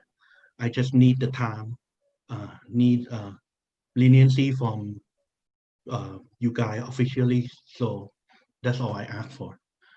Whatever I can get, I'll take at your decision. That's all. Thank you. Thank you for all of your candid testimony today. Ms. Lee, your closing for the district, please. Yes, thank you. Thank you, Madam Chair and members of the board, and thank you, Mr. Prem-Bupluk, for coming before the board today. I believe we've heard a very compelling story that the board may consider when assessing petitioner's reasonableness here. Joe has testified that he did not have the 18 years of notice of Rule 1421, like so many of the other 1421 variance petitions that the board has heard. He purchased a business 5 years ago, did not learn of the 1421 phase out deadline until around 3 years ago. And since then, Mr. Prem-Bupluk has testified that he faced challenging health issues for himself and his family, which took him out of the country for at least half a year. He's also testified to his curtailment efforts using the laundry machine to the maximum extent possible in order to reduce use of the In addition, in fact, even prior to the pandemic, district records and Mr. Prem-Bupluk's testimony confirms that the cleaner used significantly less than the permitted perk amount, which was 40 gallons. I believe it was around 10 gallons a year that was being used prior to the pandemic. And as petitioner stated, the current perk usage amount is significantly less than that. The petitioner has demonstrated a concerted effort to comply, purchased a compliant machine, and has expressed his willingness to comply with reduced limits. As such, the district remains unopposed to this variance request. If the board is inclined to grant a variance, we request the following conditions. One, that as discussed, the petitioner may continue to operate the current perk machine not to exceed 1 gallon of perk or 800 pounds of clothes. In addition, as I raised earlier, while petitioner did purchase the business, district staff has identified that there still needs to be an application to reflect the current ownership. So petitioner shall submit any necessary applications to reflect the current ownership no later than the expiration of the variance period. And finally, we would request. I'm sorry, I was trying to mute whatever microphone that was. I missed that. Petitioner shall submit. Can you say that again? Sure. Any necessary application to reflect the current ownership no later than the expiration of the variance period. And the third recommended condition would be the request that petitioner file a district permit application for the hydrocarbon machine no later than the expiration of the variance period. Oh, and apologies, file online in order to ensure that it can be processed quickly. Thank you. Okay, so the last one is petitioner shall file a district application for the hydrocarbon machine, shall file online no later than the expiration of the variance. Can I ask a clarifying question on that condition? Yes. They really should get the permit before they install the machine. So it should file and get the permit before the machine is installed at that site. So is that all right if we change that to say, prior to the installation of the machine at his site? Okay. We can do that. Okay, thank you. Thank you very much, Ms. Lee. Thank you.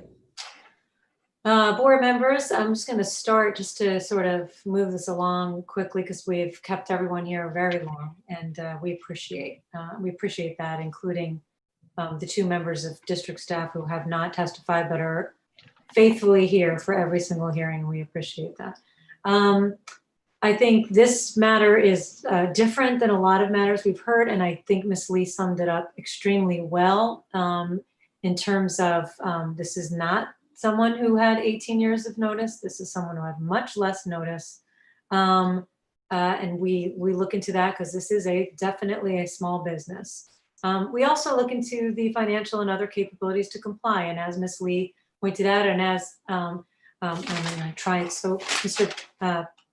Pam Blue-Pook said from the very beginning, this business has been strapped since it began. For 2 years, it took for it to finally start making money. And then there were, it's an owner-operator business, and when there's such serious health issues, that's quite a toll on the finances of the business. So we understand that, and yet he still tried to come into compliance with the rule, so that he went out a month ago and put a down payment on a used compliant machine. And really had the foresight to, I think we all can see that there is a definite desire to be in compliance for, whether it's to sell the business and also to be in compliance, but definitely a desire to be in compliance. And so I think beyond reasonable control can certainly be made in this matter. The other findings, similar to others, clearly there will be a violation, non-compliance by January 1st. And there, I talked about beyond reasonable control. Certainly, if this is not granted, this business will fail. And I think that certainly qualifies for the second finding of an arbitrary or unreasonable taking of property or a practical closing, elimination of a lawful business without a corresponding benefit in reducing air contaminants. And in particular, we've now multiple times seen that relatively small increase in relative cancer risk and also excess emissions of PERC, but Joe is willing to put in that or to comply with a condition of really limiting that, and already he does that in his business. And so I think we can make that finding, curtailing operations in lieu of a variance, can't do that. It's unlike the previous matter that we heard where there's somewhere else he could send it to. That cannot happen. The maximum extent feasible, reducing excess emissions, he's willing to have a very strict condition limiting his business and monitoring. He said he would be willing to do that. So I can make all the findings. Board members, additional thoughts? Ms. Verdugo Peralta, it's nice to have you back in your office. I found his testimony very compelling, very sincere, and really wanting to do the right thing. And I also can find for all the findings in this case because of that willingness to do whatever it takes, to comply. And we don't always have people that are quite that enthusiastic, shall I say, about wanting to do the right thing. And so I appreciate that very much. This board appreciates it. So thank you. Thank you for saying so. Board members, any other thoughts or a motion? Mr. Yeah, Ball. I think he's taken the risk in buying a used machine, buyer beware, and not knowing, what else might be required as far as repair. So that's a big risk he's taking, but he's willing to take the risk. So it looks like, as you pointed out, he did that a month ago. I would like to add a fourth condition, if I may propose, that he emails his usage weekly to the inspector. If that's going to be okay with, I think. Let's ask, I would be willing to back up the record just to make sure that Joe will be able to comply with that. Is there 3 members?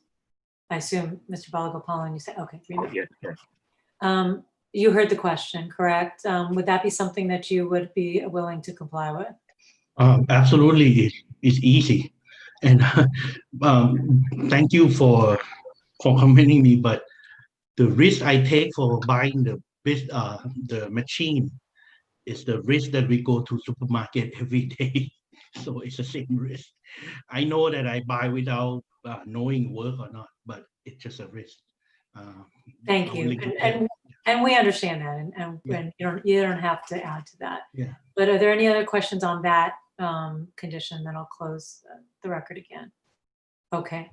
Oh, on that question, because I'll take your thoughts next. But did you have a question on that? No, I think with that, I can also I'm going support. to close the record. Okay. Oh, sure. Go ahead, Mr. Butler. I think with that, Oh, sorry, Ms. Ms. Lee is Lee. okay with that condition. Miss Lee. Oh, and Before you close thank you. Before you close the record, I just wanted to specify the condition to provide the petitioner who to contact, who to email. yes. Thank you. And that will It will be Mark Wonderwu, I would assume, at Yes. AQMD. So it's MVONDERAU at AQMD.gov. Oh, there it is, right there on the. Yeah. Okay. And Joe, if you want to just write that down, because it might, we're so backlogged in the district, it might take a while for this to be in writing. So if you want, do you have something to write that down with? Yes, ma'am. Okay, so it's M. Vonderau, VONDERAU.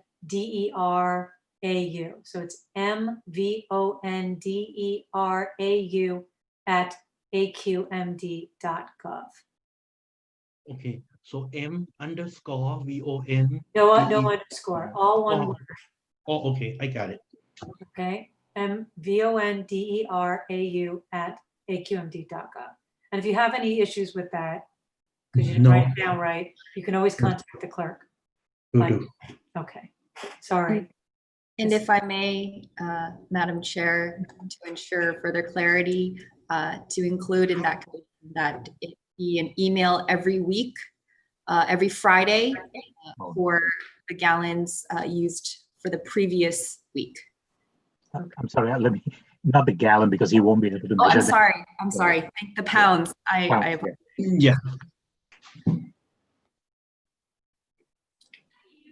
Or if another day is better for the petitioner, just so that it's just clear on which day and what information is being provided. Thank you. Friday good? Is Friday good or another better? Saturday better? Friday? Actually, Saturday would be the best because some Saturday I would run the machine, some Saturday don't run, so it won't accumulate for next week. So Saturday night, I'll email weekly load. Okay, so what we would do is we would have it Saturday, the weekly poundage, and beginning on January 9th. Okay. Okay, anything else before I close the record? I see Miss Lee left, so I mean, not left, but turned off her cameras. I assume she's finished. Senator, do you have any other questions before I close the record? No, you close the record, then I'll comment. Okay, I'm going to close the record. Okay. I closed the record and muted my microphone. Okay. It's been a long week. It's only been 2 days. Okay, Senator Holton, please. The petitioner bought this equipment machine as is. However, he did state early on that he inspected the machine and found 2 minor problems that was not troubling to him, and he bought the machine. Obviously, based on his testimony, he did not see a major problem in getting the machine located and operational. The problem, as he stated, is the time. He's a loyal, he understands these people. They're very reliable, who would move the machine and set it up for operation. They trust him. He said he had about $2,000 to pay toward that cost. And it makes a lot of sense if he can get this machine operational ASAP. So, thank you. Thank you. I think the only question, it seems everyone is it seems that we are all in agreement. The 6 findings can be made, a variance should be granted. We have essentially the conditions of the variance. The only question is how long board members want to give. I know it would be the longest we've given, but I think given everything we've heard today and this and the situation, that I would be willing, especially since that that 800 pounds limitation is in there, no matter how long the variance is, to give through the end of April. Given that petitioner is just not sure at this point how long the installation might take. That's not within his control. It might take as long as 4 months, but it would be April 30th or until final installation of a compliant machine, whichever occurs first, I think. Does anyone have any thoughts on that? Ms. Verdugo-Peralta? Thank you, Madam Chair. From what he was explaining to us, it kind of sounds like he's going to be using far less than other applicants that we've had during that time. So even though somebody may have had a shorter amount of time, they may be emitting more than what he is projecting to emit, even if it's a longer time. So for that reason, I'm okay with the longer time, because he does need it to give the vendor, the equipment vendor, enough time to come in and install that piece of machinery. If I may add, I think at the rate he said he's doing, 100 pounds less like a week, 8 weeks, 2 months, he'll be done basically, so he might be able to stretch it then, but if he continues at the rate he testified to, he'll be done in 2 months. He can go beyond that, the 800 pounds. But we did ask him about that, and he did indicate that he would work, he would manage it. Right, exactly, yeah. Whatever the condition is. And, right. And I think his hope, as he also stated and testified to, his hope is to do this as quickly as possible.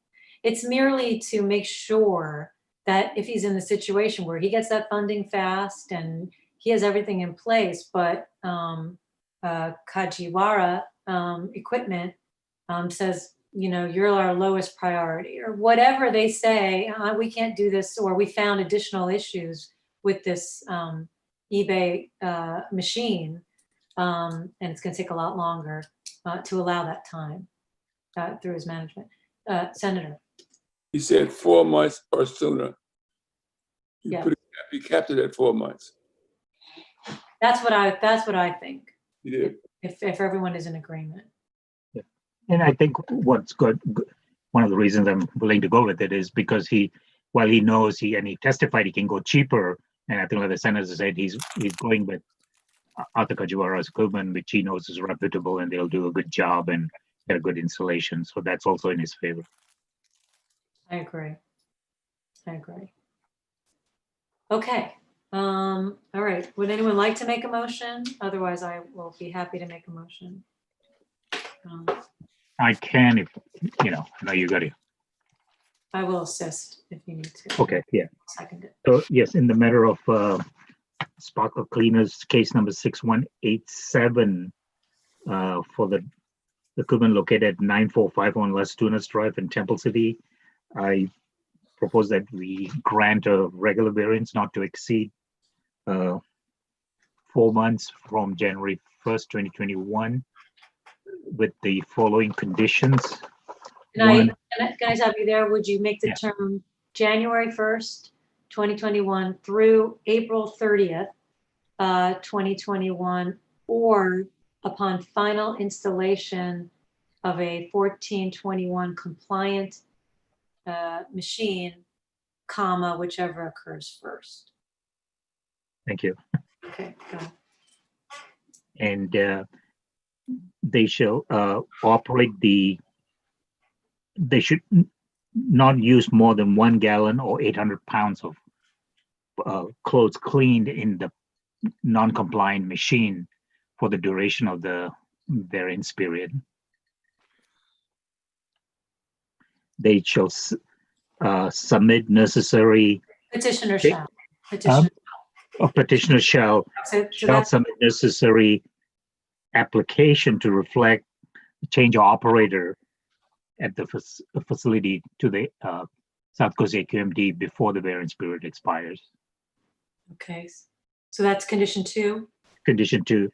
Okay. Condition number 3, the petitioner shall file a district permit online for the hydrocarbon machine before the installation of the machine at his site in Temple City.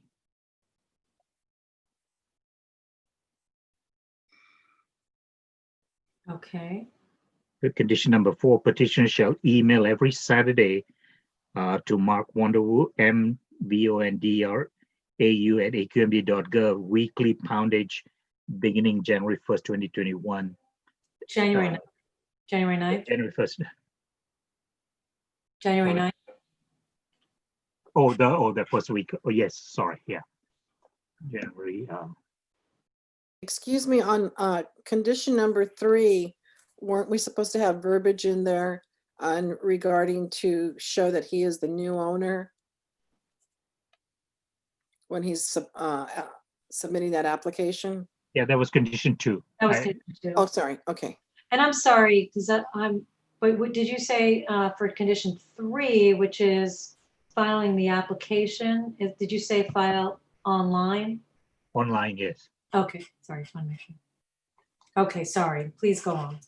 No, I think you were correcting me on the date is starting January, the first week of January. So starting on January 4th. It's a Saturday, so it would begin January 9th. What's that? So Saturday is January 4th, I think. No, it's January 9th. I'm looking at 2020. Sorry. My apologies. Getting rid Yes. of 2020. Yes, I can. Oh, wait, Yes. 2020. Will be January. Yes, January 9th. 2020. Starting January 9th, 2021. 2021. Okay.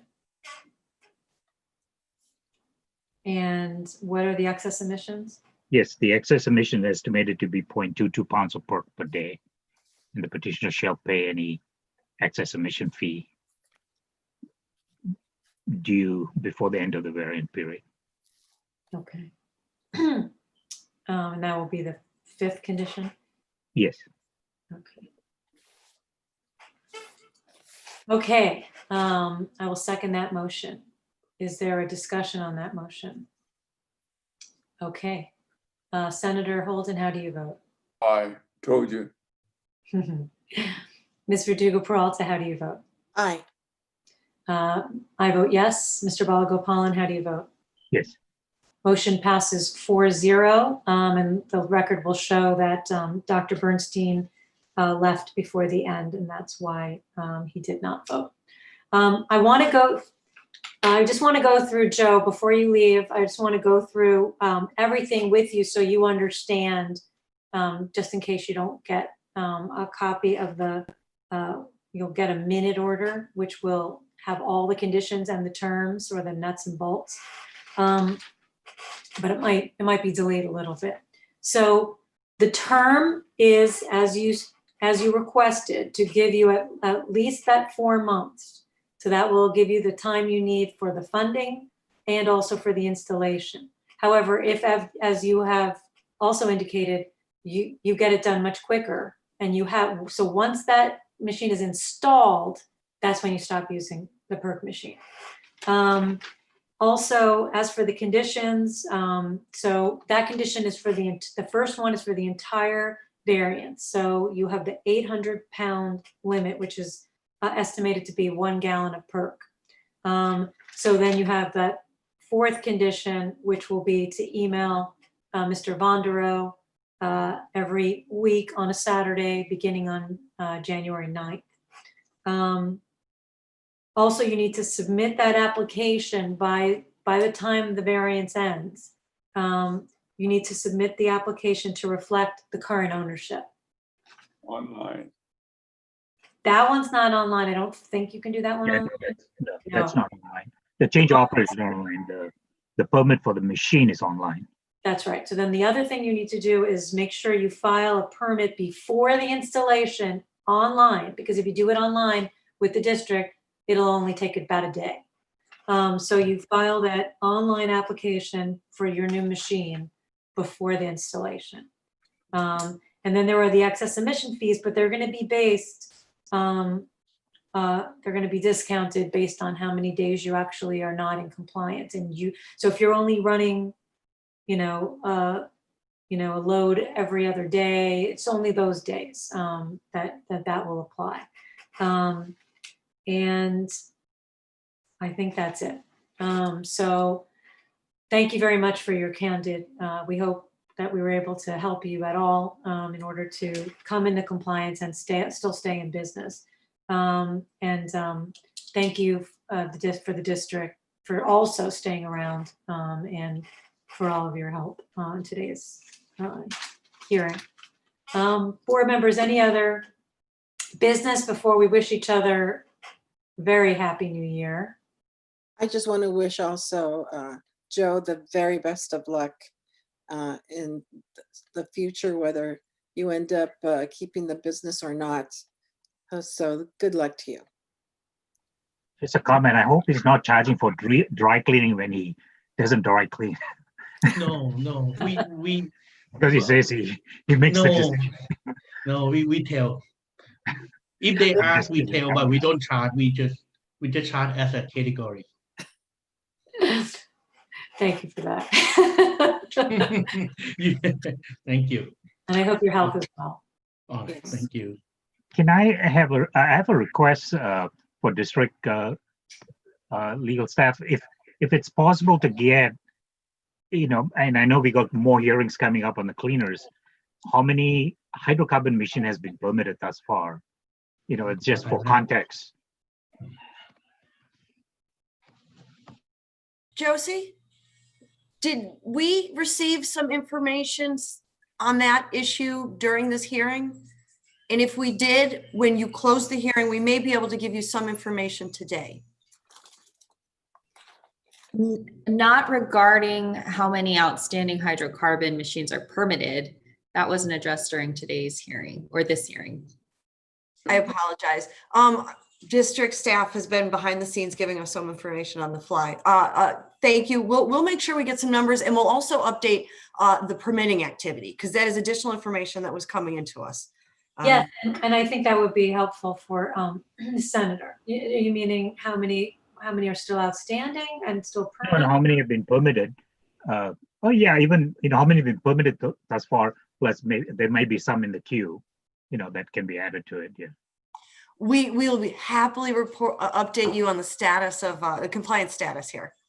We'll get some numbers. Thank you. But again, they're going to be estimates because there's moving targets, because facilities are coming into compliance and engineers are processing.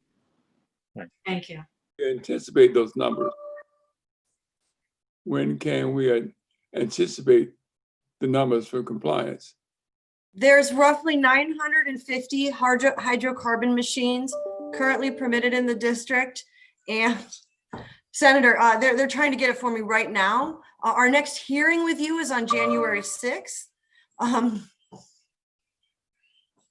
We'll do our best. At which time, I believe, we'll be able to accept the Bondero declaration as direct evidence.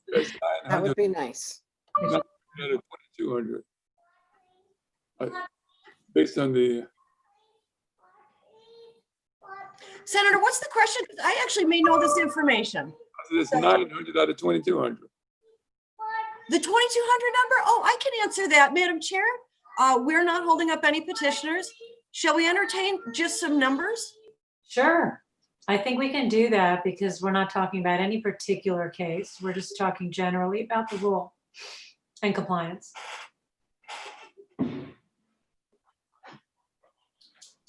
See, the declaration said there were 2,200 in the. Absolutely, sir. There were 2,200 in 2002 when the rule was amended. We also gave you a number of 390 something. That's correct. That's how many were inspected in 2019. So compliance from 2002 2019 went from about 2,200 down to 300. Now we're talking about 100 machines left. And that's the number that's changing daily. You inspected according to the declaration.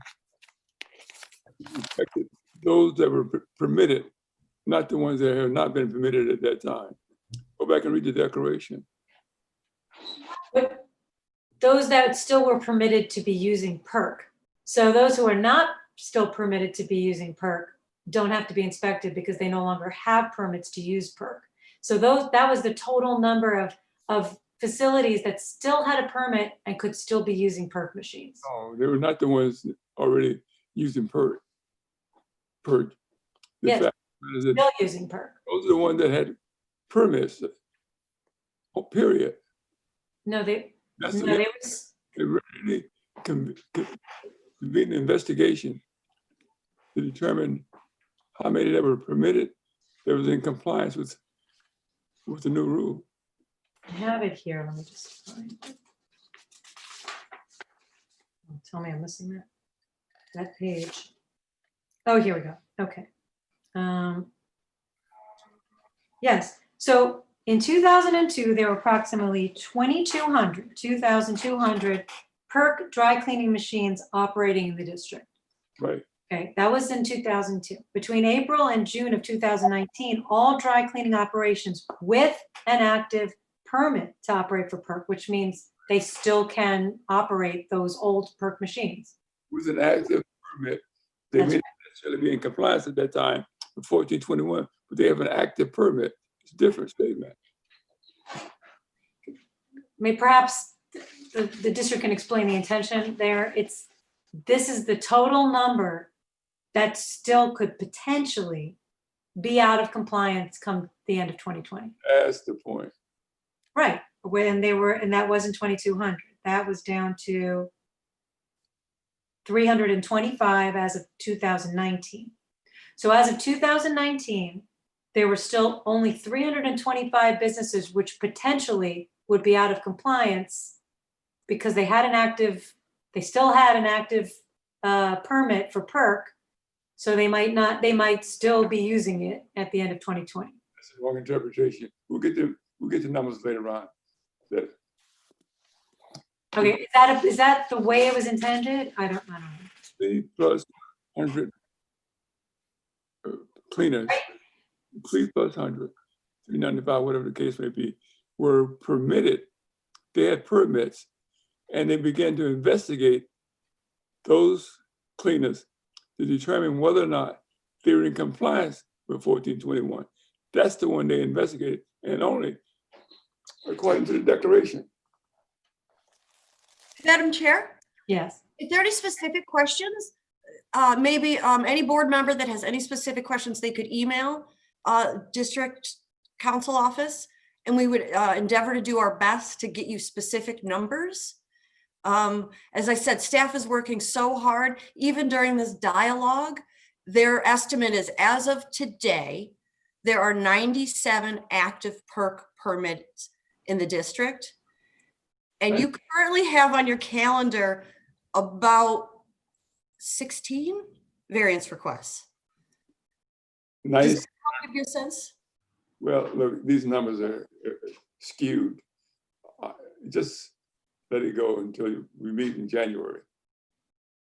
Okay. So I think what we would need is an explanation of what that means. What does it mean that we're in January, now the rule, now the deadline has passed, now there's a regulation that is in effect, no use of PERC. How many, what it means that there are still only 97 outstanding. well, at 16 on a variance request, there's 81 of them out there that are just spewing PERC, right? No, not necessarily just because they're active, because it shows up active because they paid the annual renewal fee. So it may not be that they're still operating after January 1st. How do we know? That we don't know, but I'm saying. That's the biggest universe. That's the universe. Yeah. The universe is those who are still holding the active permits as of the end of this year. If they're still holding that active permit, then it's possible they are still spewing. But they might have turned it off anyway, and they just had an active permit and they never, they were letting it expire, or they were just waiting till the end of the year. It didn't matter whether they had an active permit, they're not using it anymore. But that's the most number. I think we're gonna wait and hear from the district, but that's what they intend with those numbers. Okay, when you're saying we're gonna wait and hear from the district, does that mean that there's gonna be a concerted effort of inspectors who are gonna go out to those 81? We don't have any knowledge of that, right? No, I think what they're doing is they're trying to keep up to date on the numbers of applications that are coming in. So if they have a permit holder who has an active permit for a PERC machine, but they have applied for a hydrocarbon machine, then they're dropping the numbers of those who have an active permit. But I don't think they're planning on going and inspecting 90 something facilities between now and January, whenever we're back.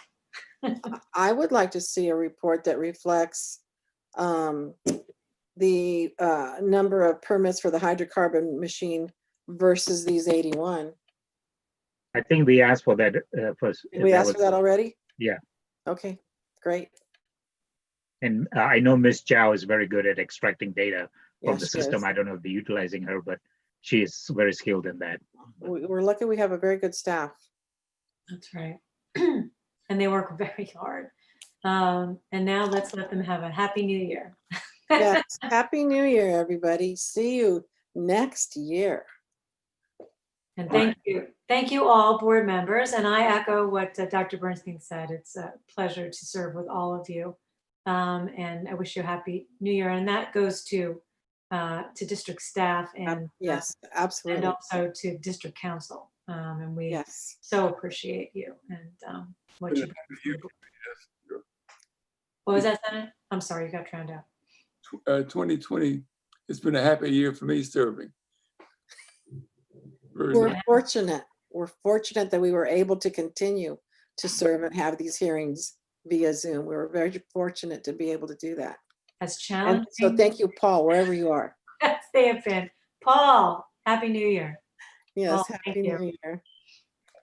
Happy new year, everybody. Teresa, happy new year. Although I'll be talking to you. And thank you. Alive, she'll take my call. Happy holidays to everyone. Thank you. Thank you. And to your lovely distraction too. Happy New Year. I'm so grateful for all the grace that you've extended. Thank you. Please. I think we all understand what you're dealing with. Been there. And this is the most challenging time I can imagine. I don't know how you're working it all. And so we commend you for what you do. Ms. Prusek, the answer is Ms. Lee. You're looking at her. I hope you all enjoyed the addition to the district's legal counsel's office. Yes, we have. Yeah, very much. There's not a member of district council that does not cease to continue to impress me every time you come before us. Thank you. Well, on that note, you're going to get to see a lot more faces on Rule 1421 next month. You're going to share the wealth. Fun. Yeah. We are not abandoning our team. You'll just get to see more of us. I just want to say this, Manwaring has done a good job. I appreciate your input. Yeah. And on that compliment and to end on Joe's successful request is really very heartfelt. So thank you. Yeah, I think he felt too. All right, thank you all, and happy New Year. We'll see you all next year. Okay. We are Sayonara.